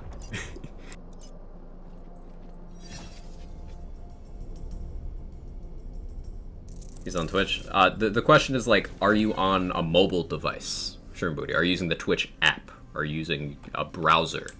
Like, are you on a console? So it's a valid question. Because Twitch mobile is notoriously shit. Like, it just does not work very well. So if you're on a phone, that could be an explanation.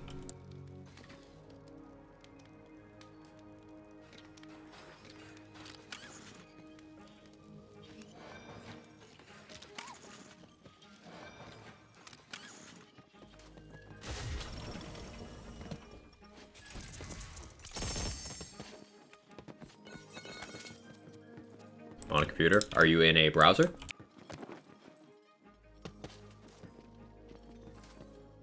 If so, which?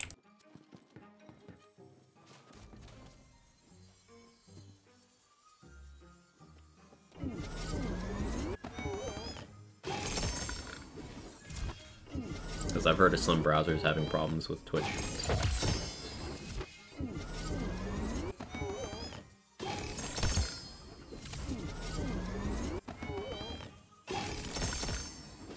Or just refresh? That might help. Pretty tedious. My wife has severe audio sensitivities. The sound of leaf blower actually drives her to insane rage. Understandable.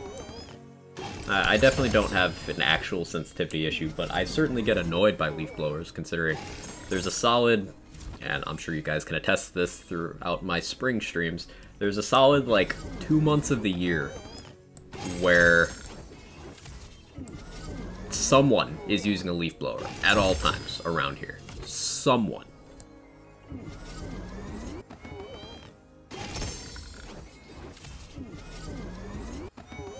Got them, just wasn't telling me. Yeah, refreshing is the answer. Just me, do other people get uninterested in things when your significant other doesn't want to do that same thing? Thinking of making lunch soon. Asked my wife if she wanted anything, she said no. I don't really feel hungry after that. Yeah, I've definitely been like that in some cases. Yeah, that's the thing. Gotta maintain that lawn, man. Gotta keep the property value up.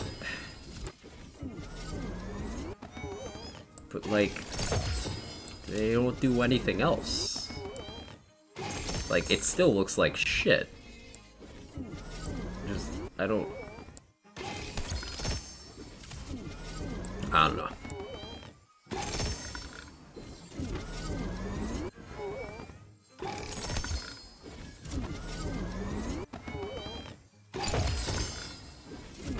Screw long work. Long work sucks. Having a lawn is so overrated.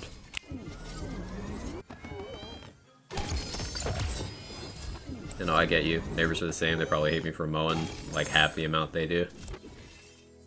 I always enjoy D2H details the chronicles of his neighbor who hates that he doesn't mow the lawn super often. I always enjoy his stories about that.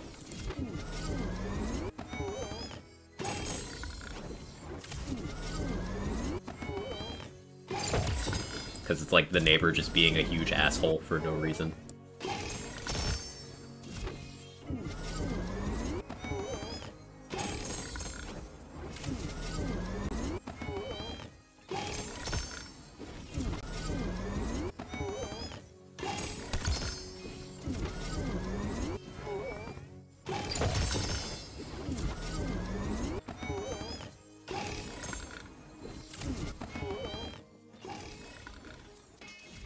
Bark Bunny's gonna become a slim boy if you keep this up, and that's the goal. Call it tough love. Don't call it that. The implications of that morally are really rough.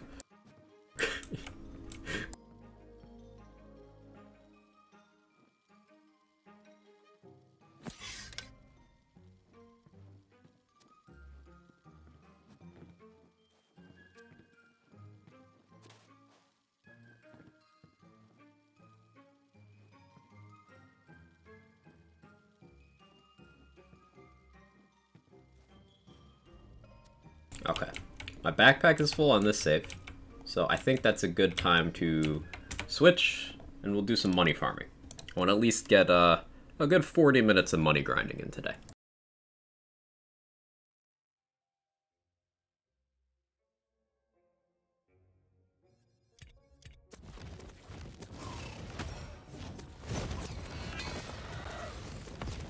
I have too many saves. I have way too many saves. There are too many saves. Thursday, Sunday, nice day off. I napped most of the day, Ewok. I didn't really do much. I napped a lot. So I didn't really have a Sunday. I wasn't conscious. I guess you could say that was good. Ideal. You need the money for?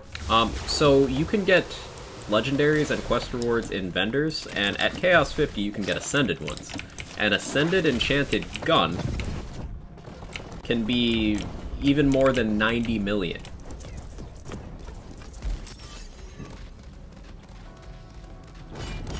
So like, having a lot of money on hand is nice for that purpose. Additionally, I just think it'd be aesthetically pleasing to have 1 billion gold on a character.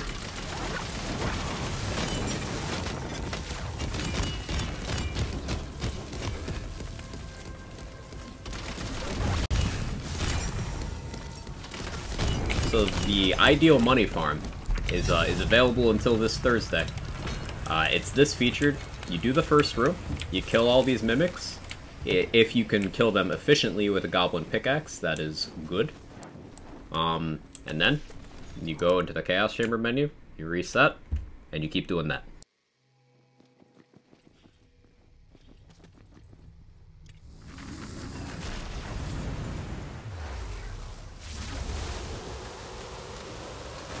One neighborhood always has cars parked in the street, even though they have multiple spots open in the driveway. Yo, same.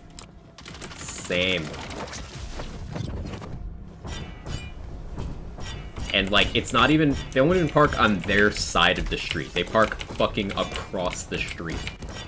Like, you can eat my entire fucking asshole.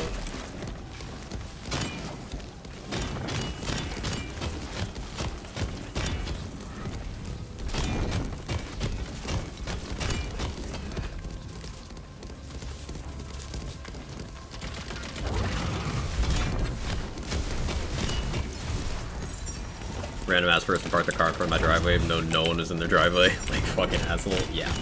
It really do be like that.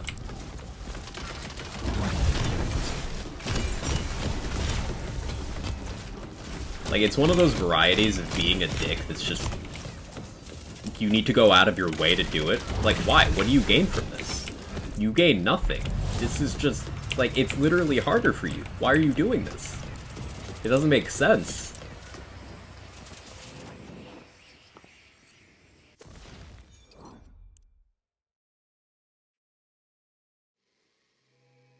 Have you been accused of cheating in the Borderlands franchise? In Borderlands 3 a couple times, yeah. I've been accused of that. Because often, you'll have the type of person who will, the type of closed-minded person who thinks that they know a lot more than they do. So they'll hear something like, hey, grenades are more efficient than guns in Borderlands 3. They're like, no, stop lying. Fucking prove it. I'll be like, oh, okay. And then I will prove it and show it to them. They'll be like, nah, you were cheating. No, that's how the game works, bro. Just because you didn't know something doesn't mean it's not possible.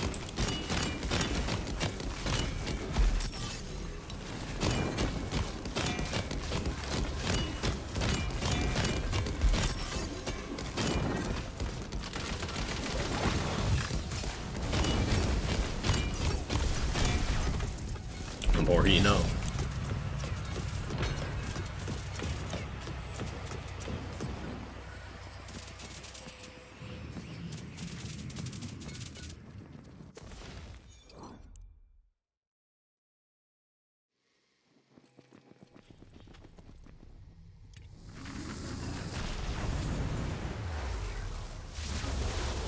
It's dark out there. It's gonna storm.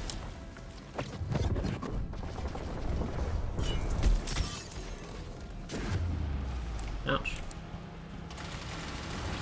Hi, Kevin. Hi. What do you need? What's up? What do you want? Hi. Good boy.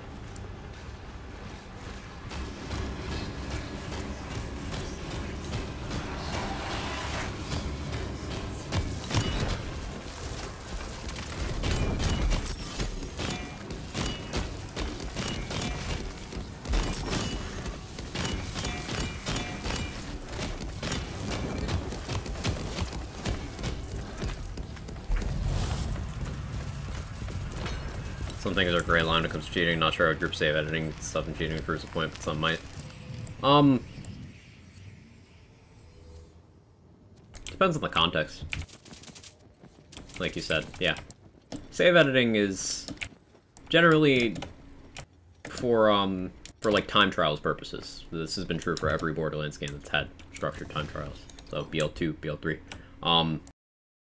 At a certain point, the runners are just openly save editing, but the thing is, it's save editing legitimate roles. Like, things that are possible in the game. As soon as you do things that aren't possible, then that's considered cheating. Because no one's gonna farm for an item that has a theoretical farm time of 100 years to use in one build for one piece of content in time trials for no gain other than personal satisfaction and leaderboard placement. No one's going to do that, and no one should have to do that.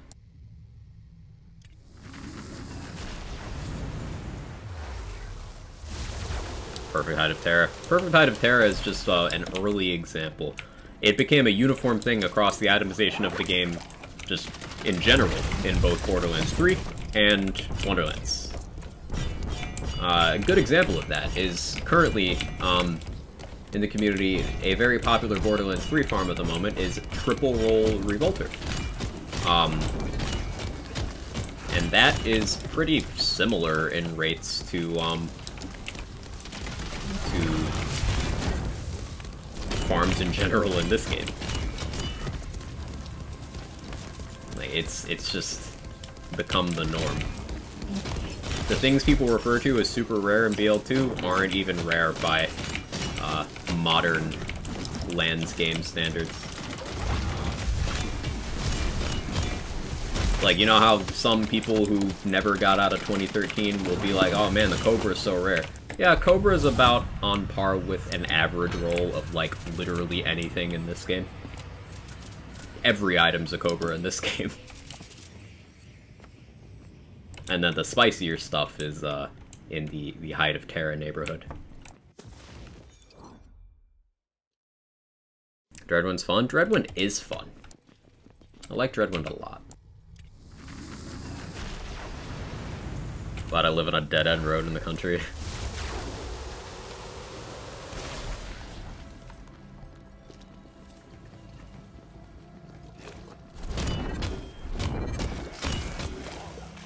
Spinny Boy Dreadwind. Yeah, Dreadwind's great.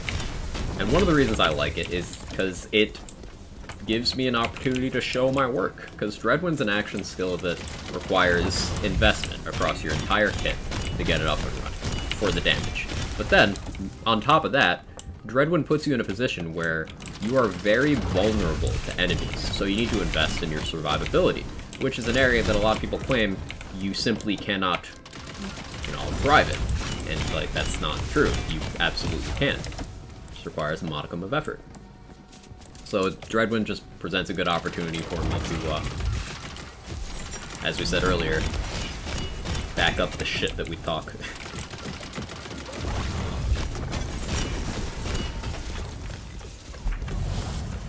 First enchant roll, my Wailing Banshee was Berserker, so blessed. Let's go, Dill. That's sick. I've generally had pretty good luck with that enchant as well. It's one of the very few character-specific enchants that's been kind to me. Ward slot is a lot less friendly, shall we call it. Keep forgetting new class comes with 2 new action skills. Just get so hyper-focused on the skill tree mixing aspect. Need info like yesterday. The action skills could be fun. Hopefully they work properly with boss hitboxes. But fingers crossed.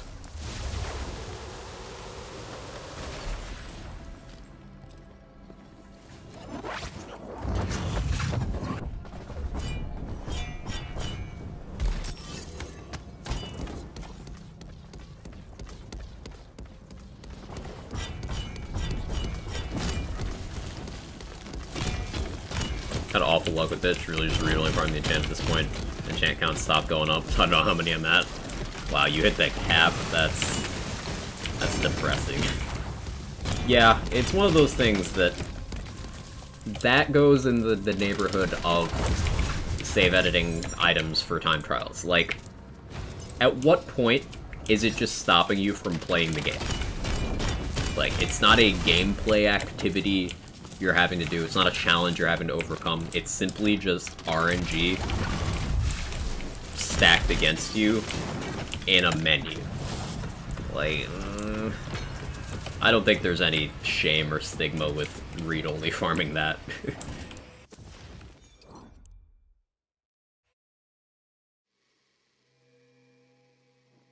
Trying to make a second Burst Abo build. Any recs for it? Well, I've played 2 Burst Abo builds today. This is the second one. This is the non-Dreadwind one. They have some similarities skill tree-wise. Both go down to Executioner's Blade and Relentless Rage, but they take different skill tree choices here. Like, this point is there on the other build, and then these 2 points are there. Now, that's only a difference of 3 skill points, but it does change how the build plays. And the gear is a fair amount different. But this build's focused more on the swinging aspect, and utilizing Executioner's Blade at the same time to the best of our ability. So I enjoy that. You could also do a Frost Shiver gun build. You could, for example, run the Berserker Capstone with a From the Shadows action skill, and then you have, as long as you're able to kill an enemy every 5 seconds, you have permanent From the Shadows. So you can use any guns that have on crit effects and benefit heavily, such as the Head Cannon. Head Cannon is a quest reward item. It's one of the highest DPS weapons, just like period. It's really good, but it requires critting. However, if you use From the Shadows, then it just always crits. And even the explosion it does will then also crit. But From the Shadows headcanon is great, and Frost Shiver is among the best classes to do that.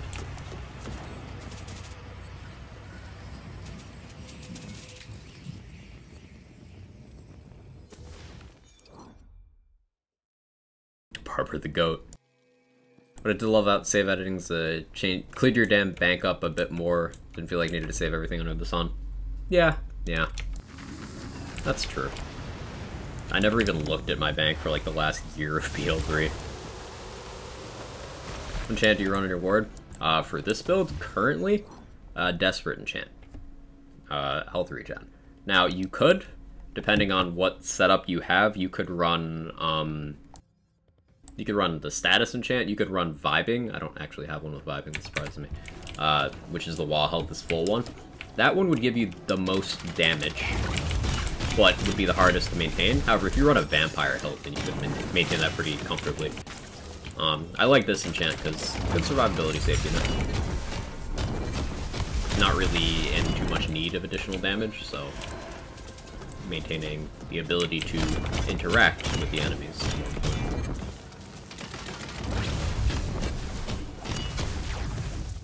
What enchant you run a Dreadwind build ward? I run the Dreadwind specific enchant. It gives you global damage and movement speed the longer you spin, and the movement speed part of that persists after you're done spinning. And remember, with Selective Amnesia, movement speed equals damage. So that's really nice there. But you could also go with the option of a Desperate Enchant there as well for even better survivability. Less damage, more tank. Wish the Stab on Nova enchant was better. Me too. It's one of the first ones I really wanted to build around.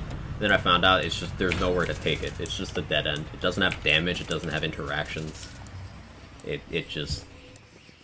doesn't do anything. It's sad.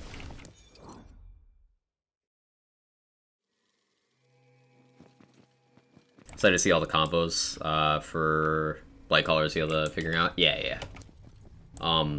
The class names, that's going to be an interesting thing to dive into.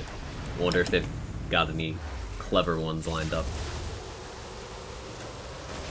Has Bronco Buster been in the discussions today? I've been lurking with no audio, so I'm sorry I've missed it. No, Bronco hasn't come up, but I've been thinking about it a little bit. And,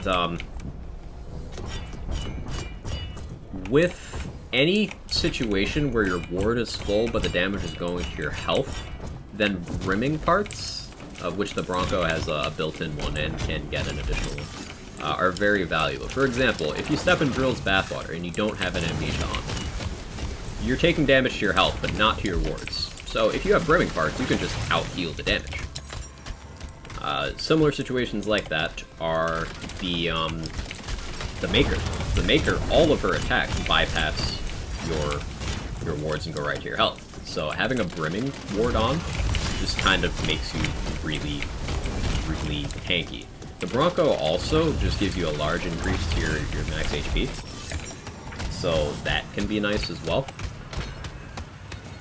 It would do less for you tank-wise than a large capacity ward with unarmored defense, but it would do something.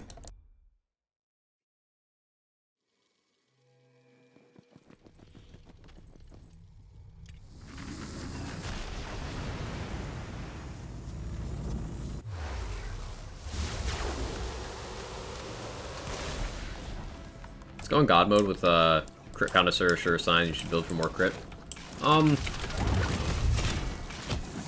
The thing with Crit Connoisseur is that the penalty isn't precisely what it says it is. Crit Connoisseur's penalty appears to just be a penalty to the global damage stat, not a scale multiplier to your damage. At least last I was informed, that's how it's functioning. So what that means is it's not taking like the final result of your damage and slashing it the same way Smart Armor does the same for your crit chance, and From the Shadows does the same for all your damage. It's not doing that. It's just lowering one stat. So if you have something like, say, an Amnesia, which gives you a lot of that stat, then you can just cancel out the penalty, and then it's nothing but gain. So unlike its cousin, Holy Crit in Borderlands 3, Crit Connoisseur just, you can cancel out the downside. you can just have it be pure positive. Hey Gage, how you doing? Good to see you. It's been feeling like the health bug when I pick that curse. Your damage gets absolutely crazy with Crit Connoisseur, yeah. Especially with From the Shadows and just things with high crit chance. Laser Hand from the Shadows. Most melee things will just crit a lot. Because, look at the melee crit chance real quick. Here. I have a 43%. Now that is without... I don't have melee crit chance here. I have 1 melee crit chance passive on a only volatile ring over here. I don't have a lot of Stabbo class power. In fact, I have no Stabbo class power, so I'm just getting the base for that class feat, so that 30%. I'm not a Clawbringer with Awe. I don't have a lot of melee crit chance, and I'm still in the 40s for that. So you can get melee crit chance very high. In fact, you can hang out in the 80s pretty comfortably when building for it. Things like Crit Connoisseur are very good there. So that's some thunder.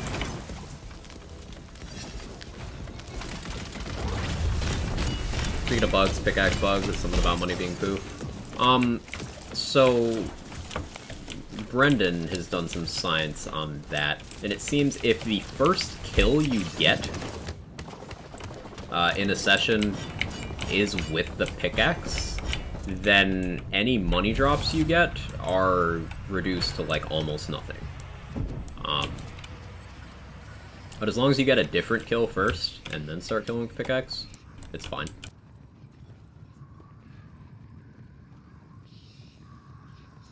But basically it means that, like, the pickaxe currently on every hit is giving me 3,000 gold. If you have the bug, it gives you, like, 3. But that also affects your other money pickups.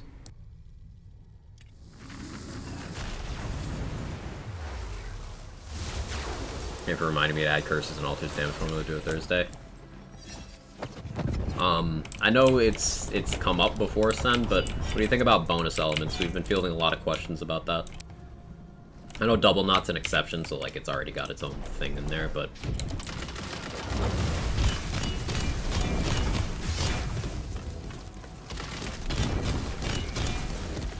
yeah, thank you again for testing, Brendan. I believe I pinned that in the Discord, in the curse testing channel. Anyone would like to look at the hypotheses on the subject there? I did? Cool. Good job, past me.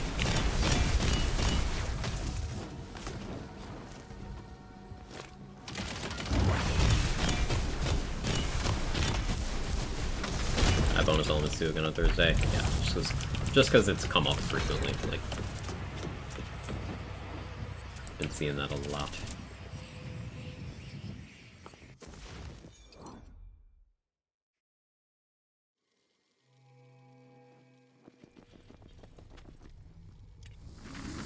Math. Hey Jack. I can spin the wheel instantly. You got a lot of souls, Gage? Yeah. Make sure you're wearing some luck stuff while you do that. And remember to save some for DLC 4 whenever we get that. That's something I gotta do at some point once we get some news. Prep for that by just getting a lot of souls on a character. So I can at least farm the items as they're released without having to do the mirror itself too much. I have 0, that's the funny part. Question mark. I sense shenanigans.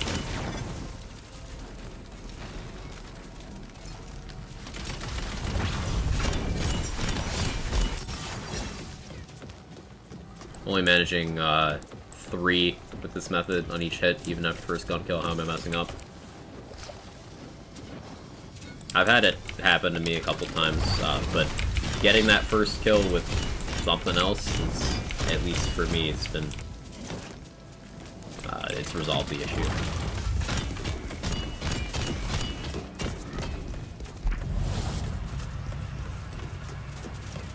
Parry is glitched for me. That's a fortunate one.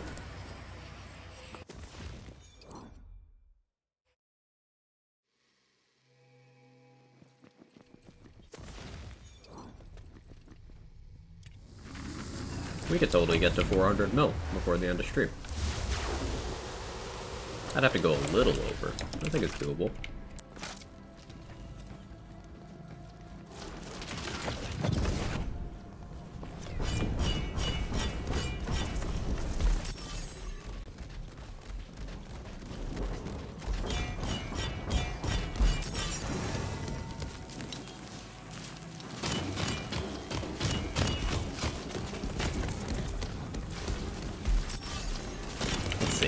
If I go into Tuesday stream with 400 mil, and that leaves me Tuesday, Wednesday, and then about 2.5 hours on Thursday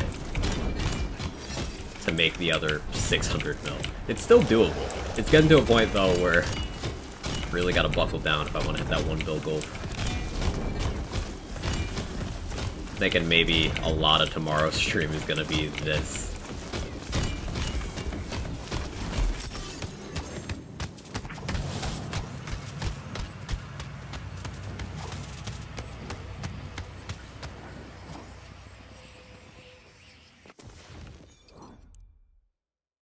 Hey Ivan, how you doing?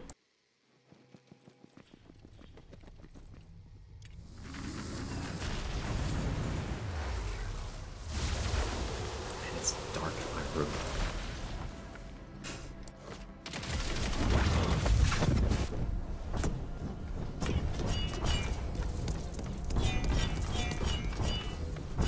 Yeah, the sounds of that are starting to worry me outside actually, so I think we'll probably end on time.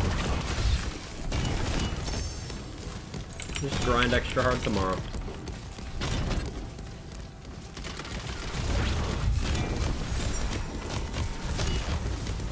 You calculate if it's worth pick up sell cosmetics, not the inventory space. Depends on how much time it would take me.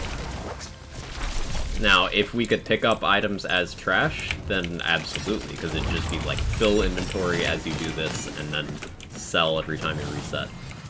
And that'd be worth, but given the amount of time it would take to mark things, because I don't have a fully empty inventory, just a mostly empty inventory, nah, I'm good. I'm alright.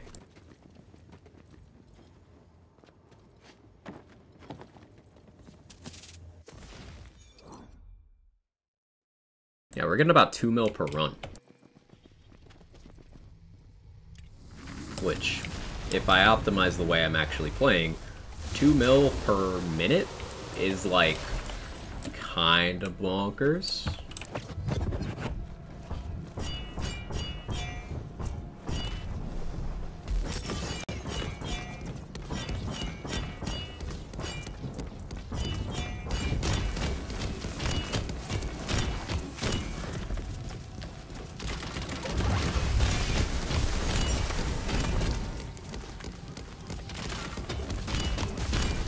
Spore Creators, spell damage tyrants with +3 harvest could be interesting. Not what I'm looking for it interesting. Yeah, now that harvest isn't a buggy mess, at least I think it's been successfully fixed finally, I do have more of an interest in it.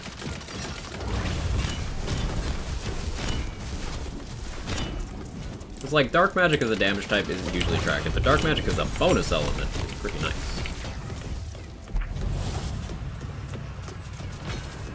Because it is a largely neutral element. Slightly negative, but it is consistent against all targets.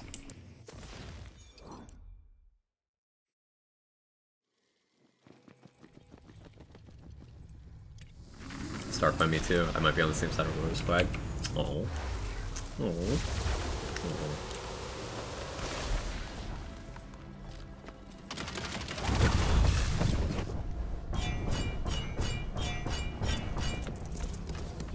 Thanks, Contagion. Very cool.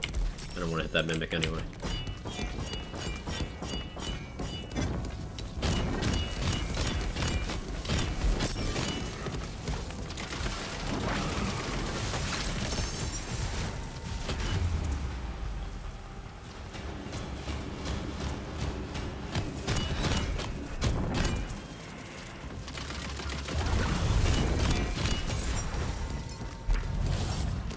That's a very cool thing.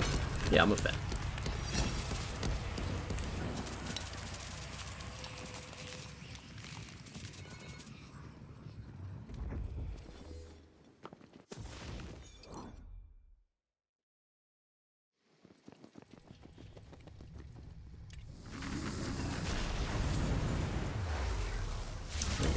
10 minutes. 19 mil. If I go hard, it's possible.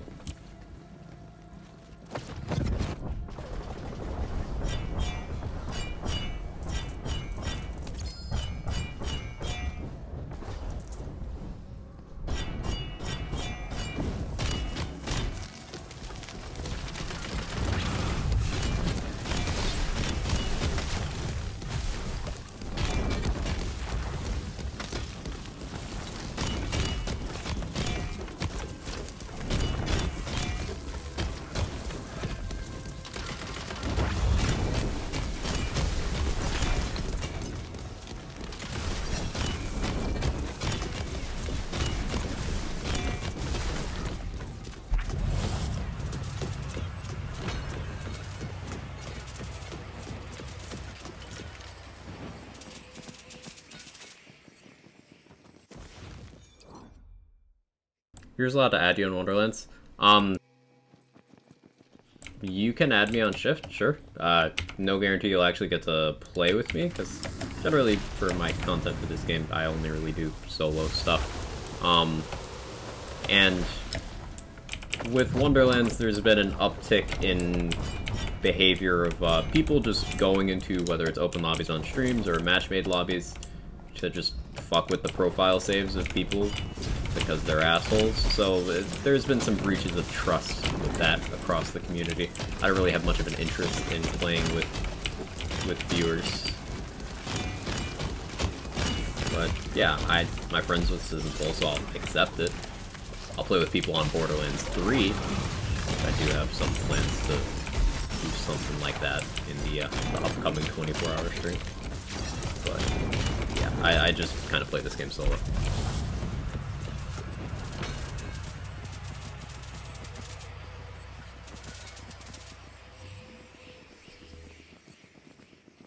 Both to protect myself and you guys.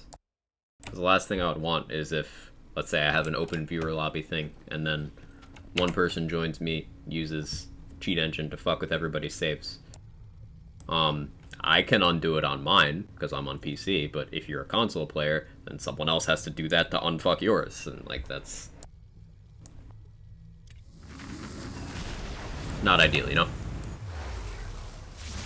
I've always been an earbud streamer, you know, like over ear, just impartial, not worth getting a different pair. Find that they're better sound quality with the downsides of making your head sweaty. So very early on I did use over ear, actually. Very early on. But I have weird shaped ears. I don't know if you guys can really see, but I have small ears. And also the inside is just kind of shaped in a way that,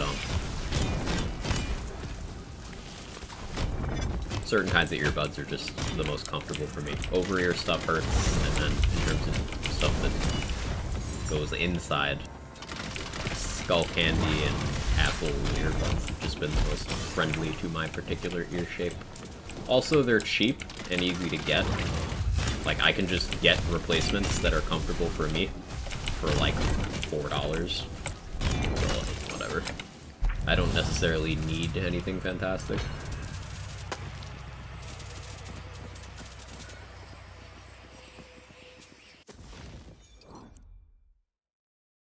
Looks at Hat, I guess Quag doesn't care about sweaty head. Hat's mostly a comfort thing, honestly. I just have a weird sensory thing where one of the ways my anxiety manifests is the need to cover my head. Just like with a hood or a hat or my hands. So I just generally wear a hat a lot of the day. Under the hat reveal when I get a haircut. It's kind of a mess right now.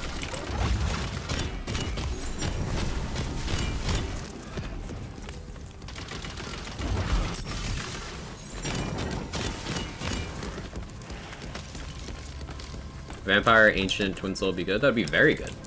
That's generally my favorite combination of builds on Twin Soul for 30.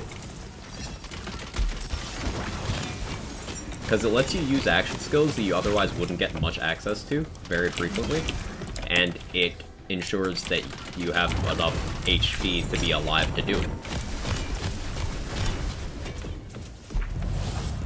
So yeah, that'd be really good.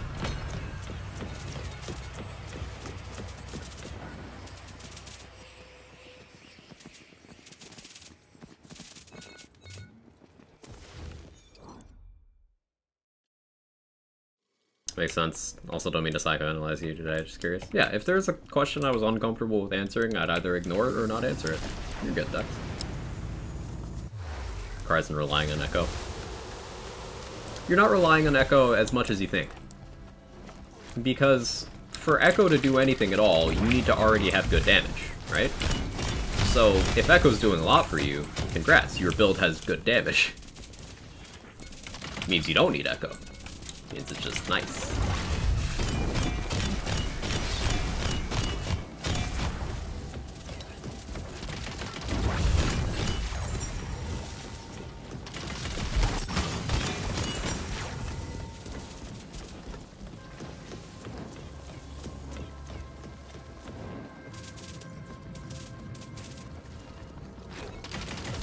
Never thought of it that way. Yeah, it's just delivering your damage again.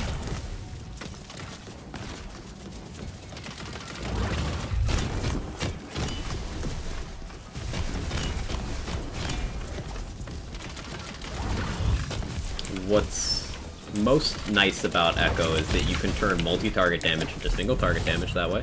Like, let's say you do a tiny amount of damage, but you hit 10 enemies at once. Well, that, when fed through Echo, is, 10% of that, so it's an entire enemy's worth of value at once. That could be significant. How to farm the Shark Lesson Ring? Either read-only farming the quest reward, or getting real lucky and getting it again in a vendor.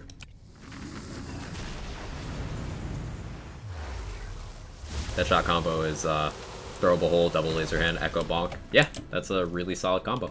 I think I do all of those things on my dead shot as well. I tend to do like one inflammation, one laser hand, but same energy. On console, so I guess vendor. Yeah, Shark Lesson isn't really going to be a thing that's super farmable because of that. I would like an alternative way of getting quest rewards. It's nice that you can get them in vendors, means they're not truly one time, but it's not very controllable.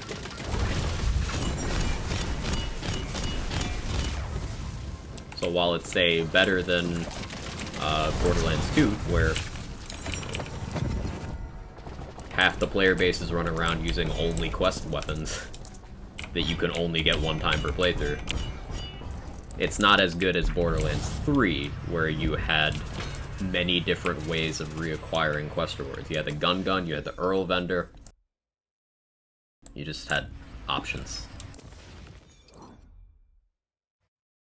Soccer chick, how you doing? Good to see ya.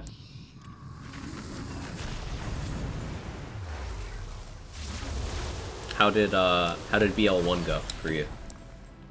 Wasn't able to stop in, but I saw your tweet.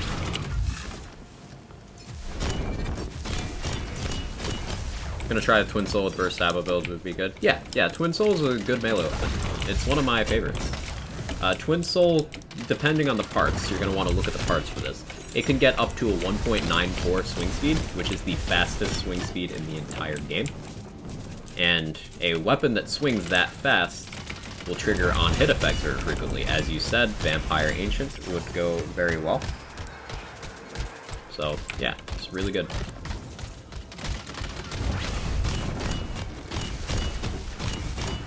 It's also got a high crit chance. And can roll in any element with any combination of 2 hilt mods. You have 1.94, you got the best possible Twin Soul swing speed, Shroom Booty. Congrats. Good Wolf, thank you for 3,500 more bits. Thank you so much. I appreciate it. I hope you enjoy all the bits emotes you unlocked today. I wish I had more than a couple emotes in my flabbergasted words, but thank you so much. I appreciate it.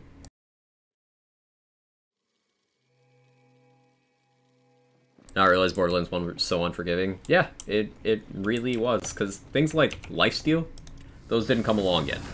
You couldn't move when you were down. The gunplay was a lot jankier. It's pretty unforgiving. That's a good word for it. Earl Vendor would have been great for this game, considering most of the quest rewards are really good. Yeah, there's still hope, because remember, the Earl Vendor as we know it in BL3, it did not work that way until DLC 6. Or around the time of Season Pass 2. That should be a little less precise, in case I remember wrong. But it was in the timeline of Season Pass 2. Is when the Earl Vendor was reworked, and the Gun was reworked to have quest rewards in there.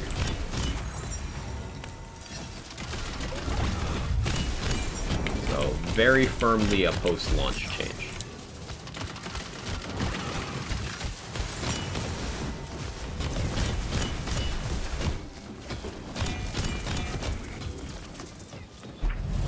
Early game ammo upkeep is rough in BL1 too. That too.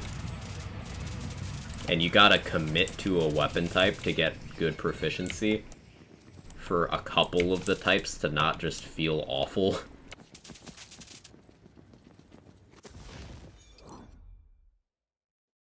May have been OP, but I did enjoy Legendary's BL1, the passively regenerated ammo. Ammo regen in BL1 was interesting. Sure. You'll level up everything all the time. That's where I'm getting caught up.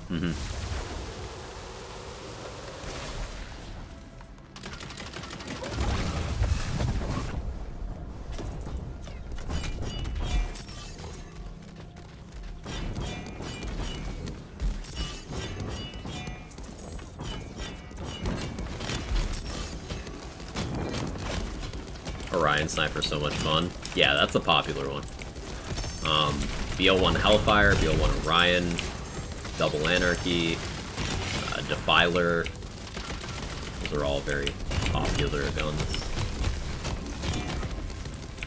BL1 Sledge's shotgun was fucking iconic.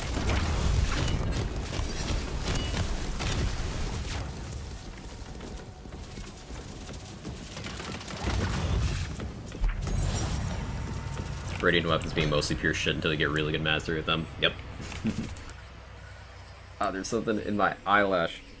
What are you?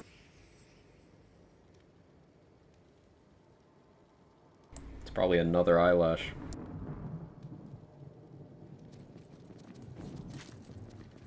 My eyes all irritated. Pain, suffering. Long eyelash gang.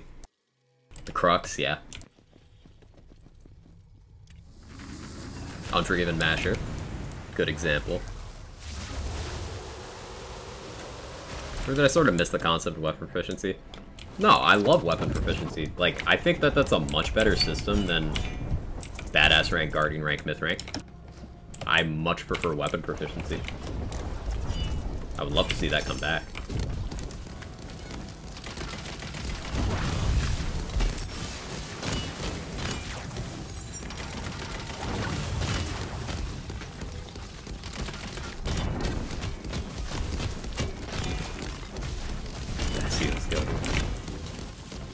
I don't remember the Bessie too well. Now I want to play BL1. BL1's one of those things where on paper so much of it sounds good, but then in practice the gameplay feels so old. Like, it's hard to play long sessions of BL1 after playing something like this. Oh, the Bulldog Shoddy. See, it's been long enough that I don't remember some of these. Which implies to me I should play some BL1, but then I'd have to play early BL1. BL1, once you get to the mid-game, is really good. The early game's like, this is old. Pearl Sniper with 100% accuracy, OADS, 500% crit bonus. Ah, that sounds fun. I really played BL1 with weapon proficiency per character. It was per characters, yeah.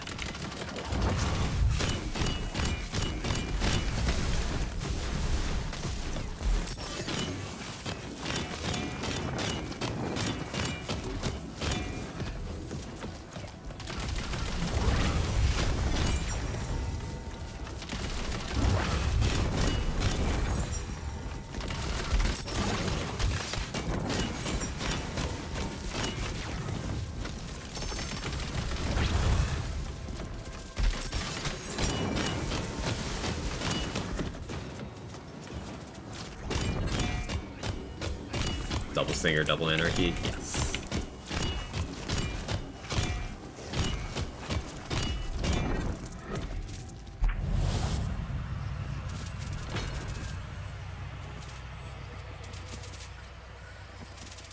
Also, this was before Tediore and Torg had any real identity. So, manufacturers definitely were different. One more run. One more run.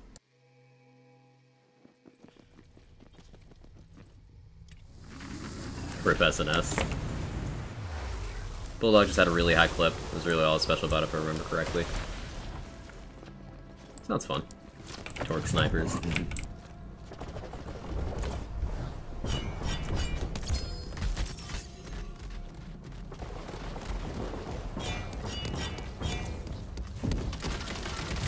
Hi, Kevin. What are you doing? One more run. One more run. No, we broke 400 mil. No, that's only 50 mil today. Meaning we've got a whole 600 to do across the next 3 streams. But that's doable. That's doable.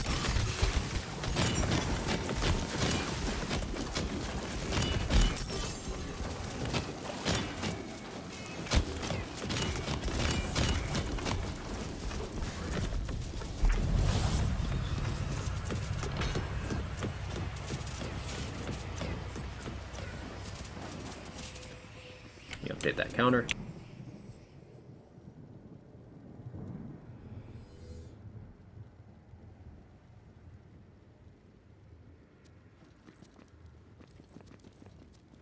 What if there were Torg melee weapons explode on hit? There is one Torg melee weapon in this game, the Ragnarok, that does do that. Unfortunately, it's not very good, but it does do that.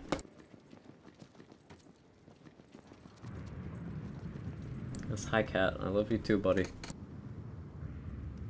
He's aggressively catting on me.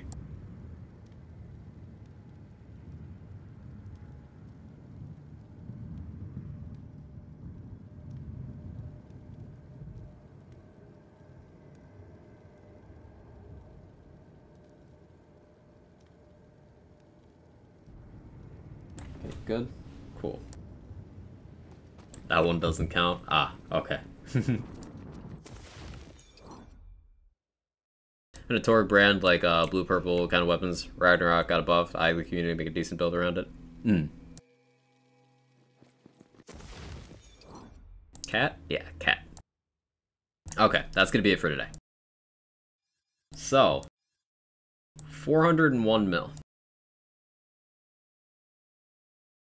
I hope you guys enjoyed the showcase of how ridiculously tanky you can get in this game at C50. Definitely not getting health gated by every enemy or every attack. And we're using Dreadwind, which can put out some absurd DPS. Tomorrow will be more money grinding. I might mess around with grabbing the gear for a Spellblade Paradigm Dreadwind kind of thing. Maybe. Maybe. What else? What else? Yeah, hoping for Blightcaller news this week. But at any rate, we're going to try to get to that 1 billion gold by the time we get the hotfix on Thursday. Let's find somewhere for us to go. I'll next be live tomorrow at 9 something a.m. Eastern. 9 something or other.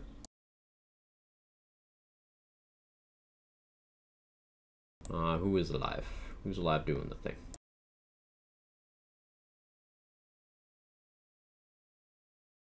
Epic's on BL2. Oh, there's a pinned... Ow, Kevin, that hurt. There's a pinned thing for channels you follow now on Twitch. That's cool. Epic's on BL2, Ladies on Wonderlands, Pascaroni's on BL2. D2H is on No Man's Sky. Rune's just chatting. Chisel's on Hearthstone. Let's go to Lazy. Let's go to Lazy.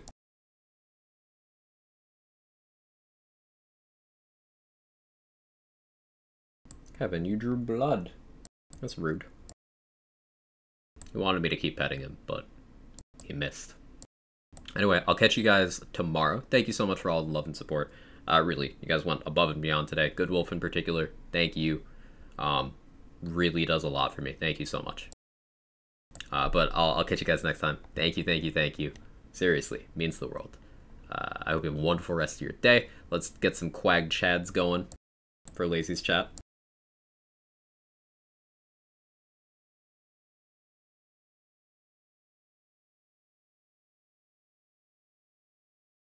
I'm gonna go grab a Band-Aid and some lunch. Bye-bye.